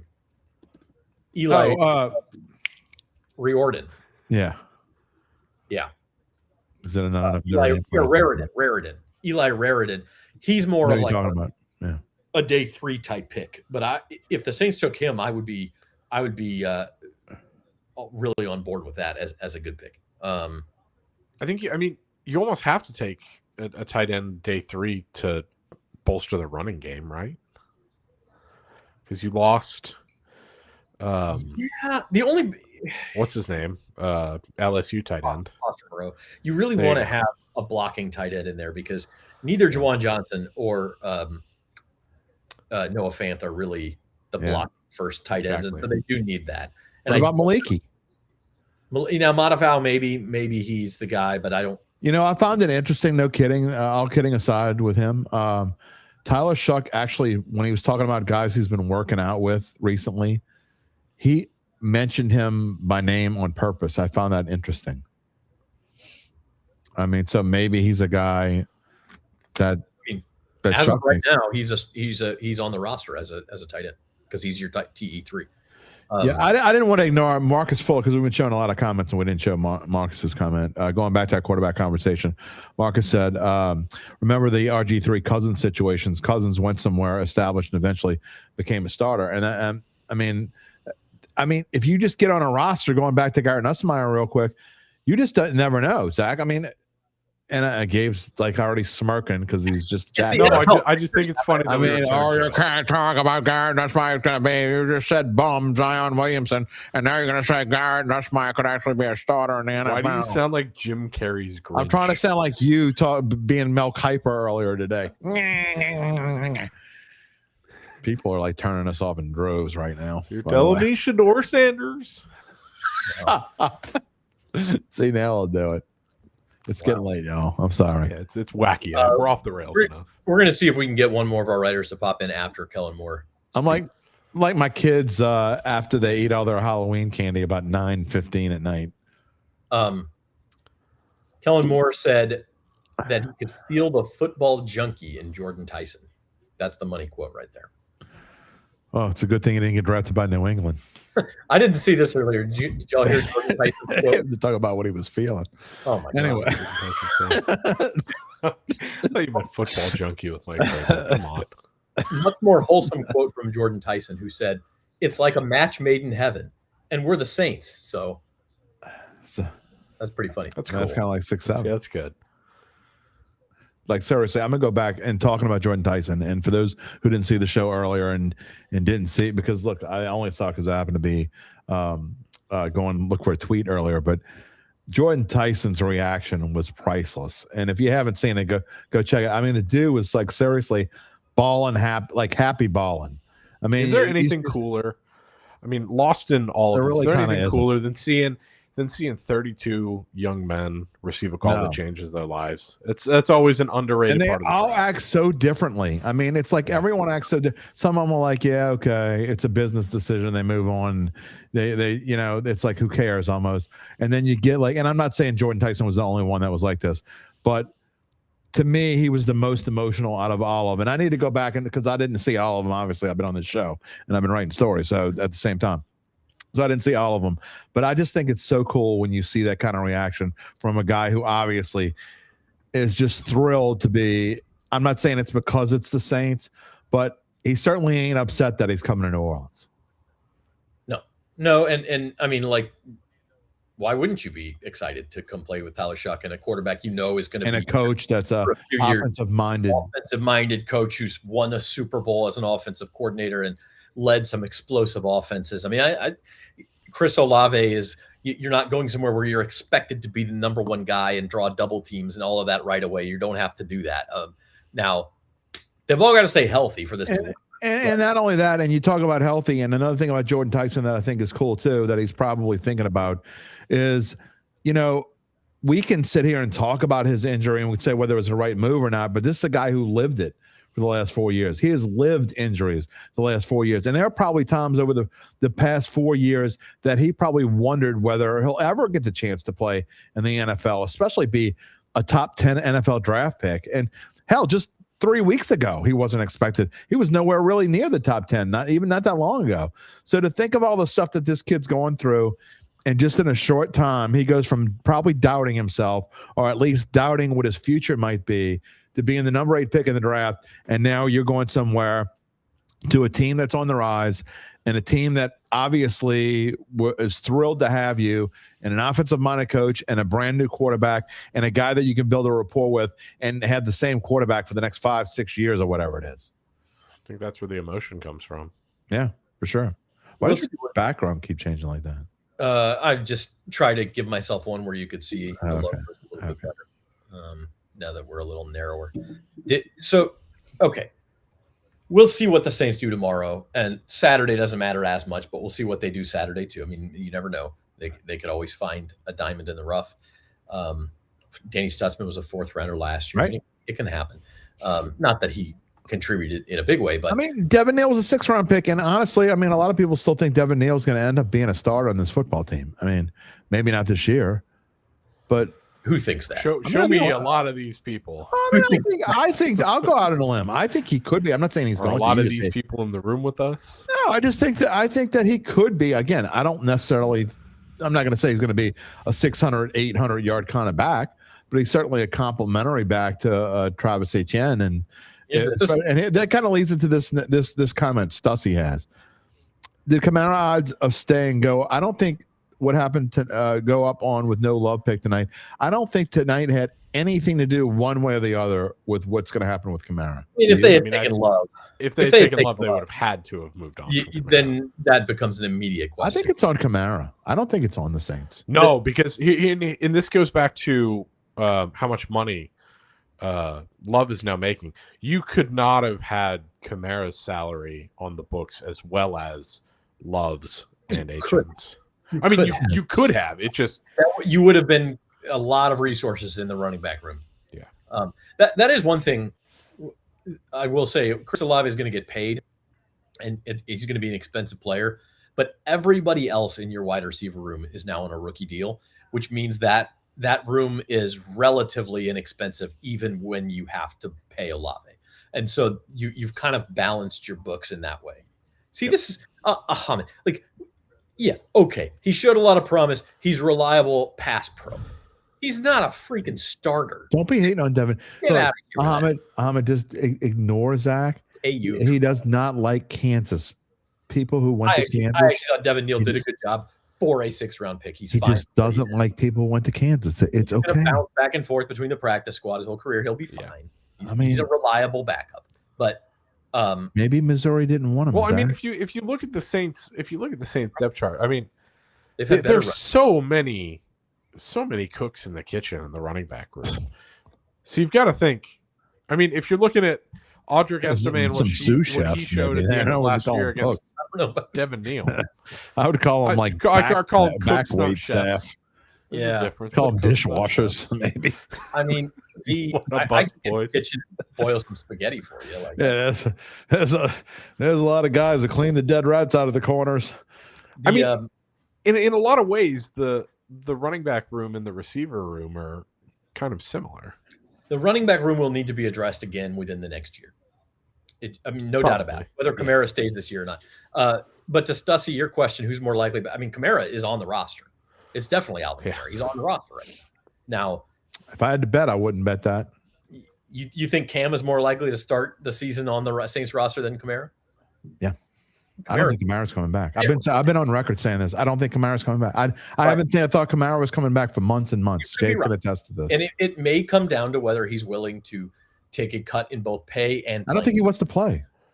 I don't think it's about money at all. I think he doesn't want to play. Yeah, he doesn't seem like he wants to play. I haven't seen a hide of hair of him. I don't know what. Can anyone tell me anything that Alvin Kamara has done over the past 4 to 5 months? Anything? Go get crawfish somewhere. Go to a festival. Go show up at a kid's school in New Orleans. I can't remember when everybody hated Carr he never shows up in the community. Now Kamara obviously isn't that. Throughout his career, he's been all over the community. But when has someone seen a hide or hair of Alvin Kamara over the last 5 months? I'll wait. Can I give you kind of a counterpoint as to why I think Kamara could want to be on this team? I mean, you gave this impassioned speech a minute ago about why Jordan Tyson should be excited about joining this team. You know, they've got an exciting young quarterback, an offensive coach. They've now got a running back who's going to take most of the work off Kamara. If you're Kamara, you have to feel sour. If this is it, if he hangs it up, you've got to feel kind of sour about how things ended. No, I considering don't think that you are arguably the best running back in franchise. He's about history. he will be 31 years old on July the 25th. Yeah, I think he realizes he's had one hell of a fantastic NFL, a 3rd-round pick who is, if you had to poll Whodats, probably gets 75% of people saying he's the greatest running back in this team's history as a 3rd-round pick. And so if you're Alvin Kamara, you might be at a point in your life where you say, you know what? I really don't give a damn. And I don't feel like going to get beat up, and I'm 31 years old, and it ain't about the money. And I don't care that they drafted H.N. or whatever it is. I just don't want to play, and I'm not ready to tell them yet. Just saying. Maybe you're right. We'll see. I mean, I think he could also, under that same guise, come back and say, okay, I'm going to get my 8 carries a game and collect my paycheck and then ride off. Kamara just doesn't seem and like have a a guy Taysom Hill-esque send-off. This is actually a very, I mean, because this sounds like I'm being negative on Kamara. It's actually the opposite. I don't think Kamara's the kind of guy who's going to come in here and collect a paycheck. Because 100%, I truly believe if he just wanted to collect the paycheck, there's no question in my mind he could come back and say all the right things and come back and just kind of like get hurt or whatever. That's not how that dude is. I think he's a all in or not in kind of guy, and he just doesn't seem like he's kind of in. He just doesn't seem like he's in. It all depends. I think it comes down to two people. Definitely. It comes down to what Kellen Moore thinks his role would be next year, and I think it's whether Alvin Kamara wants to play. I mean, if you were to tell Alvin Kamara, hey, we will give you 8 touches a game, but those 8 touches aren't going to be in pass pro. I mean, you're not going to drop back and pass protect Tyler Shuck for half the snaps that you're in the game. You're gonna get the ball. You're gonna have plays drawn up for you, and you're gonna be a meaningful contributor to this offense. I think he would take that every day of the week and twice on Sunday. I don't get what Kev is hon about. What do you hon? Who cares about? I don't even understand what you're asking. Does anyone understand? I'm just saying that until I see and I know Brian's semi-joking. He said he saw him in a flag football thing. I didn't see that, but maybe he was. I don't even know what you're talking about. Kamara's more into his NASCAR family now. Maybe he is. I'm just saying until he comes out and says, I'm looking forward to the 2026 season of the New Orleans Saints, I'm not going to believe it. Players that are his age. I mean, you see Cam Jordan. You know Cam Jordan wants to play. Maybe not necessarily with the New Orleans Saints, but one thing you know Cam Jordan wants to play. We're all pretty sure Taysom Hill's not going to play. Has anyone seen anything from Taysom Hill over the course of the last 3 months? No, because he's not playing. Everybody knows he's not playing. He knows he's not playing, and you haven't heard anything from him. So Alvin Kamara has been more like Taysom Hill and less like Cam Jordan is all I'm really saying. And from guys that are 31 years old, you would expect to hear something from them. And I just don't think like he sounds like he wants to play. All right. I got a fun thing to talk about here, and then we can wrap up with our final thoughts on the first round.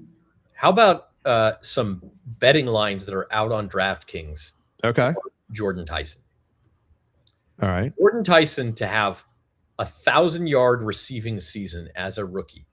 What do you think the odds are for this? 1,000-yard as a rookie. It's only yes or no. Well, it's actually only yes. Okay, so you have to bet that. What are the odds for? Yeah, there's no. I'm going to say if I had to put a number on that, I would put it at like plus 350. Okay, what about you, Gabe? Plus 450. See, I'm similar to you guys. I might have said plus 300. Plus 115. Yeah, that's that. You know what? They're going to be wackos that bet that. And he's plus 370 to go over 1,250 and plus 950 to go over 1,500. I would bet that with your money. Now, I will say this: those are lower odds than Carnell Tate, who's plus 125 to go over 1,000 yards. And if you look at that, we've got Rookie of the Year odds out as well. Offensive Rookie of the Year. Your favorite is Jeremiah Love, 2-1. Of course it is. Carnell Tate is plus 350. Jordan Tyson's plus 450. Fernando Mendoza's plus 550.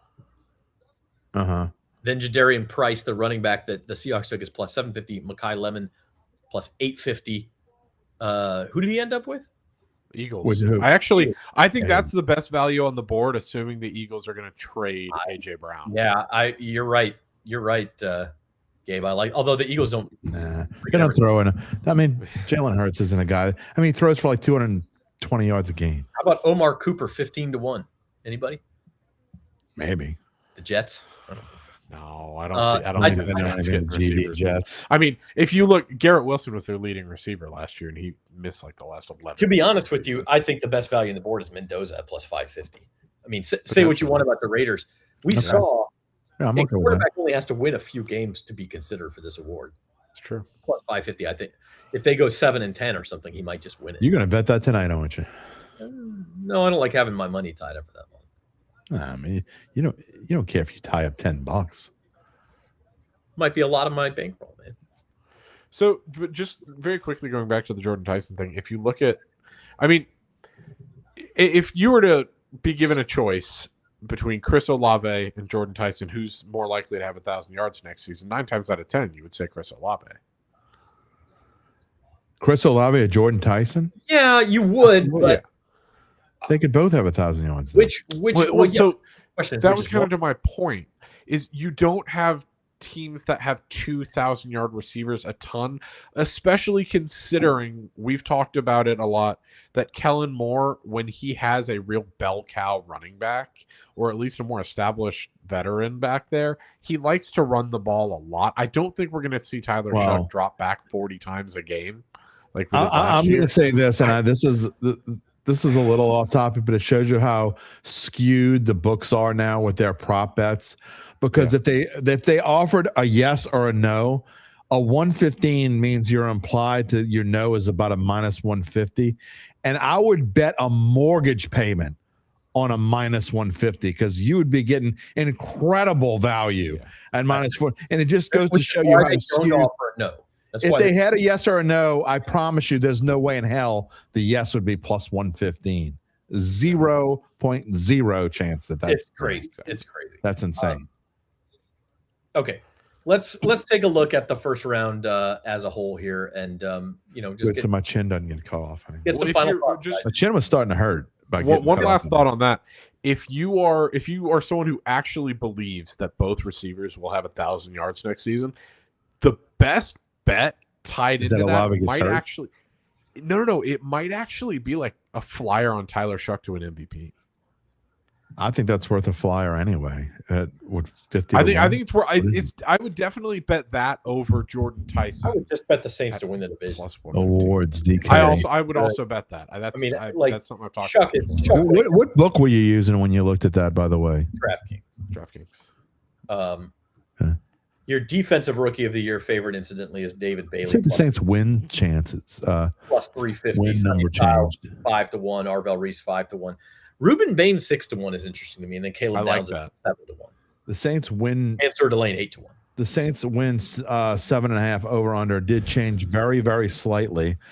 It has been for like 3 weeks straight. It has been minus 110 both ways. It is now minus 115 over 7.5, minus 105 under 7.5. I'd be interested to see if they all didn't change a little bit towards the over because people get excited about drafts. That's an interesting thought. All right. Jim. Yes, sir. Favorite pick in the first round right here. Non-Saints. We're limited. I wouldn't pick the Saints anyway. My favorite pick in this thing, and it can only be one, right? You can give me a top 3 if you want, but I want to know your favorite. Well, I'm going to say this. I don't think I'd ever say this, but I give the Jets an absolute A, if not an A+ in this draft. Omar Cooper is definitely one of my top picks in this. To pick him at pick 30 in this draft when he has been shooting up and was going to go somewhere between 20 and 24 when I was looking this morning. I think my next choice after that would probably be the Giants getting Arvell Reese and then the offensive tackle they wanted. But Arvell Reese at 5 is one hell of a pick. That's what I was going to say is Arvell Reese. And probably right after that would be like Caleb Downs. And then the Bucs taking Ruben Bain, as much as I hate to say it, that's great value for the Bucs. And Mekhi Lemon's going to do damage in Philly, like that pick too. How about you, Gabe? What's your favorite pick on the board? I mean, you guys touched on the ones that I really like. Caleb Downs for the Cowboys. I'm going to go a little bit off the beaten path here. I also like Ruben Bain, which you just touched on, Zach. I like Caden Proctor to the Dolphins. I mean, you've got your new quarterback. You got to protect him. But then I also really like Peter Woods to the Chiefs at pick 29. Okay, I could see that. That's a good pick. I mean, the Saints don't need defensive tackles. I haven't paid as much attention to interior linemen as maybe some of you guys did. Also, the Browns getting Concepcion at pick 24 when they were talking about all the rumors about them maybe taking Tate or Tyson at pick number 6 before they made the trade. And then I think realistically we knew they're probably going offensive tackle with their first pick, but to be able to get a Concepcion at pick 24, that's not super value. It's about where he was going to go. But they also got the top tackle on the board. I was going to say they got the top tackle on the board. The Browns have done a good job in this draft. Yeah, for sure. Kind of scary. We're talking about the Browns and the Jets It is crazy. I am not as high on the Jets picks as you. Jim. It's easy to say, hey, they got better. They had 3 first-round picks. I'd have taken Reese over Bailey. Even though I've been on Bailey for a long time, I don't like him as much at 2. I wouldn't have taken him over Reese. I think Kenyon Sadiq is a super risky pick that could end up being a bust. And Omar Cooper, that's pretty good value at 30. I do like that one, but I'm not as high on that. You know who didn't get better tonight? Falcons? The Falcons did not get better tonight. Okay. Least favorite pick on the board, Jim. Least favorite pick. I am going to say that's a tough one. Because this is going to come off when I say this is going to come off the wrong way, and I don't mean it the wrong way at all. I said it in like Mansour Delane to go as high as 8 because I didn't think it was worth the 8th pick of the draft. For the Chiefs to move up to 6, again, I'm going to say I think Delane is going to be a very good player in this league for a while. I think he's going to be a fine player, but I don't understand. And I mean, I get it. They did it because I guess they thought the Commanders were going to snipe him or whatever.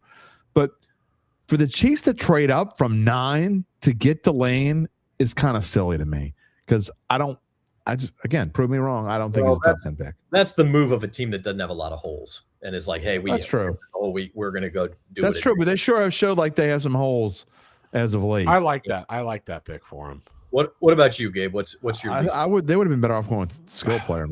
There's 2 that stand out to me. One of them because I don't think he was necessarily worth this pick. I think you could have potentially traded down a few picks and gotten him. I think, and Jim's going to laugh at me for saying this. Carnell Tate at 4. I think it's a bit of a reach at 4. I was going to say that is a reach at 4. It's a reach at 4. Then there were so many other things you could have gotten. Arvell Reese. I mean, could have gotten Sonny Styles. What?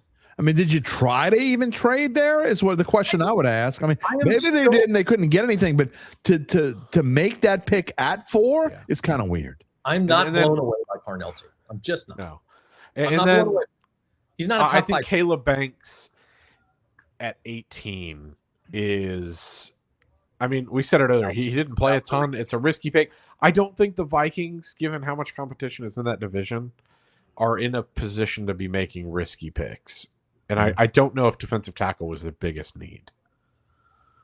Yeah, that was a reach for sure. I will say, I was thinking about Carnell Tate, making him my pick, but I'm going to go. This is really going to make Jim mad. I think one of the worst picks on the board was the pick right before Carnell Tate. What are the Cardinals doing, man? I don't know. He's a really good player. I'm telling you what that I said this when the pick was made. This is what I think. I think they really thought they were going to have people interested in the pick, and people weren't, and teams just weren't interested in the pick. And they probably have. I mean, you shouldn't do this, and I can't imagine that a real NFL team would do this. But they're the Cardinals. They're getting like the Jets and some of the other teams. I mean, they probably just assumed they were going to make a pick and move down 6, 8, 10 spots and had guys they liked in the middle rounds. And then they were like, oh, crap, we have to pick 3. Just pick Jeremiah Love. Just pick Jeremiah. Well, I know that's easy for me to say, but maybe we can't. TV keeps telling us we can't pass on Jeremiah Love, so we're not going to. I just think they're a dysfunctional mess. It reeked of desperation. And the other thing that I think it got worse when they did not get Ty Simpson. I think they really thought we're going to get Love, and we're going to come back in and get Ty Simpson. And when you didn't get him, when the Rams kind of said, no, you're not doing that, all of a sudden you're left with a shiny new toy in Jeremiah Love. Yeah, you could be right, for sure. And what else? Like, we've seen this movie. We saw it last year in Las Vegas. Ashton Genty, shiny new toy, didn't do crap on a bad offensive line was. I was going to say, let me ask you guys this: if you're no good, if you're Arizona now, you've got to get rid of James Conner, right?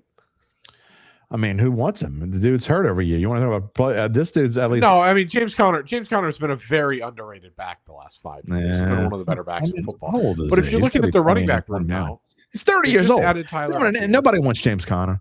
He's an injured running back who is about to turn 31 in a week. Nobody wants James Conner. I don't want James Conner. Well, I mean, you got to get rid of somebody. Trey Benson, James Conner, or Tyler Algier. I don't think it's Algier. I'm not getting rid of Trey Benson. So then you're getting rid of James Conner. Okay, so what? Who cares? It's not worth anything. That is going to. I don't. What are they doing, man? I really don't like. They're Cardinals. Okay. They're seriously becoming the I will worst say, franchise in football. I will say they're up there in the top 3. Between Trey McBride, Jeremiah Love, and Michael Wilson, they've got a hell of a skill room. I mean, maybe they'll trade Trey McBride. Just got no offensive really line and messed quarterback. Thank God. Luke Johnson does have his list out. We can end here of guys who make sense for the Saints on day 2. He actually does not have Zion Young on this list. We have mentioned some of these names though. Toledo safety Emmanuel McNeil Warren. He has listed here.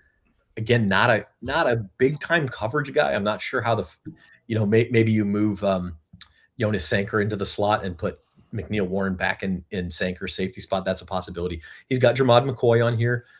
D'Angelo Pons, a little 5'8" corner from Indiana, big time playmaker. Traden Stukes of Arizona, we talked about. Keontae Scott of Miami, we talked about. And then edge rushers, he's got Cassius Howell, Texas A&M, R. Mason Thomas, Oklahoma, and Kieron Crawford, Auburn. He'd be more of a third-round guy, but if they don't go edge in second round, I'd keep an eye on Kieron Crawford. And then he adds Jacob Rodriguez, Caden McDonald, the big defensive tackle from Ohio State, and Chase Bisontis, who's a interior offensive lineman from Texas A&M. Okay. K-Man says Rattler to the Cards via trade. K-Man, I don't know how else to say this and without being ugly, because I'm not trying to be ugly. Rattler has his trade value is just slightly north of 0.0. I think Rattler has some trade value, but if you're the Cardinals, you've already got. You might get a 7th round pick, Brissett's and better than I have some Spencer pizza Rattler, left over in the kitchen. You might get some of that. Jacoby Brissett and Gardner Minshew. You've already got your backup quarterbacks. You don't need a third. Exactly. I mean, you need a starter is what you need. I mean, Jacoby Brissett wasn't awful last year. Spencer he's Rattler, a good bridge quarterback. He's a great bridge quarter. He's the guy you say, he's the guy who lights it up the first 3 or 4 weeks, and then he kind of stinks. A guy like Adam Schefter does not drop Spencer Rattler's name as a trade possibility if he has not heard something. Blah, blah, blah. I heard there had to be something to the Saints trading up to 3 for Arvell Reese earlier today. No, but that's all leaking from the Cardinals. Who's leaking Spencer Rattler rumors? I don't care. Whoever it is full of horse hockey. You're probably right. It's probably not going to happen, but it is something to watch tomorrow. And to that end, we are going to wrap things up. We will be live. Not on that. We can't end on that. Back here on the Saints. Well, what do you want to end on? I don't know, but not on Spencer. We're not a horse hockey and Spencer. How about on Tyler got a shiny new weapon? Ask me some kind of weird question. I'll end it with this. We can't answer end on that. It's been such a great show to end on. That would be terrible. Here you go. Here's a good. I like this, Ricky. Ricky Parallel says Saints get Harold Perkins. That would be an awesome pick. I think maybe on Saturday, not tomorrow, Ricky. I'm going to say it. I like people are going to, after what I've said about Nussmeier, people are going to say I'm an LSU hater, and I implore you to look at the wall behind me. Hater. However, I don't think Harold Perkins is going to be a good NFL player. I don't think so either. He is not smart enough to play in the. He does not read the game very well. And we saw that at times last year. Mrs. Perkins going to call your house, and you don't. It'd be better off with AJ Halsey, I think, if they're. What are they going to do? Burn a hat with my face on it, or something like they did? I don't know. Does anyone understand that reference? You better not show up on Perkins Road. I'm just going to see what I did there. Make you paint your face. Yeah, I don't want to be on Perkins Road. Yeah, do you remember when Harold Perkins was committed to A&M, and then he switched to LSU? I don't remember that actually. So he was committed to A&M at first, and he had a draft party, and I believe someone at his draft party, while he was live on Instagram, took a lighter to a Texas A&M hat, and Texas A&M fans never let him forget it. Oh, wow. So it wasn't him, but it's a very niche reference. I think that if you put Harold Perkins in the right spot and let him just kind of like do whatever he wants to do, I think he could be a good player. But NFL defense is letting you do whatever you want to do. Roam and be like kind of a roamer. A roam, roam. He just doesn't read the game well enough in my eyes, and that can change. But he's a freak athlete. I think we just exactly, and I think freak athletes find more often than not find their way into the NFL. I mean, he played for some really messed up teams. All right, one more time. I want to let everybody know that this NFL draft coverage was brought to you by the doctors of Tulane Medicine, now seeing patients at East Jefferson General Hospital and across the greater New Orleans area.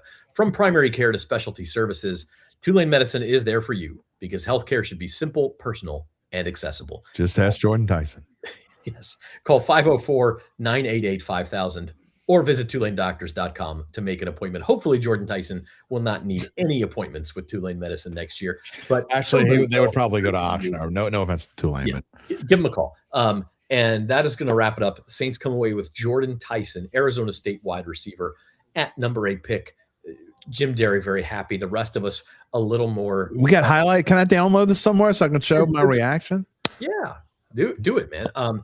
And we will be back on the Saints Insider channel tomorrow before and after the Saints pick at number 42, at number 73. If they happen to trade up, we'll probably not be there before the pick, but we'll get on as soon as we can after, and I'll visit with some of the Saints insiders as soon as possible. So Can I throw out a plug real quick before we go off the air? Yeah, go for it, Jim. Tell We everybody. have a big week coming up on that next week.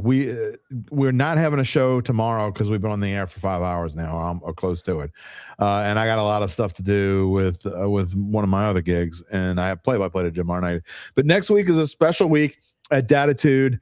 It is shows number 498, 499, and 500. And when I went to Zach 5 years ago and said I wanted to do my own show, I thought I was going to get the why do we need to do another show? But I got to throw it. I got to give Zach props. He's like, yeah, why not? It's not going to hurt anything. Let's try it and see what happens.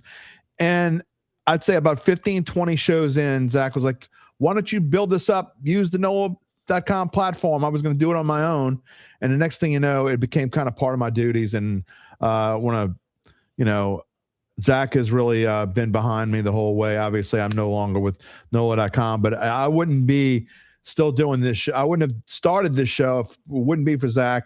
And it's a big week, and it's going to be kind of an emotional week because if somebody would have told me 5 years ago that you get to 500, and when I talked to Stan Verrett, who's going to be my guest on show 500, I think he was kind of surprised that I made it to show 500. So it's been a cool ride. Gabe's been along for probably, 3/5 of the ride, something along those lines. And so without you two guys, Dattitude wouldn't be anything. And we've grown a pretty nice following. And I'm way further along with this than I ever thought. And I couldn't do it without you two guys. So I just want to give a shout out to y'all. And again, next week shows 498, 499, and 500. And I'm pretty thrilled about it. Well, Jim, we know you work your tail off and you care a lot about it, and proud of the community you've built over there. And I mean, look at this. We've been going for 4.5 hours, and we had a lot more earlier, but there's still 67 people watching. That's got to be a sign. Come on. I mean, it is. I mean, you know what I'm saying? 11 o'clock at night. So we appreciate every single one of you guys who tuned in for any length of time. Also appreciate Jeff Duncan, Luke Johnson, Matthew Parrish, Rod Walker. They're very busy tonight. Read their stuff at NOLA.com. Reed Darcy. And Reed Darcy. They all came over to hang out with us for a few minutes tonight. And they will be writing up the draft all weekend. And we're going to have a big feature, as we always do, on the Saints first round pick on Jordan Tyson coming out in Sunday's newspaper. So check that out too. And my thanks to you guys, Gabe Henderson, Jim Derry, my co-host on this live draft show for the 5th straight year. And again, be back with some live videos tomorrow night. Until then,